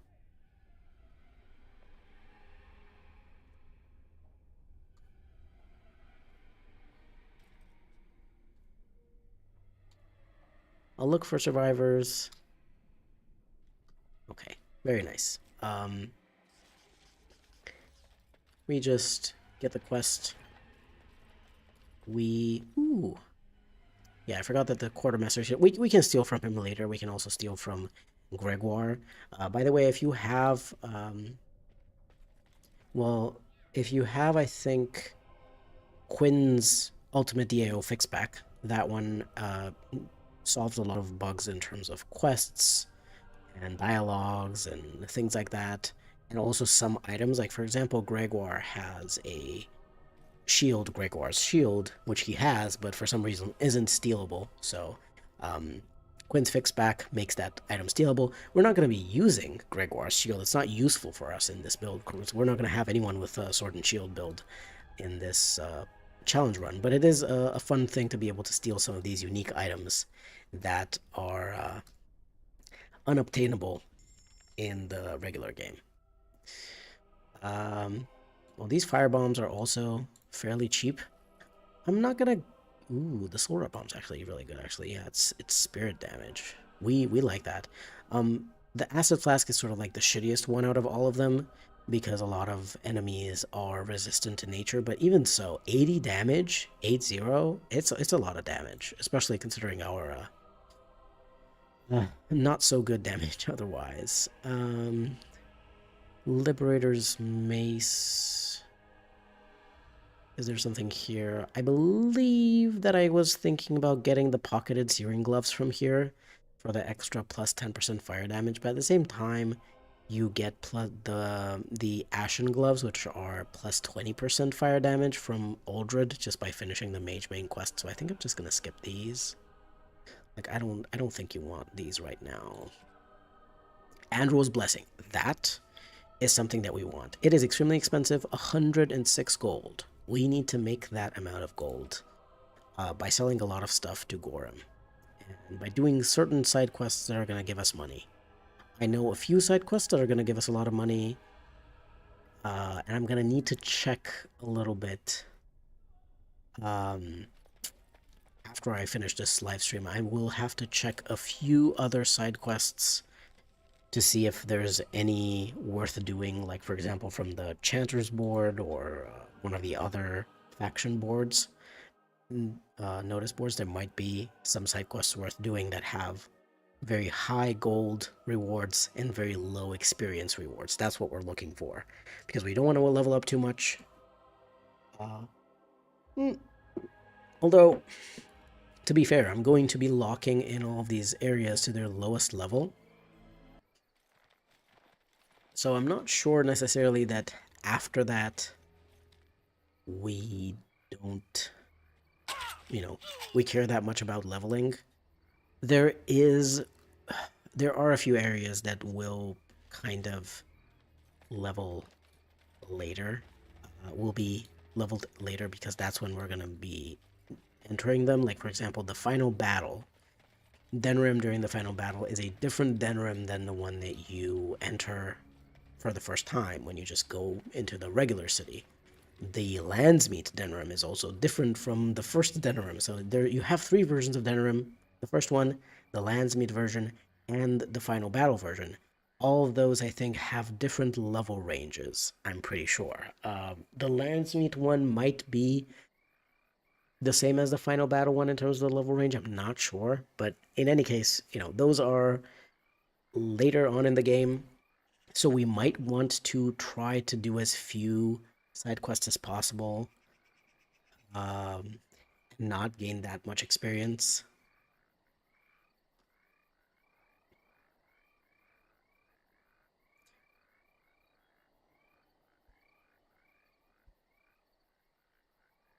But, I'm not entirely sure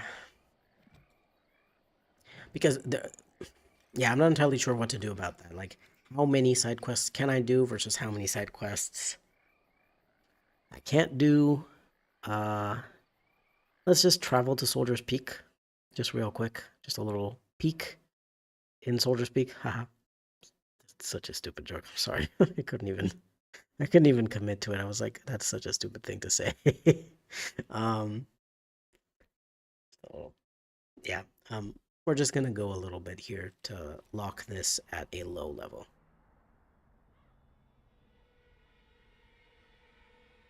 Okay, that's it. We've visited mages and peak.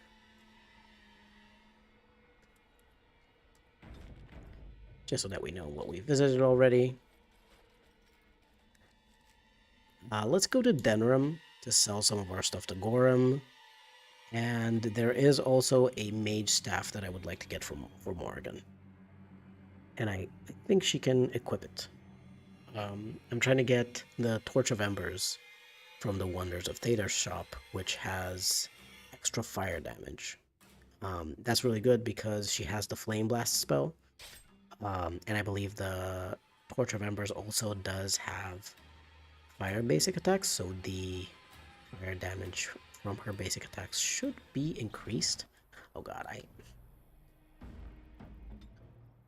do hate this. So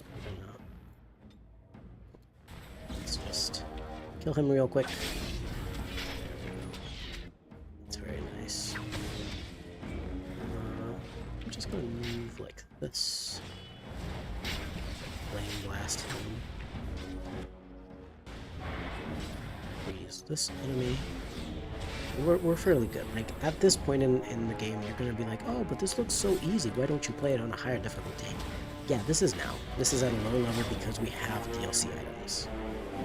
The DLC items are carrying us. If I didn't have DLC items and I just had like super basic items that I could barely equip because I didn't have the attributes to equip them, this would look very different. This would not be as easy as it is. To be fair, also I've played so many times through this early part of the game that I'm also quite proficient at it.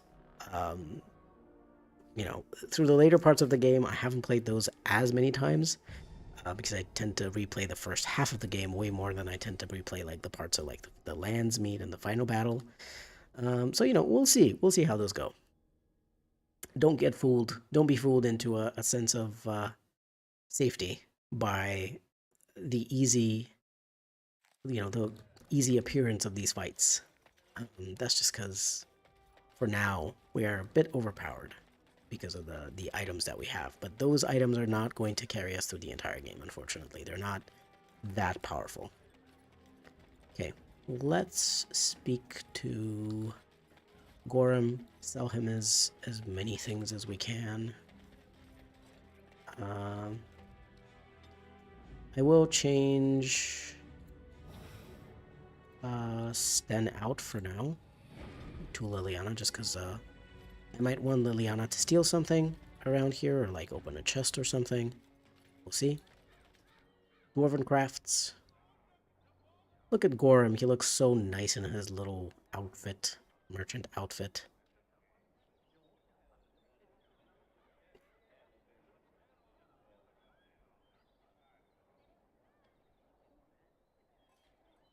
It is very nice. Oops, sorry, I didn't look.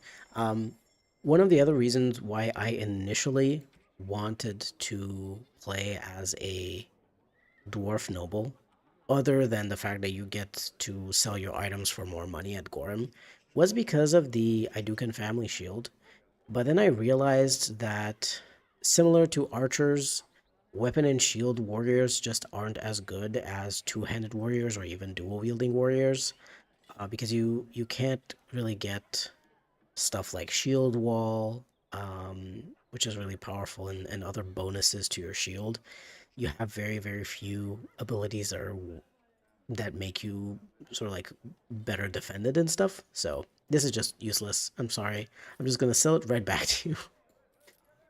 Just gonna sell it right back to Gorham. We're gonna sell all of this. Sell Morgan's robes. We don't need them. The chastened things. This as well. This is another problem that exists in the game, which is that Shale at level 1 can only get 18 strength or 18 constitution, essentially. So she can only wear the shittiest crystals. Shale herself is not going to be useful for our team, but Hanleith has some really good items that we can get. The Helm of Hanleith and Olaf's prized cheese knife. And afterwards, we can do Shale's personal quest to go to Kadash Taig, possibly, for the Dead Taig Shanker, which is another really good dagger. Maybe. I'm not sure about that one. We might want to side with Bronca, just for the purposes of getting um, golems to help us out in the final battle, because I don't know if you've watched my other challenge run that I posted on YouTube of Dragon Age Origins, but my other challenge run was related to only using items that I gained from NPCs. That one was also a very difficult fight, a very difficult challenge, um, because you don't realize it until later, but like you barely have any consumable items, so like health poultices and stuff like that. I just didn't have any of those. Should I keep any of these? Longbows are better. Uh, Alistair can wear one. I don't think Morgan can. Liliana could. So I think I'm just going to keep these longbows. Not everyone needs them, because obviously Morgan already has range with her bow. But yeah, like that one was a very difficult thing to do. Um, and actually, in the final battle, it was really crucial to use the soldiers. I used all of the Red Cliff soldiers. I used basically, I think, yeah, I used all of the dwarves, all of the Red Cliff soldiers, and at the end, I was left with like a few mages and the Dalish elves. And I used the Dalish elves in the final battle so that they could shoot arrows at the Archdemon. That was basically it. But I went through, like, I killed all of I got all of the Red Cliff soldiers and the Dwarven soldiers killed. Um, because otherwise I couldn't have gotten through all of the Darkspawn. We're going to sell my Warden's Oath because the 2 Constitution isn't very good. The Willpower from Morgan's Wildstone Clasp is not good. 10% cold resistance isn't good.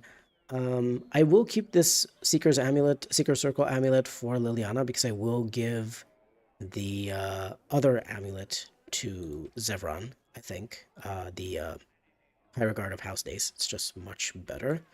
We're going to sell injury kits, though I think I'll keep 2 of them, just in case we're in a place. We don't really need Lyrium potions, but I guess I can keep the lesser ones. Spirit Balm might be useful. Who am I kidding? It's not useful. Lesser Grounding is not useful also. Topaz, Malachite, Quartz, Silver Chalice. You know what? I'm thinking about keeping the Topaz. It was Topazes, Sapphires. I don't remember if I need the Malachite as well. Does anyone remember what you need to donate to the dwarves? Because I remember Topazes and Sapphires for sure, but I don't remember if it was also Malachites. Because maybe it was also Malachites that you could donate to to these guys, to the dwarves. Because I do. Oh, but you also get experience points actually. Yeah, no, I'm not gonna donate anything to the allies. I just realized it gives you experience, and I do not want experience, because that's gonna make the final battle even worse. It's gonna make it even harder. Do we want to keep any of these? I'll keep the splint mail, because it has that set bonus if you want to use it for someone. That gives +1 armor. It's not a lot, but it's something. And I'll keep leather armor a little bit. We don't need the regular dagger because we have the enchanted one. The Fire and Dwarven Blade is not very good. The Barbarian Mace gives you +1 strength, so you might be able to equip something else. But what would that be? Like, it would just be for you to equip, like, a piece of armor that has higher strength. No, this is useless. I think that's basically it. Gorham, unfortunately, doesn't have anything good in his inventory. I believe that the dwarven uh, bonuses for the dwarven armor, for one of them, I don't remember whether the medium or heavy one is like +2 armor instead of +1 armor, but it's really not that good. Otherwise, it's extremely basic. It doesn't give you anything else. He doesn't have anything here, and this is all stuff that we gave him. So I think that's it for now. We've sold... Oops. I am not a Grey Warden. Okay, I just convinced him to think that we're not a Grey Warden. I forgot that he was there. I'm sorry. I forgot that Sir Landry was there. I am level 6, unfortunately. I'm not planning on doing anything quest-related here. Well, I am planning on doing one quest-related thing, actually, which is to go into Genetivi's home and find out that he is in Haven, because we also need to go to Haven.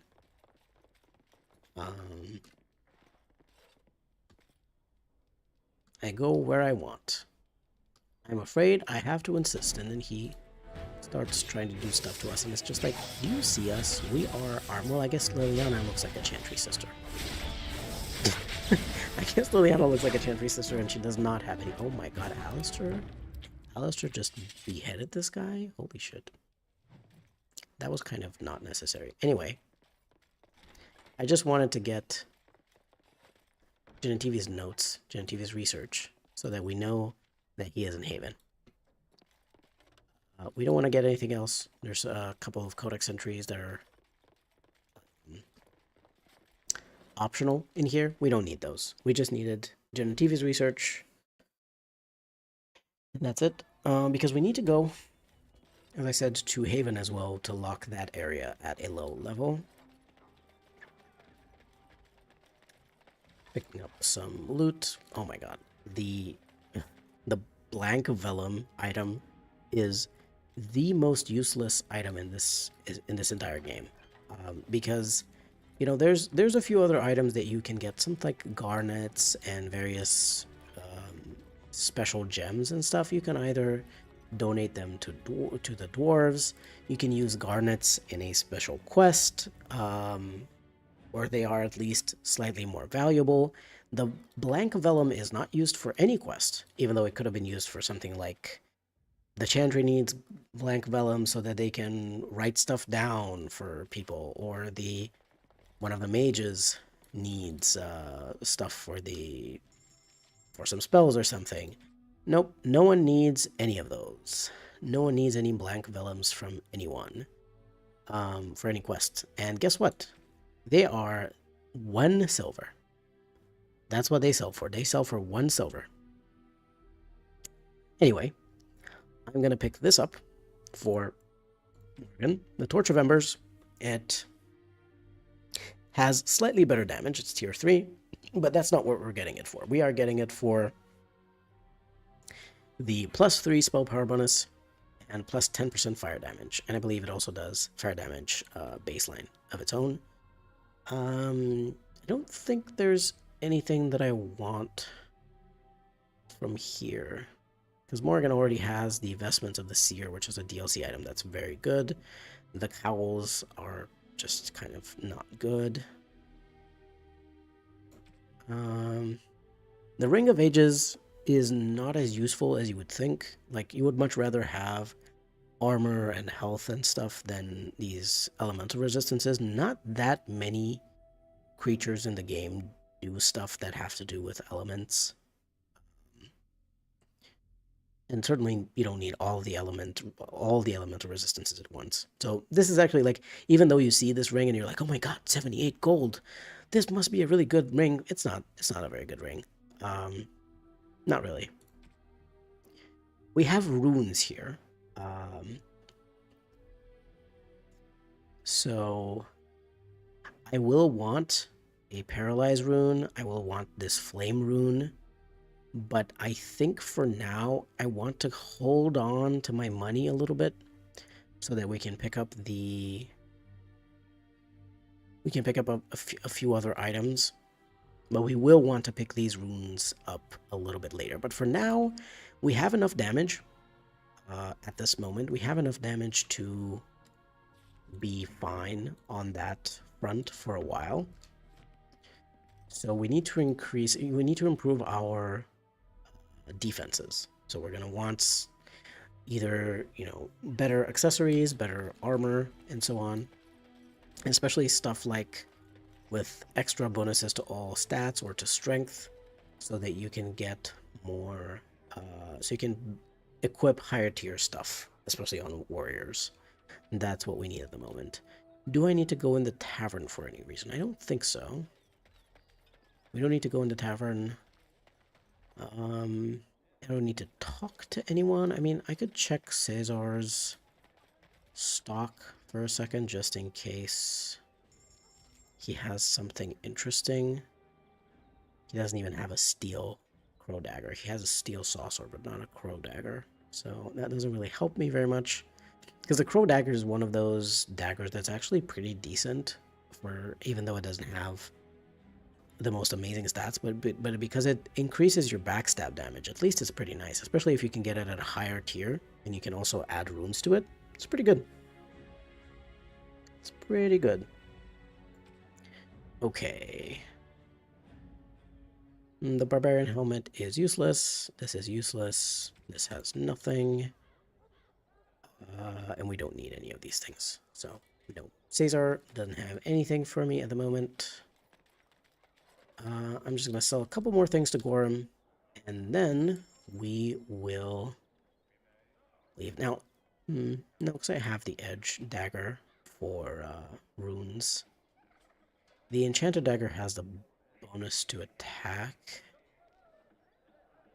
But I think the steel dagger is better. So we're going to sell that one. And I will also sell this magic staff. We don't need it because Morgan has a better staff. Then with this iron thing, I'll keep these. Did I get anything new here? Oh yeah, the Blank Vellum. That was like one of the most useless things in the entire game. The interesting... Oh yeah, we can sell this. The interesting thing about this one, about spirit shards, is if you don't want to sell them, you can actually keep them and use them instead of one of those, like, spirit bombs. This actually gives you a 10% spirit resistance bonus. So if you want to keep a few of these for the Archdemon fight, I think they're fine. You don't need a lot of spirit resistance against the Archdemon, frankly. Unless you're doing some really, really weird challenge run. You're gonna, like where you don't use any of your allies and stuff like that, maybe, but most of the time you're gonna be fine. I think we're done in Denram for now. Like, what I could do is I could pick up the Trial of Crows questline, but I don't want to do it right now. And I don't even know if... I think it's worth getting the Trial of Crows questline because you can get some good items out of it.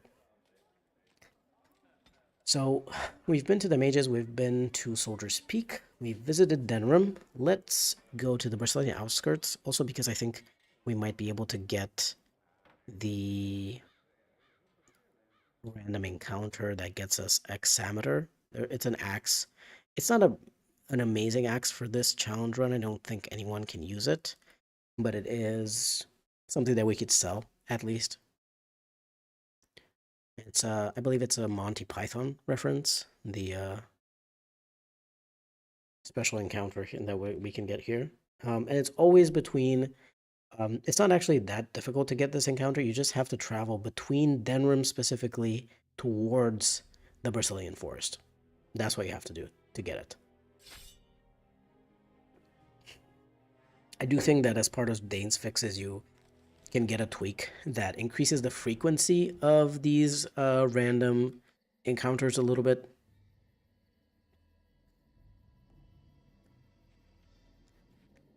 But yeah, this one's a bit of fun,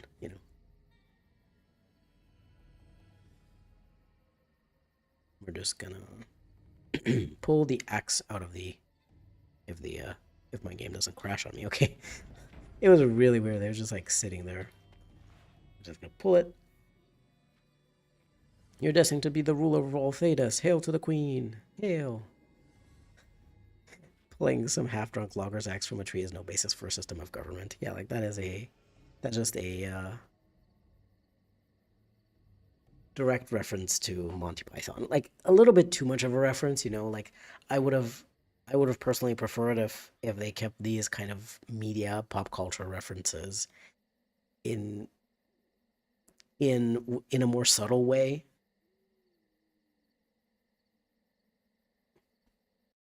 You know, I would have preferred that. I think for things to be a bit more subtle than this. So we even my warden at this moment does not have 27 strength to equip this. It does have very good damage, but I'm just like, well, my warden, yeah, no one's gonna be able to wear this because I don't have anyone who's like. I guess I could. No one's gonna be able to wear this. I'm just gonna sell this. There's a death root there and a no fruit here. I'm just gonna pick these up. You know, not that we need that many of them, but just to have them. I think it's worth picking these up. Is there anything here? Where does this go? It just kind of goes in a circle. I kind of wish that they had made more random encounters that you could find in the world. Because like in total, there's not that many, you know. And at some point, you kind of keep running into old Tegrin, was the dwarf merchant, a lot, and like he's useless, you know. He has a few nice gifts for people, but that's it. And after you buy those gifts, you don't really need anything from him anymore. Okay, we are gonna visit the elves, and we're gonna say Denerim and elves visited. I am a Grey Warden.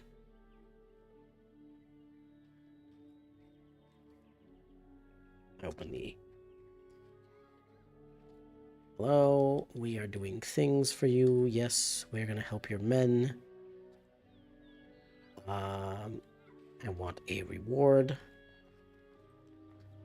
Because, you know, if you don't ask for a reward, they actually just don't give you one. But if you ask for a reward, then you're gonna get one. We're not gonna do any quests here once again. We're going to stay at a low level, but we will pick up the rare Ironbark quest because it does. We will. Varathorn's armor is actually a very good armor in the game. We do kind of want to pick that one up. So let's talk to Varathorn. I was told you could supply with me with equipment. What do you make here? We are going to find some ironbark, and we're going to take a look when we're in the forest. We could go in the forest right away, but you do have to fight some enemies, and you're going to get some experience. So I would rather not go into the forest right now, especially because Varathorn's armor, especially the version. Oop. I'm gonna keep this. Sorry, I forgot that I sell stuff to Gorm only. Sometimes I forget that I'm a dwarf and I can just go sell stuff to Gorm. I already have a pair of Dalish armor and boots. By the way, if you weren't aware, other than some of the unique light armor pieces, the Dalish armor is really, really good because it grants you some bonuses to dexterity and defense. Just like each piece gives you like, you know, the Dalish gloves and the chest piece give you +1 dexterity each, and then the boots give you +3 defense, and then you get another bonus to defense if you wear the full set. So it's a really good basic set if you want to go for basic sets, if you want to go for a run. Sorry. If you want to go for a run that doesn't use special sets or magical items, the Dalish The Dalish armor set is really, really powerful. I am planning. I do have a plan of going through and doing a challenge of using no magic or enchanted items. We will do that at some point. Um, but I was like, after I did the only items from NPCs challenge, I kind of felt like a no magic run wasn't even gonna be as hard as that one, because that one was genuinely super hard. Like even on easy difficulty, it was really hard. So I was like, how can I get a challenge that sounds similarly hard to the one that I did before? And I came up with this one, which is to try and finish the game at level 1 or like with level 1 abilities. You know, just I don't know. Sometimes I just insist on making things so hard for myself. There's plenty of interesting challenges, and people are going to enjoy challenges, and I'm going to enjoy playing through a challenge, even if it's a bit easier. But man, sometimes I'm like, no, but that's too easy. I have to make it harder, and I just make it like really hard. You know, it's just gonna make myself suffer to go through this. I mean, I'm not suffering just yet, but I know that I will. I know that it's gonna get really hard. Okay, let's just say Den and elves visited. Denram and elves have been visited. We can now go. The obvious Monty Python reference reminds me of when they took La Felicissima Armada, which was one of the old names for the Spanish Armada, and gave it to the Raveni Raiders. Yeah, Isabella does mention it in Dragon Age 2. Yeah, she does. Yeah, she does. She does just mention that, and it's just like, wait, but I've heard that before. And yes, I did hear that before. That is just like they just gave that straight up like that from real life, from history. They just put it out there. Where should we travel next? I I think we're gonna go to Haven next. It's on the way. You don't actually need to do anything. You just need to travel there. Well, I think so. I don't know if you need to get to the caverns, to the temple, or something like that. But we're just gonna go to Haven and uh, hopefully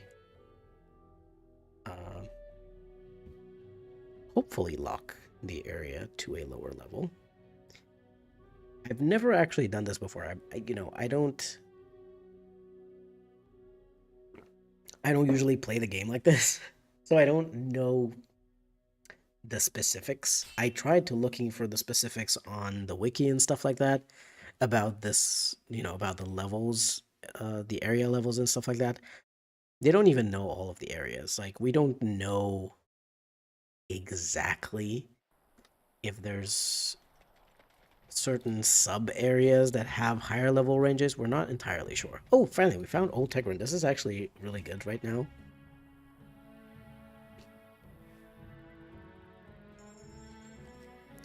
My cat is my cat was checking the stream chat on my phone. She was very interested in it for some reason. Um, I don't believe that he has anything useful in terms of actual gear. Oh, he does have something useful, excuse me. He does have this ornate leather belt, which gives +1 strength. Very few items that give +1 strength, and very few good belts, very few decent belts. We're also going to get the blue satin shoes for Liliana, and the painting of the Rebel Queen.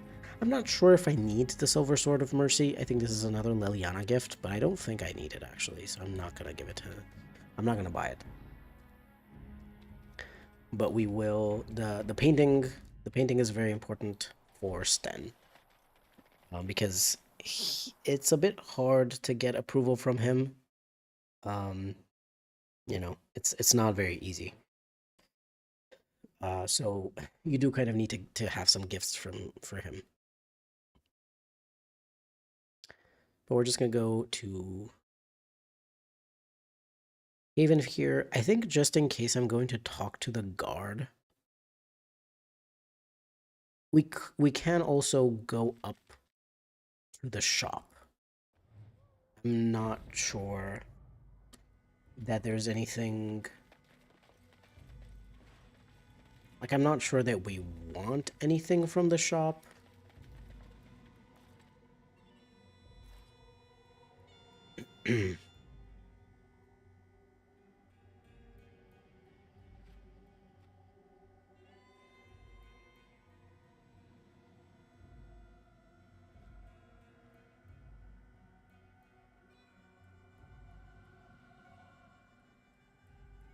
Okay. We are, yeah, I don't actually want to go like start fighting these people or anything like that, but I do want to go into the shop. There's a locked chest that I don't want to try to open because Liliana certainly doesn't have the cunning necessary to like not mess it up. But maybe the shopkeeper has something interesting. I remember that this shopkeeper didn't really have something important for me in my usual playthroughs, but maybe there's something there here. I don't think this chest has anything useful. Is it locked? I believe it's locked. Yeah. No, we don't want Liliana to open that one. All right. I believe the shop is higher up. Thankfully, we don't have Sten in the party. We don't have to do the weird thing of him getting upset that we're here. We can just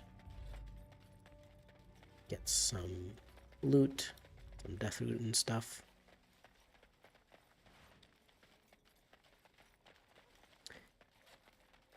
Haven is one of those places that I'm like, I wish that it would be done better. Because I don't necessarily like the quest for the Urn of Sacred Ashes. I like the idea. You know, I like the whole, I like the whole group of dragon cultists, and I like Colgrim, and I kind of like the idea of like um, the guardian of the ashes and everything, but it's just, um, I don't like very much the puzzles that you have to do as part of the gauntlet. It feels, you know, the, hold on. Sorry, my cat is on the desk. I have to take her down. Okay, I put her back on the floor. She was gonna definitely knock over my microphone or something. What I don't like about the Urn of Sacred Ashes is just like the Urn of Sacred Ashes and the Lost and the Fade part of the Mage quest are very weird compared to the rest of the game. In the rest of the game, you're not using any. Um, I'll buy those shop bombs, yeah. But in the rest of the game, you're not doing puzzles, you're not doing that kind of thing.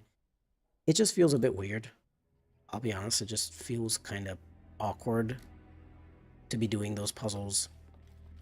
I think that's it. We can come trade with this guide later. Um,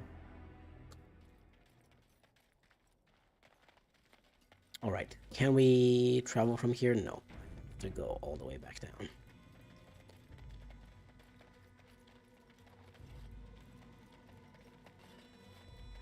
But yeah, like I think the lore of this place is very interesting, and I think that they kind of make it a bit weird um, by just having you kind of like slaughter an entire village of people. Uh, Even if you get to Colgrim eventually and accept his offer, you're still fighting through so many of these cultists who are just like villagers, and like, yeah, some of them know how to fight a little bit better, but other people are just like dressed in their regular clothes and maybe have a dagger or something. And I kind of feel bad, you know. I kind of feel bad for killing the cultists in Haven. Like, I get it, they worship a dragon, but they're still just like regular people. They worship a dragon thinking that it's Andraste. They think that they are devout Andrastians. They don't think that they're they don't think that they're evil people or anything like that. I don't necessarily, you know, they're just trying to protect what they think is the profit of their religion. reborn into a new form. You know, like, I get it. I get why they don't want someone to come there to find the ashes and to probably kill the dragon, because they're gonna think, oh no, these people are gonna kill the real Andraste and stuff.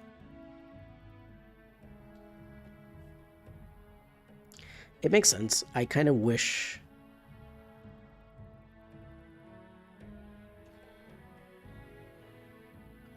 I kind of wish that, that the Urn of Sacred Ashes quest was better developed. It just feels a bit weird. It just feels like they wanted to have an extra quest, an extra area. Oh no, I remember why. Like, I think I remember the real reason. Hold on. I think I remember the real reason why um Haven feels so weird. I think originally, in their first sort of like concepting phase and stuff, they were thinking of having a barbarian, a human barbarian origin, which, for the record, I would have absolutely loved the human barbarian origin. That would have probably been my favorite origin if they had written it, if they had gone through it. So you were supposed to be chastened, I think. You were supposed to be part of a chastened tribe, and there was going to be a coup um, that one of the chiefs, one of the leaders, would have done, sort of like attempted against your tribe, and you would have basically been, I think, the only survivor of your tribe. And I think Haven was originally, as part of this imagined barbarian origin story, this chastened origin story, Haven was going to be the main quest that would have kind of taken you back um, into contact with this tribe, and you would have been able to get revenge on that particular barbarian chief. Because I think that that barbarian chief was supposed to probably have something to do with this area in the mountains, and he probably took control of it. Maybe they would have also been the dragon cultists. Maybe that's why that chief had the power and felt like this was the moment to strike, if they had some kind of extra reaver powers from the dragon. Um, Hold on. Just gonna say I visited Haven plus Onleith visited. And that's what we've done. We visited those. Let's visit Ostagar and return to Ostagar. Then we have to get all the way into Orzammar.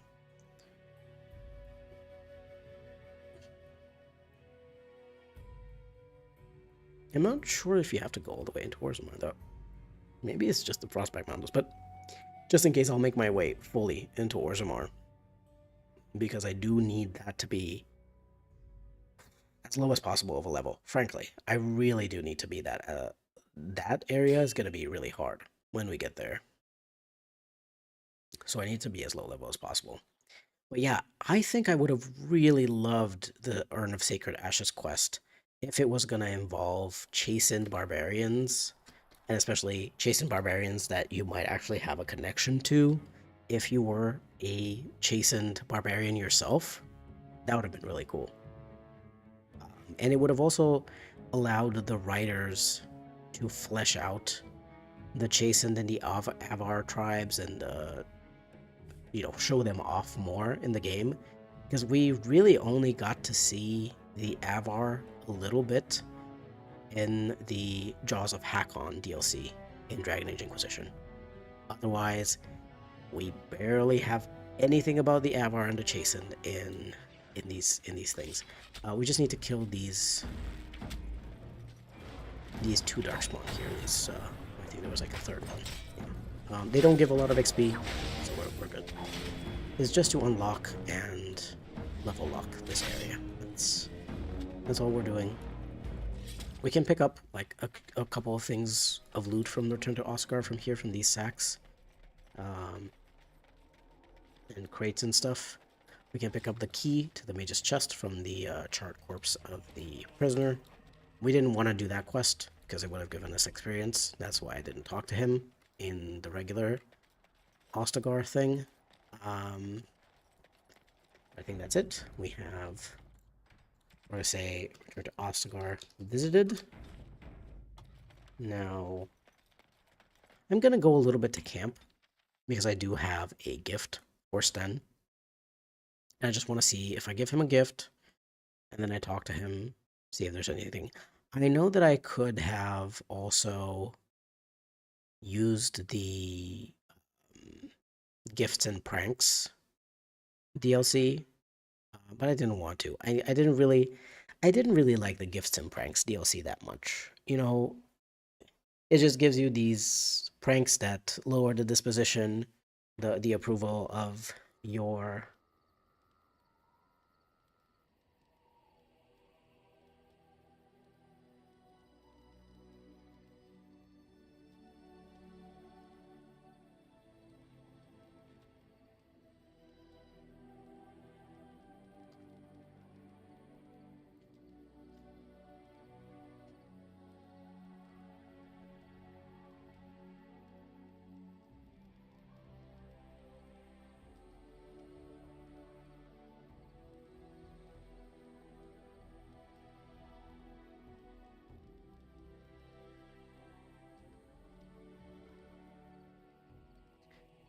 Okay, so Sten questioned my character's uh, gender. That was very nice.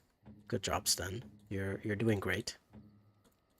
You're doing great so far, honey. Here, have a painting. Just after you told me that my character can't be a woman and fight, have a painting as a reward for doing that, for saying that shit. Oh my god, so stupid. Okay, let's give Alistair. I think likes this statuette. Um, let's see if we can speak to Sten a little bit more. Um,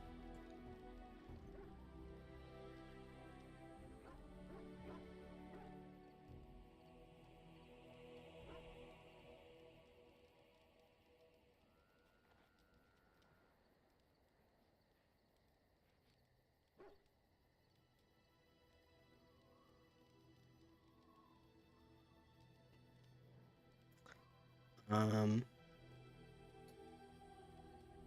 what are you doing, Sten? Can I?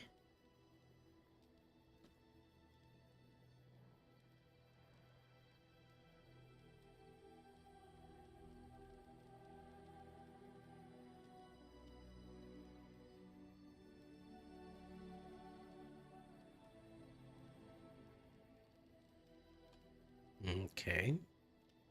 Sorry, I do need to increase Sten's disposition towards me, and I don't particularly like Sten very much, so I don't really know which choices are going to. Um, okay, I think now.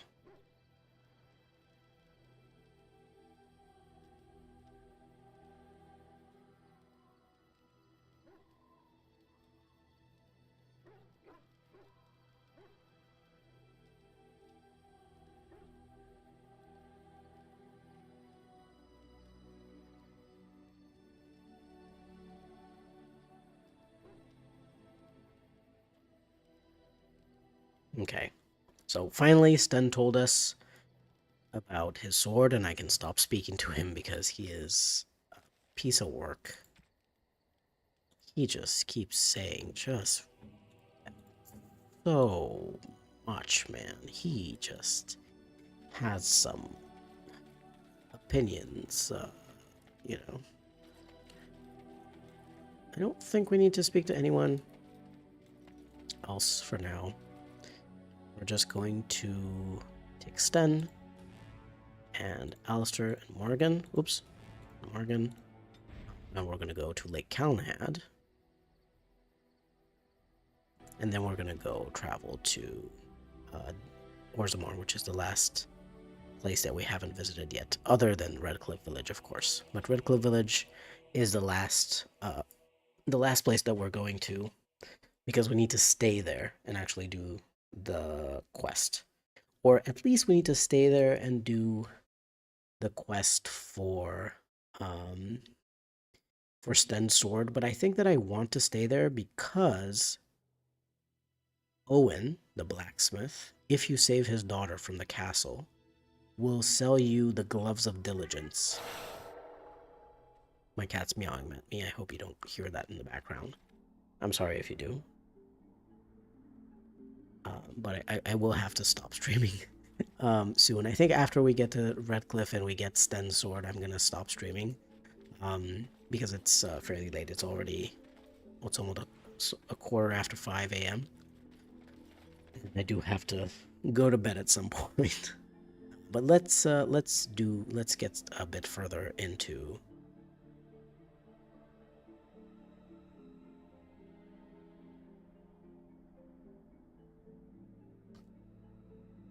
Okay.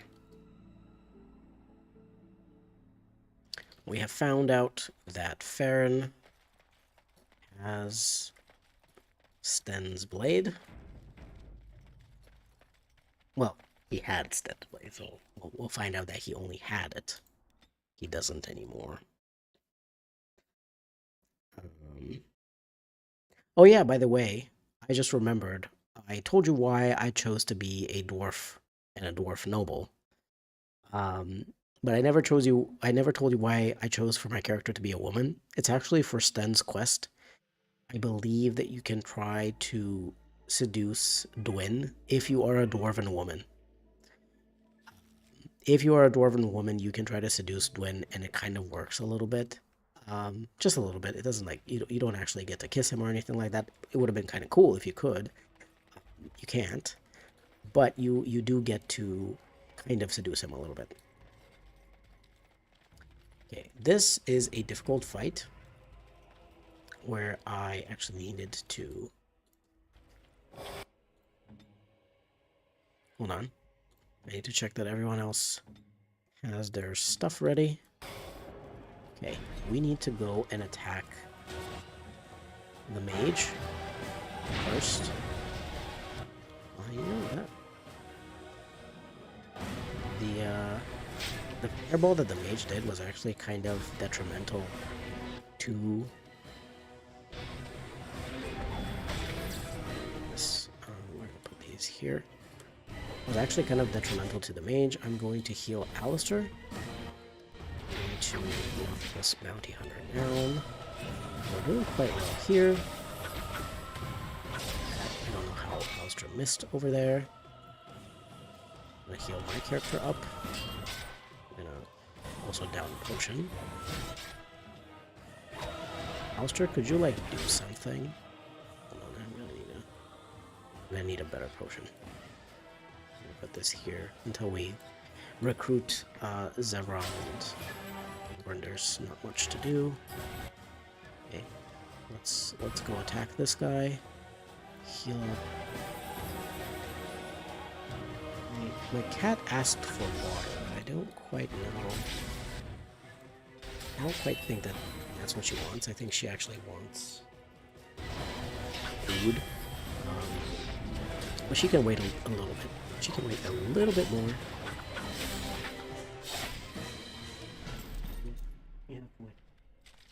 Sorry, I told her to wait a bit. I think she is telling me, she actually, I don't know if you can hear the buttons in the background, but I have some voice buttons recorded by my girlfriend.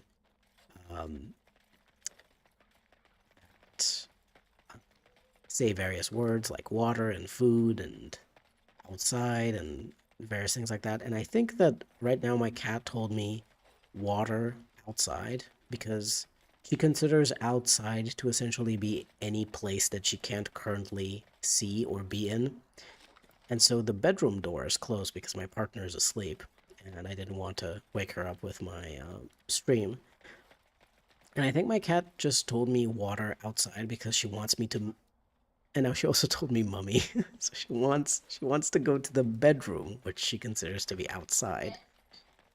Okay. She is telling me that I should stop streaming. Hold on. I keep hearing her use the buttons in the background. I can't focus. Um, yeah, baby, we're gonna go to mommy in a bit. Yeah, you're gonna have to wait a bit. Sorry, I had to tell her to.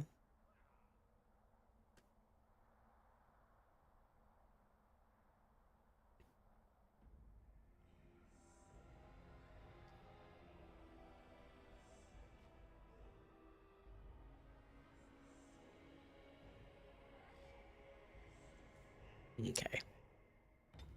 We got Farron to tell us. Do you have anything here? I don't think Farron actually like. Ooh, Farron does have something. Farron has. Um, if you're gonna use crossbows, which I might keep, I might I might use a crossbow a little bit at towards later in the game when I have the strength to do it. If you want to use crossbows, Farron has some of the best bolts in the game, in the entire game for crossbows. He has explosive bolts, which do +4 fire damage, as opposed to the usual +3 fire bolts that you can find. But fire bolts are still very good, so keep those two. And he also has sure shot bolts. These do massive damage to Darkspawn. I believe it's either +10 damage to Darkspawn or +20 damage to Darkspawn. It is something insane. If you want to use these in the final battle at Denrim, or maybe a few of these in some of the harder fights in the deep roads, these would be extremely good. Like if you're gonna use a crossbow, um, if you're gonna make a crossbow build, you have to pick up these explosive bolts and sure shot bolts from Farron. Absolutely, these are very very good. I might pick them up later. I'm not sure whether those are actually going to be very useful for me, but I am keeping them in mind. I am keeping in mind that Farron has these, particularly the sure shot bolts against Darkspawn. Those are insane. They are just genuinely insane. I don't know if I should pick up this Dwarven Smith's belt. I have Cinch of Skillful Maneuvering. I have Ornate Leather Belt. This just gives +1 armor. I just don't think it's that good. We don't need that. Maybe we want to pick up this portrait for Sten, just to make him a little bit happier. There is a huge Grandmaster Silverite rune as well that Farron has. That's another really good thing that you can purchase from him, but right now that's a bit too expensive for us. We are trying to save up for some more expensive things. So we're gonna let Farron go. We are just gonna make our way up here and enter Orzammar.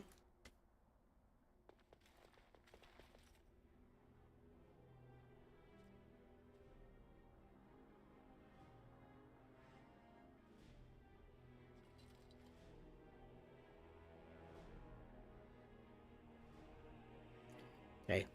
Unfortunately, we don't have enough.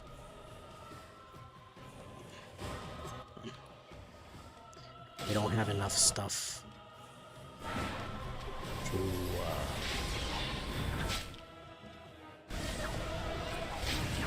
Couldn't. We couldn't do that guy, but. Okay, hold on. We couldn't shatter that guy. I have to keep my. After. Hold on. Let's go. We'll fight Enric. Alistair. Thank you. Use that. Freeze Enric. He resisted it. Damn. He is up. Okay, Alistair's down. This is a bit of a tricky fight, so this is why.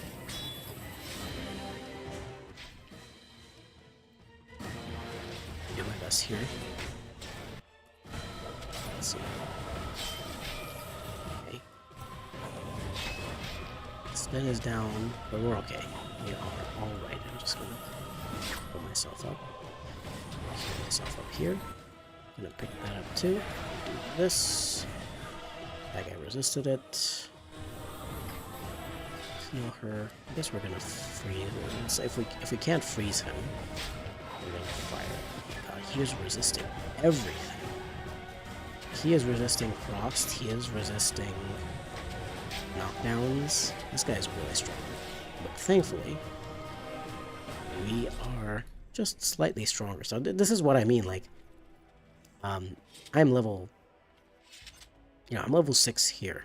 Uh, but the lowest level that you get in Orzammar is level 10, I believe. So, these were level 10 people that we were fighting at level 6 with level 1 abilities. There's only so much that DLC items are going to carry you, especially like the starter DLC items, and not even all of them that we can have. We are just going to enter Orzammar, and we can actually also go real quick for something in Dust Town.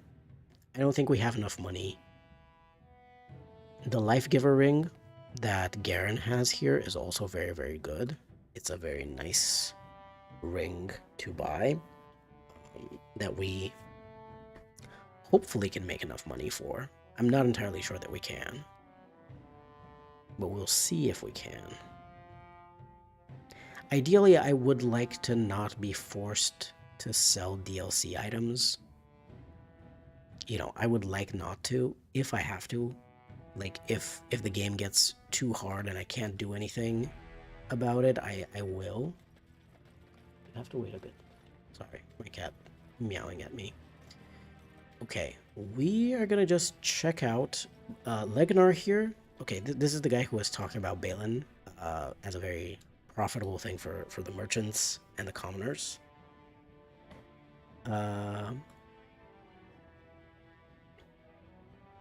Let me see what you have in the store. He doesn't have like very useful items like that, but he does have this, for example.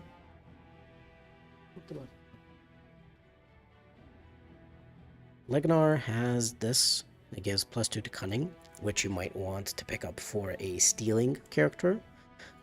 The Silver Hammer Evaders for a mage, not very good, I wouldn't pick these up. But he also has this, the Shadow of the Empire armor, which grants +2 strength, +2 dexterity, and +1 mana or stamina regeneration in combat. This is particularly good for like Alistair, for example. He can get a +2 to strength and dexterity, and so I think I'm gonna pick this one up. I know that it's expensive, but it is fairly good. Remarkable Sapphire, Golden Symbol of Andraste. I don't think we need any of these right now. So we're just going to pick that one up. And I'm actually going to equip Alistair with this instead of Baldus of the Provocateur. We're going to give that one to Zevran when we... I'm not actually sure. Maybe I should let Alistair have this one for now. And we're going to just give the Shadow of the Empire armor to him later when we...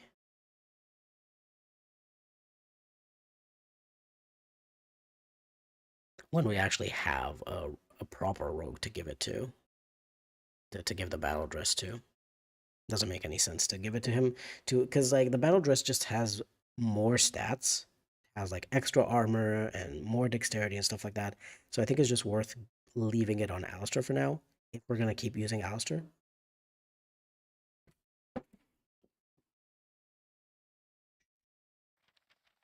Sorry, my cat's getting really... Oh no, I forgot about this. Okay, hold on. I'm just gonna leave Dust Down. I'm gonna load the save and I'm gonna leave Dust Down because I forgot that there are these thugs here, and I don't actually want to fight them. I don't think it's worth...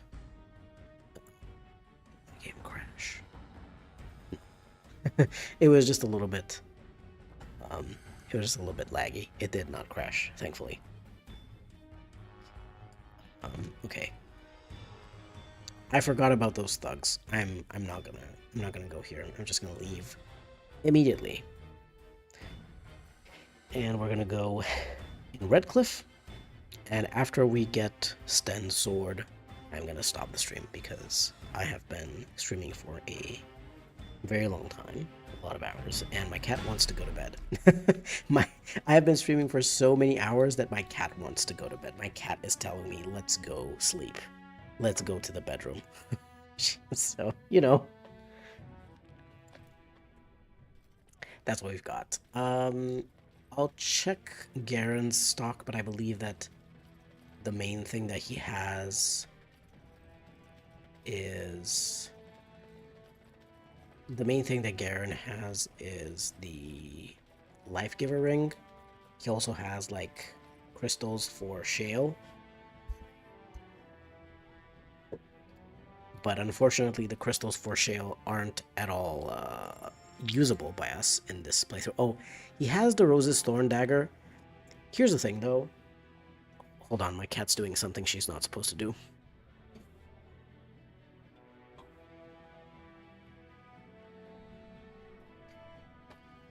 The Rose's Thorn Dagger is one of the best daggers in the game, but it requires 30 dexterity, which I'm not 100% certain that you can reach on all on the rogue on like Zevran, and it's extremely expensive. And you also have stuff like this. The Edge requires 26 dexterity. It's free because you just get it as a DLC item, and it has plus 5 damage, plus 4 attack, plus 3% melee critical chance, and 2 rune slots. Yes, the Rose's Thorn has 3 rune slots, but I don't think it's that much better than the Edge, which is free. So I don't think we're gonna use. I don't think we're gonna waste our money on this. Nothing here. The Life Giver Ring, of course. This one is worth paying money for. The Golden Mirror, I'm just gonna get this for Morgan. It's a special gift for her. But I think that's it for now. I think this is all that we can get for now. We can come later to get the Gloves of Diligence. The gloves or the boots? One of those. I always mix up the two. I don't think I can leave from here. No, I have to go through the Hall of Heroes and everything. In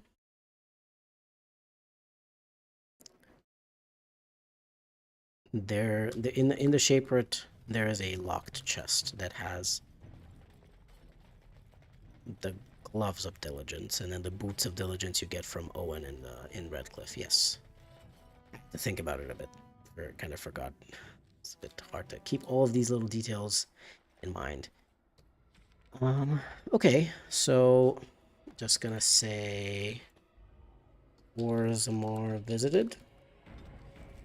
Now we can finally make our way to Redcliffe. But before we go to Redcliffe, because we can't leave Redcliffe, I just remembered, because we're not going to be able to leave Redcliffe until after we've solved their undead problem, I'm just going to take a quick trip to Denram to sell stuff to Gorham.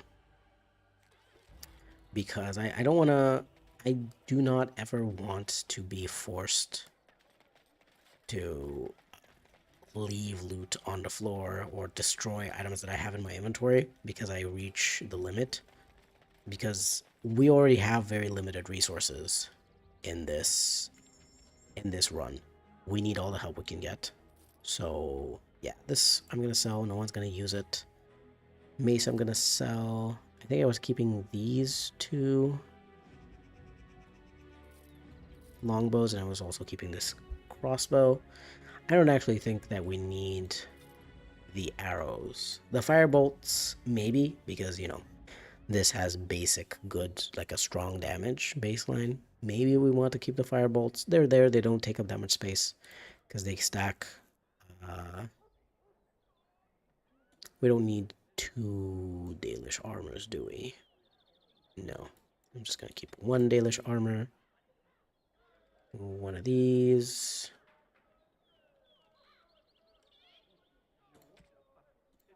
You know what? I know I said that I wasn't gonna like sell my DLC items, but like there's just some DLC items that I'm gonna have in my inventory that are just useless to me otherwise. And if I said DLC items are allowed, then I think selling DLC items should be allowed too. You know, Blood Dragon Plate. It requires 38 strength. I don't need it. I'm never gonna use it. Same thing with Brigand's Bow. Never gonna use this. Reaper's Cudgel. Never gonna use it. Blight Blood. Never gonna use it. Sorrows of Arlathan. Never gonna use it. Dragonbone Cleaver. Requires 38 strength. Never gonna happen. I'm just not gonna have those things. I know that I just left Orzammar. I know that I just left Orzammar, but I'm just not gonna use these things. There's just no point. I will keep lesser Lyrium potions. Because those might be of some use to me. I know that I just left Orzammar, and I could have bought some, like the Life Giver ring or something from there, but it's fine. It's fine. I'm gonna buy those later. We're okay for now. You can do Redcliffe very easily at a low level. That one's not a problem. But I just wanted to get rid of those DLC items because those DLC items were just gonna sit in my inventory forever. Um, and they were just not gonna get used. Like I was never gonna be able to use them. I don't have people who can get such high amounts of strength to use those items, or if it's a bow, it's useless because I'm not using bows. Finally, we get to Redcliffe, and Alistair is going to tell us his secret. What's on your mind? Let's be nice to him. Are you his son?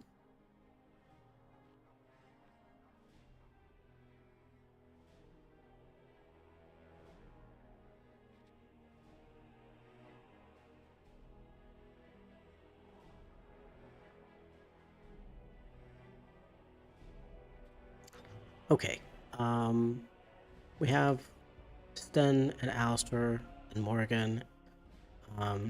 Morgan is gonna complain a little bit about helping these people, so I'm just gonna put my dog.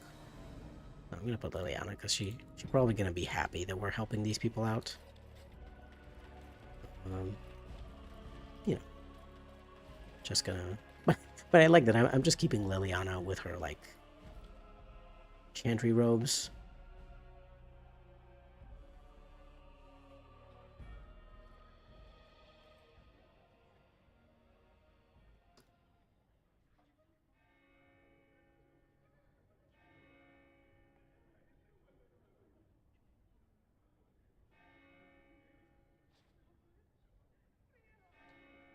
Okay.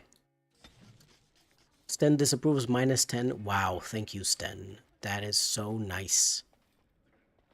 Sten's like, oh, I don't understand how the human society works and what their stuff is. Let me just like criticize every single thing that uh this person does. Um, even though I have no idea how things are done here, I'm just gonna assume that things should be done the Kunari way. Yeah. Okay. Let's...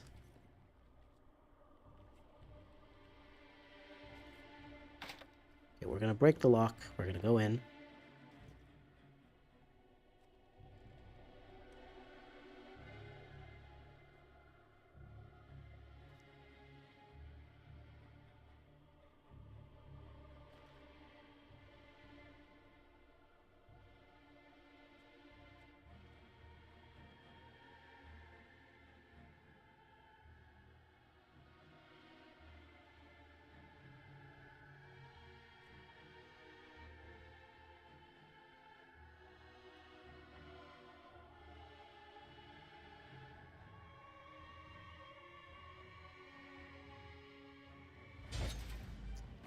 Nope, I didn't want to fight Dwyn.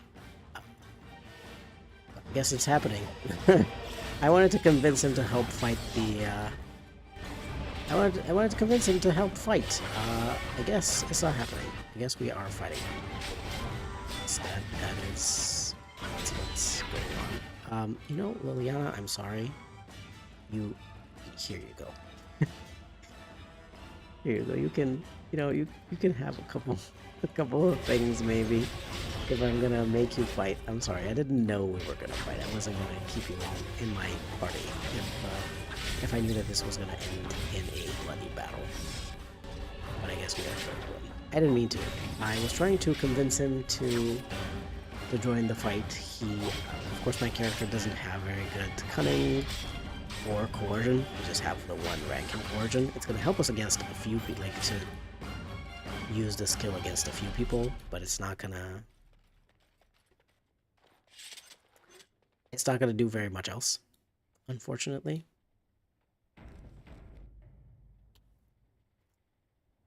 I will gift Sten his sword.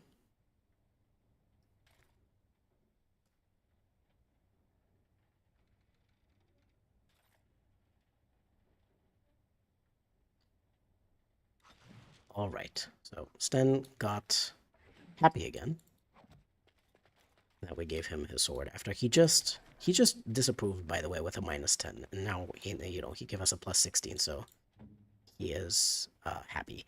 This requires 34 strength.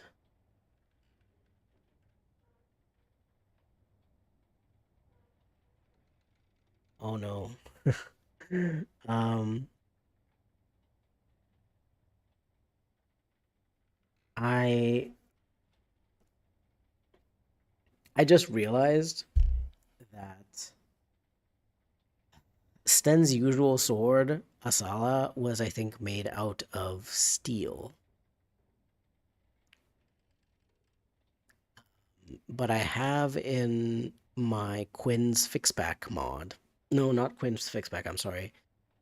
Well, no, I think it is Quinn's Fixback. I don't know, one of them, either Quinn's Fixback or Dane's Fixes, um, changes the stats of Asala to be actually a weapon that you can use for the rest of the game, which makes it Silverite tier 6.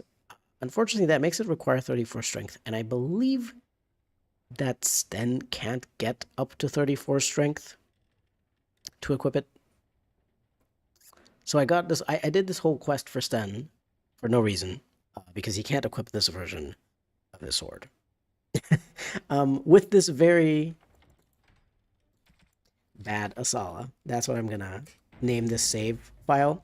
With this very anticlimactic end to Sten's quest, I'm also gonna end the stream because my cat wants to go to bed. Um, and she also wants to get her food before she goes to bed. So that has been part 1 of my no level ups challenge. So far, it's been fairly easy. It's been fairly all right. But I expect the difficulty will be ramping up the further we get into the main quests. Thank you very much for tuning in, and I hope to see you again tomorrow. If I do think I'm going to stream tomorrow night again, so I hope to see you again tomorrow night. Hope you have a great evening, night, morning, whatever time it is, wherever you are. And yeah, thanks for tuning in. Thank you, Derek. You thanked me for the stream. It was fun. Hope you have a good rest of your day. Well, it is like 5:30 a.m., so I'm gonna have a very nice sleep right now because I haven't gone to sleep yet. Thanks for tuning in. I'll see you guys tomorrow. I'll probably be streaming around the same time again, something like uh, midnight to 1 a.m. my time, which is Romanian time, up until 5 a.m. again. So same thing tomorrow. Bye.